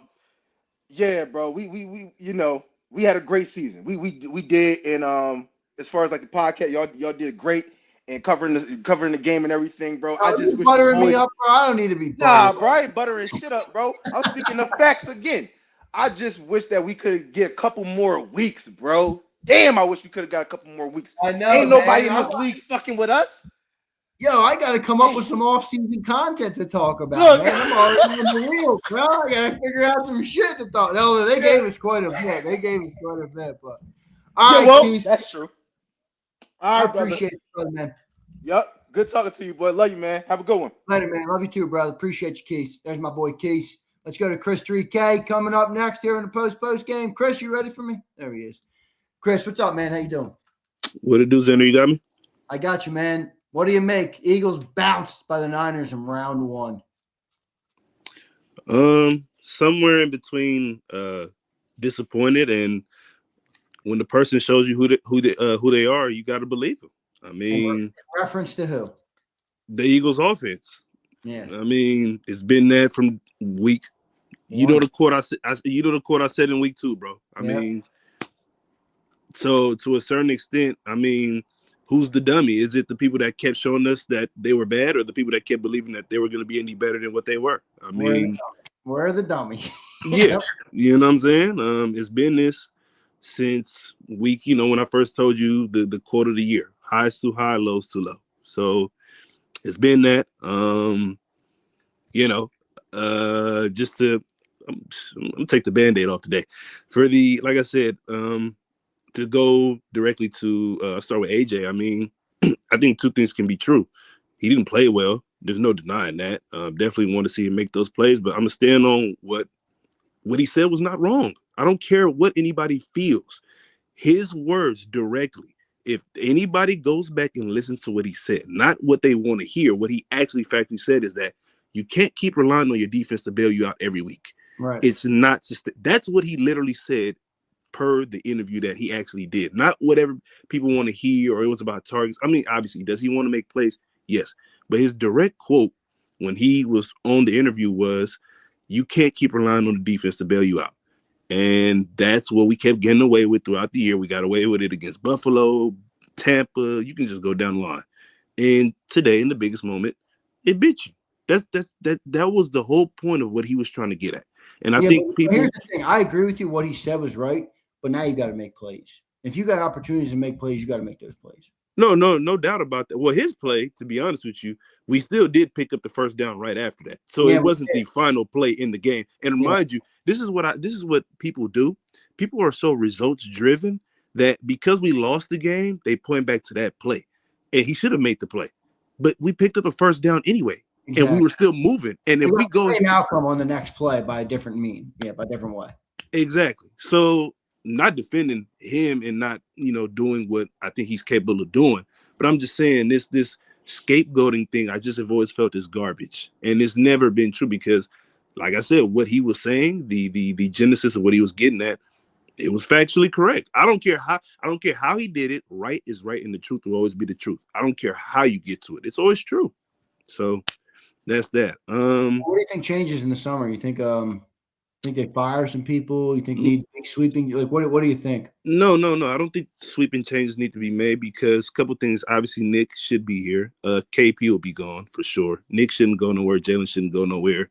I know people are upset in the moment, but we got to look at body of work here. You know what I'm saying? At the end of the day, if I told you that when we first hired Nick Sirianni and got Jalen, if we were going to be in 2 Super Bowls in 3 years and have won one already in the first 5 years of that tenure, you wouldn't say you got to blow it up after the first, you know what I'm saying? Well, not the first, but after what happened here. My thing is this, when you ask, because I heard you ask people about the window, I think it's still open because my confidence doesn't lie in where the offense is. It's that defense that I believe in and the youth that exists on that defense. So if you ask me, is the Super Bowl window open? Absolutely, because the strength is on that defense and the youth is on that defense. And me personally, I'm at the point where now Quinyon Mitchell is the best player on the Philadelphia Eagles. That's just where I'm at.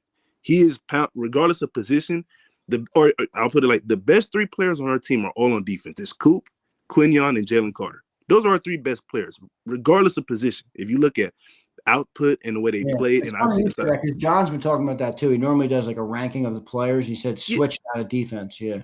I mean, used to be AJ and Lane. Now it's those guys. Well, I can't. But the way our offense is, how can I say any of those guys are playing at a high level?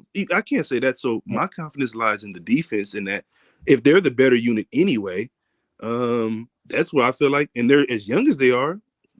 Our window, barring health, because health is obviously the biggest caveat. Yeah, barring health, I mean, we could be in the mix for a little bit still. You know what I'm saying? Because how young we are. They get cooked tonight for the first time I've seen in a long time. He did, but hey, man, like I said, but here's the thing: he did, but he still gave us 2 picks that if we score touchdowns on, the game is over with. Yeah, I agree. We got 3 on his 2 picks. Look, he's not going to hold everybody to 2 catches for 24 yards every week, but he made plays to put us in position to win. And our incompetent offense, which has been all year long, came back to bite us in the you-know-what. And all those people that were celebrating those September and October wins, and we just keep finding ways to win, congratulations. I hope, though, that 11-6 record that y'all were celebrating and that 8-2 crap, I hope y'all celebrating that because guess what?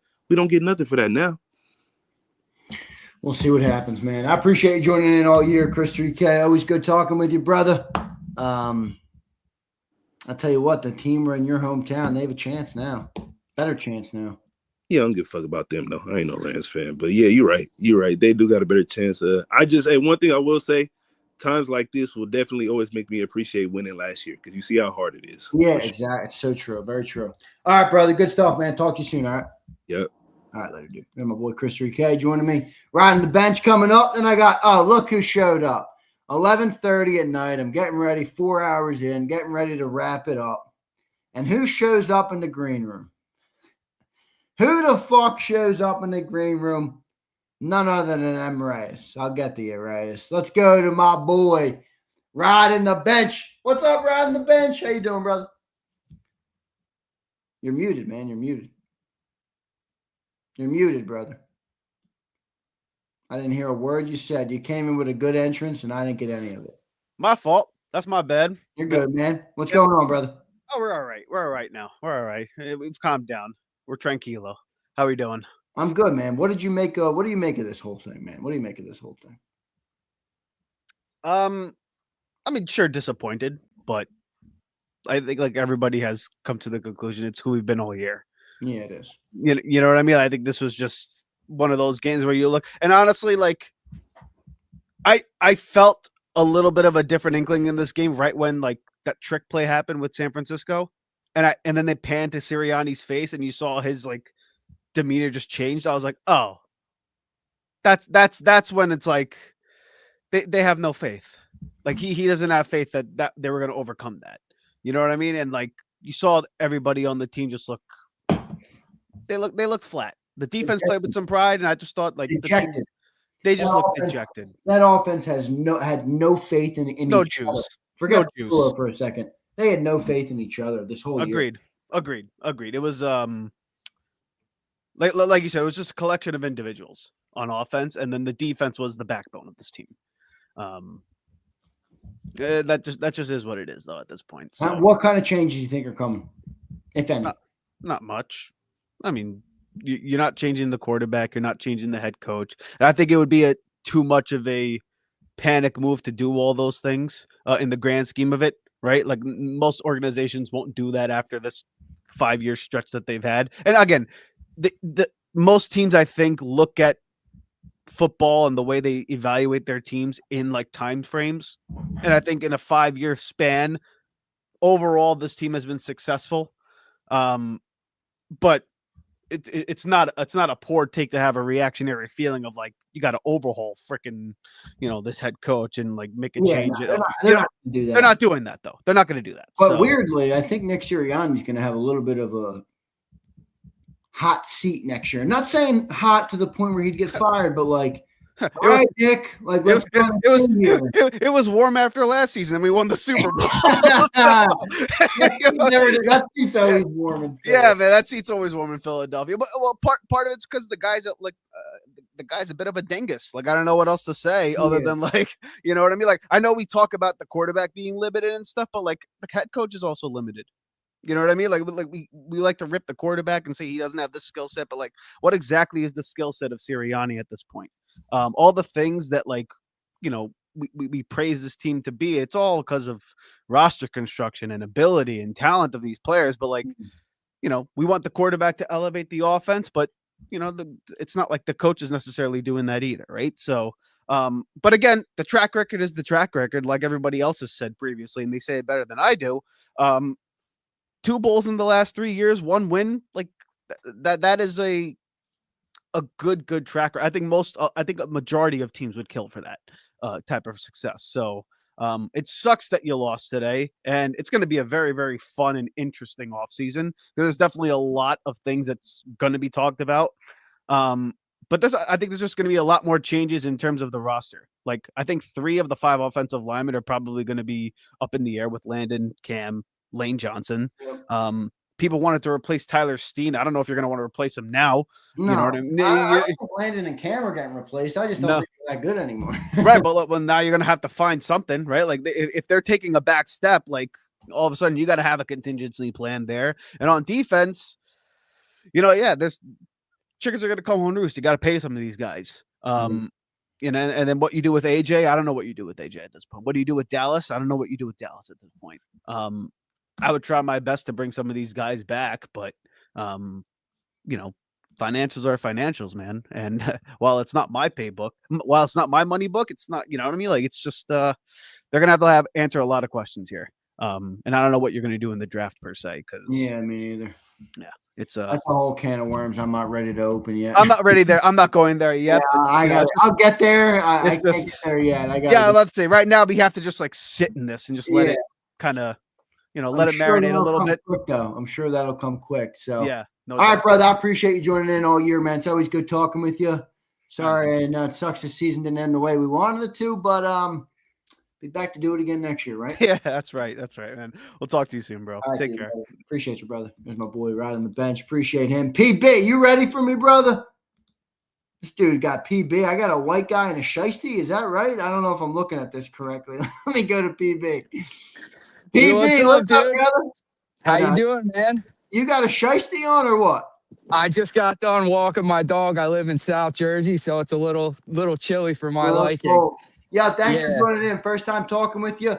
Appreciate you being here. What do you make of the fact that the Eagles were eliminated today by the 49ers in round one? So you've been asking for the Jalenites, and you can see by the sweatshirt. It's a little dark. Oh, dude, that's worse. That's worse than the jersey. I got the Hurts shirt on. I do. But I'm a realistic Jalenite. I'm not a delusional Jalenite. There's a difference.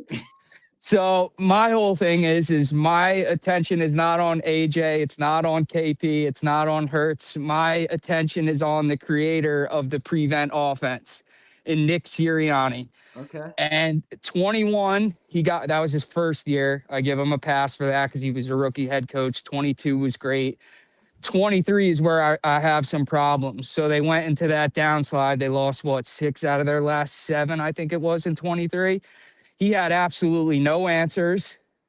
And then last year was amazing. And this year, again, it just felt like he had no answers. And I was watching tonight just thinking, this was the same offense all year. They didn't get better at all. Like watching tonight, comparing to their opener against Dallas, it was the same concerns I had all year. And I fought my gut and thought, oh, they have Super Bowl experience. They'll turn it on when they get into the playoffs. And I just knew after that first drive when Q got cooked, which was crazy to see too, because I hadn't seen that all year. Yeah. Didn't think that was possible. So I'm at a point now where I want to see what Jalen looks like with someone else in control. And I don't think if it's not better, will you rescind your membership to the Jalen? I'm an Eagles fan first. I love Jalen. I love what he's done for us, but that's what I want to see because it'll answer all the questions. I want to see because I think about Jalen's rookie year. Now, granted, they don't have tape on him in the NFL. He ran a lot of the same stuff Carson ran. I don't know if you're like when I was confident. I remember it well. I remember that Cardinals game. He threw the ball Cardinals game. Yeah. The Cardinals game. I was like, all right, I think we got something with this kid. So I've seen him run a pro style offense. This is like a prevent. This shit's crazy. So that's what I want to see. I don't think Jeffrey will do it because, like you were saying before, Nick knows how to maneuver the front office. Like he won't put his foot down like Doug did. But I was kind of hoping that he'd put his foot down for KP. And Jeffrey tell him, all right, take a walk. It's obviously not going to happen, but that's what I would like to see. So maybe they tell Nick to get back in the sandbox, your hands off the offense, and bring someone else in here to run it. So that's what I would like to see. That's where I'm at. Yeah, I think that's fair. We'll see what happens with it. But yeah, no more fighting my gut either. I fought my gut all year on this team. I just. Like it was right in front of our faces. And you piss me off sometimes because I watch you in the morning, but then you're one of the idiots that made me change up. I was always fucking right. You were. I'll give you that. You were right. But that's like the fan in us because I know you're a fan, and I was kind of the same way. I'm buying in. I'm like, you know what? People are right. Yeah. I'm too miserable. I gotta just enjoy the ride. Yeah, here we go. Like I watched your pregame thing, and I was like, damn, this might be the most positive I've watched because I watch like the mornings with you and John. I'm not a bit. I watch Sills a little bit. He's a little too crazy for me sometimes with some of the takes, but.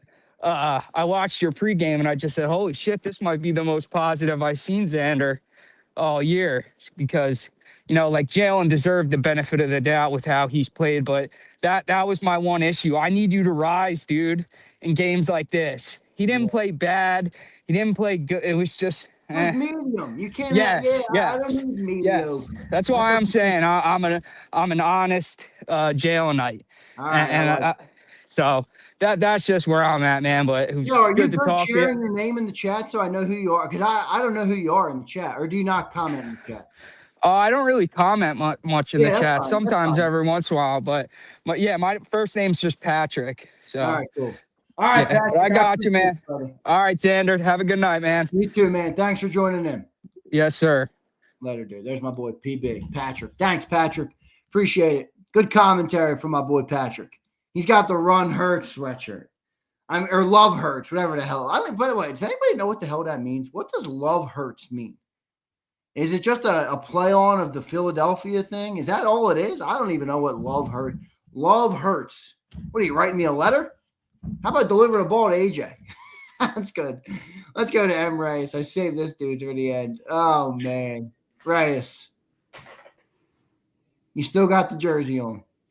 I said we were going to repeat. My bad. I don't know what else to say. Yeah, hey, look, that's all right, man. I mean, look, it's hard to repeat. But what did you make of the loss? What are your takeaways? I'm not here to badger you. I'm not here to badger you. But the Eagles did get bounced in round one. They didn't look too good, man. And I'm curious what your takeaways are.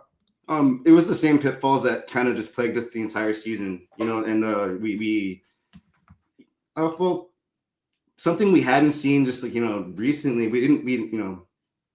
We played down to the 49ers. We shouldn't have done that. And I think we took our foot off the gas in a sense, but gosh, man, we had some crucial drops. We had some crucial penalties, and it really, it was one of those things for me. Like if it was going to come down to a field goal, their field goal kickers pretty damn good, and Jake hasn't been consistent all year. So I mean, it was. I'm like done with the Jake Elliott experiment. Like, all right, goodbye, dude. Like, holy shit.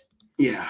It was frustrating, and then I think AJ got into his head, that was a mental breakdown, if anything. Just from a sports perspective, I think he got into his head, and he wasn't able to recover. He didn't bounce back, and I think it kind of resonated on different parts of the whole scheme. So I don't know. It was just it was frustrating to watch, and the defense did what they could. I mean, you get those turnovers and shit, and you got to capitalize on that. Yeah, I agree. I mean, they tried, but ultimately the offense came up short, Race. And your guy Hurts, and I don't think it's all him, but I think it's a lot him. He's the leader of that offense. They didn't come up. They didn't do what they needed to do this year. What kind of changes do you think should happen, or maybe none? I don't know. I mean, you are the Eagle, the ultimate Eagle homeboy, man. Maybe you're just like Nick is still the GOAT. Kevin Patullo's great.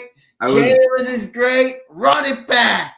I was really, really, defending Patullo, trying to put it down to execution and stuff. But I mean, there's parts of the season where it's, I've been on the fence about it. Just kind of like, I took a jog after the game to kind of put my thoughts together and stuff. And it was, why am I defending Patullo when it's his job to put together the scheme? Okay, maybe we have some injuries on the O-line. Well, let's put together some plays that get the ball out of there a lot faster. Let's put something a little bit different together.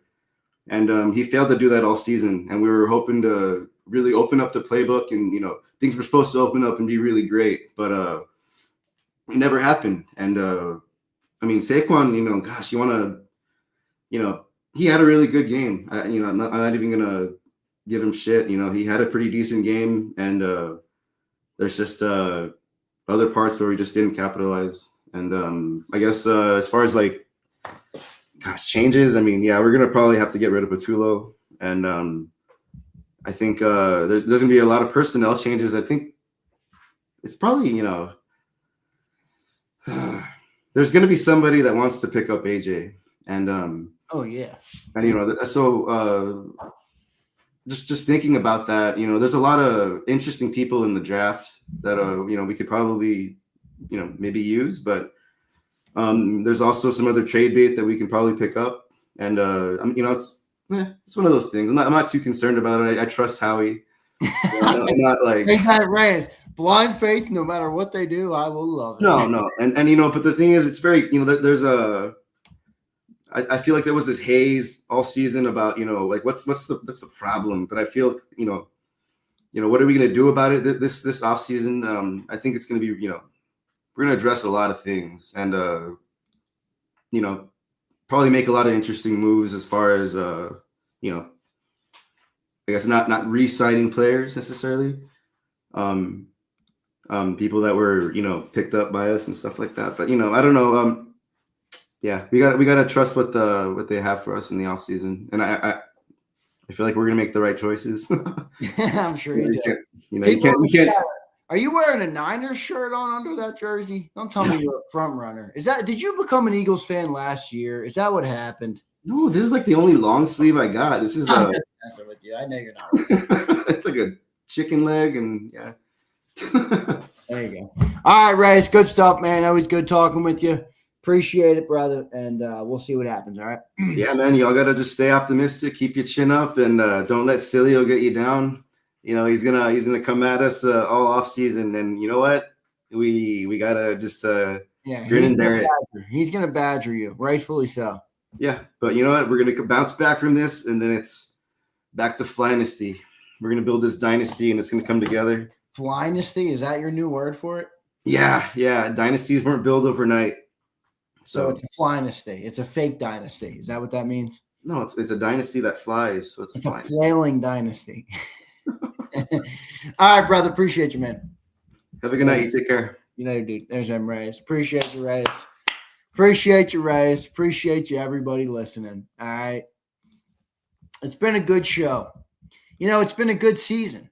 It's been a good season. It hasn't really been a good season, though, if we're being honest. I mean, let's be honest. This season was kind of miserable, really ugly football, unsettling, unexciting, no confidence in the season for most of the year. I think most people felt that way. Uninspired is a good word, Reyes. Appreciate that word. Uninspired. It's a good word. Just wasn't like a good torture. Fucking torture. Underwhelming, another good word. I'll go Curtis's. I like to be extreme, you know. I'll go with Curtis. Fucking torture. I'll leave the gray area words for the others. Effing torture. Curtis, I like that one. Then we get the walkout. Walkout, thanks for the super, brother. He says, can you imagine the discussion going on between Howie and Lurie tonight? By the way, Nick is condescending and patronizing in his. Yes, yeah, he always has been. He's got this holier than thou mentality, walkout, where like he thinks his shit doesn't stink. Nick, shut the fuck up. JAKIB is the best, by the way. AMDG, walkout, are you a prep guy?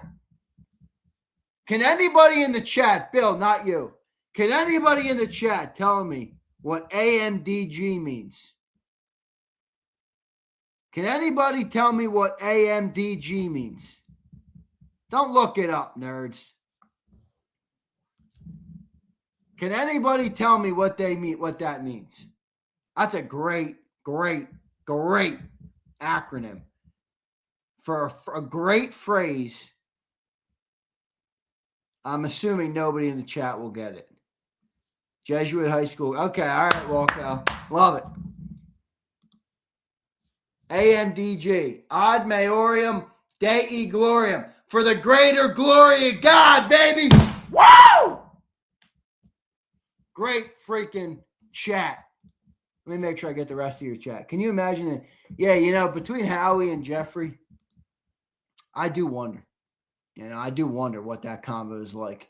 Like, we talk about what the offense is. Like, Jalen, Kevin, Nick.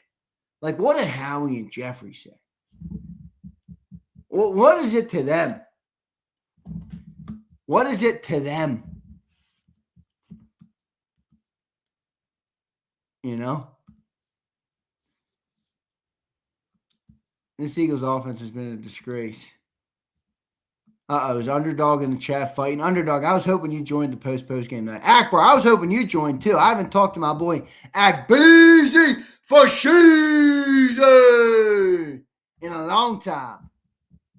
Akbar, I know you're working, man. I know you're working hard, as always. Well done by you, brother. Give me 1 sec, guys. I got to do a little production, and then I'll say my final thoughts on the show tonight, and we'll wrap it up and get out of Dodge. 11:56. We went to midnight. Always good to do that. Appreciate everybody for listening in, as always. Definitely not a fun season. You know, really not. Just wasn't a fun season. I fell asleep. Act Beezy, good shit. Appreciate you. Steven, we needed Steven tonight. We needed Steven D'Angelo tonight. Here's Pumper. I pity the traitorous community who practices the Book of Hurts, known as Al-Quifta. Oh, gosh. Zander, we got to cleanse this fan base. Pumper, I'm sure you'll be trying to do it, man. Here's 49er. What up, Z? Yo, 49er, good win for you guys, man. Got to tip the cap. Good coaching performance. Dominated our football team. Great defensive performance by a depleted team that really had none of their star players left. And the better team won. The better team won. Underdog says, Xander, it's the same old nonsense. 3 and outs killed us. It never should have came down to the last drive. Agreed, Underdog. All right.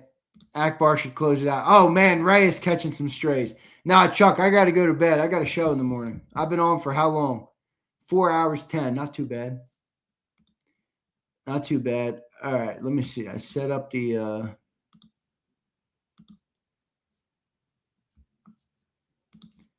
set this up in a JMac. All right, that's all set now.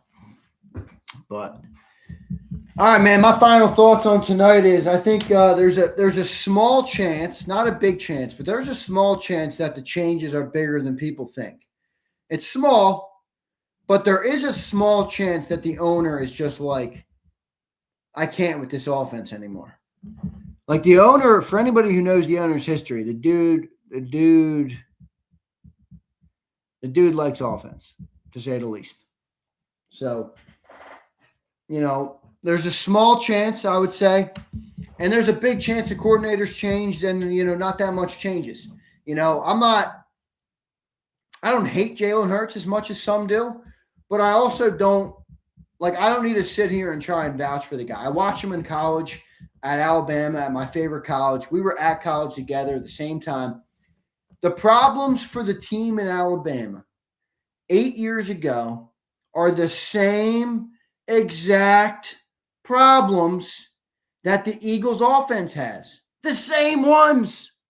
I kid you not. They could run the ball. They could play great defense. They couldn't move the ball consistently through the air.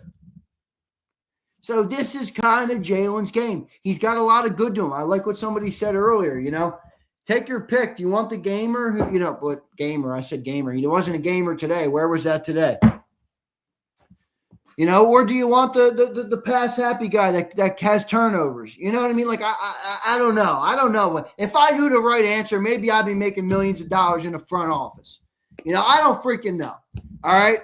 But I know that this offense is largely Jalen Hurts. It's not, I don't think Kevin Patullo did a good job. I don't think Nick Sirianni's done a good job. But at the end of the day, this is the Jalen Hurts offense. They struggle to run the ball or throw the ball consistently. They rely on the run. They rely on great defense. And eventually you wonder what the owner thinks or where they go. I don't know. I don't have that answer. We will find out. I do appreciate everybody for tuning in all year, man. Don't worry. We're going to have tons of content, so don't go anywhere. But the season, the 2025 season has come to an end. Has anybody heard that real noise on Instagram? And people were doing that at the New Year's Eve or something. They put the noise on all the reels. And with that, the 2025 season has come to an end. There you go. I hear that right now in my head for the Eagles season. And with that, the 2025 season has come to an end. So the Eagles are done and dusted. The offense always sucked. I know it. You know it. Anybody listening always knew it. My Uncle Frank knew it. And all of you knew it. Okay? That's the reality. It's the fucking reality. It's an unfortunate reality, but it's the reality. And Keith says Cancun. Yeah, Keith, the only problem is, at least all the players got cash in the till, man. They're heading to Cancun. Me and you are going to work. I got work to do, Keith. I got money to make. Shady went ham on Hurts. Did he really? Uncle Frank. My Uncle Frank was always right at Thanksgiving. He said, that team ain't going anywhere. That quarterback stay. That's what my Uncle Frank said.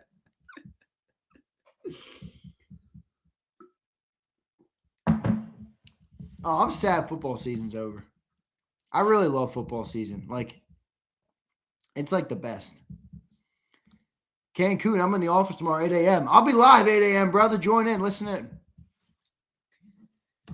Football season is the best time. You know, I'm not a movie guy. I'm not a TV show. You know what I'm gonna do, guys? I'm just gonna rewatch Sopranos.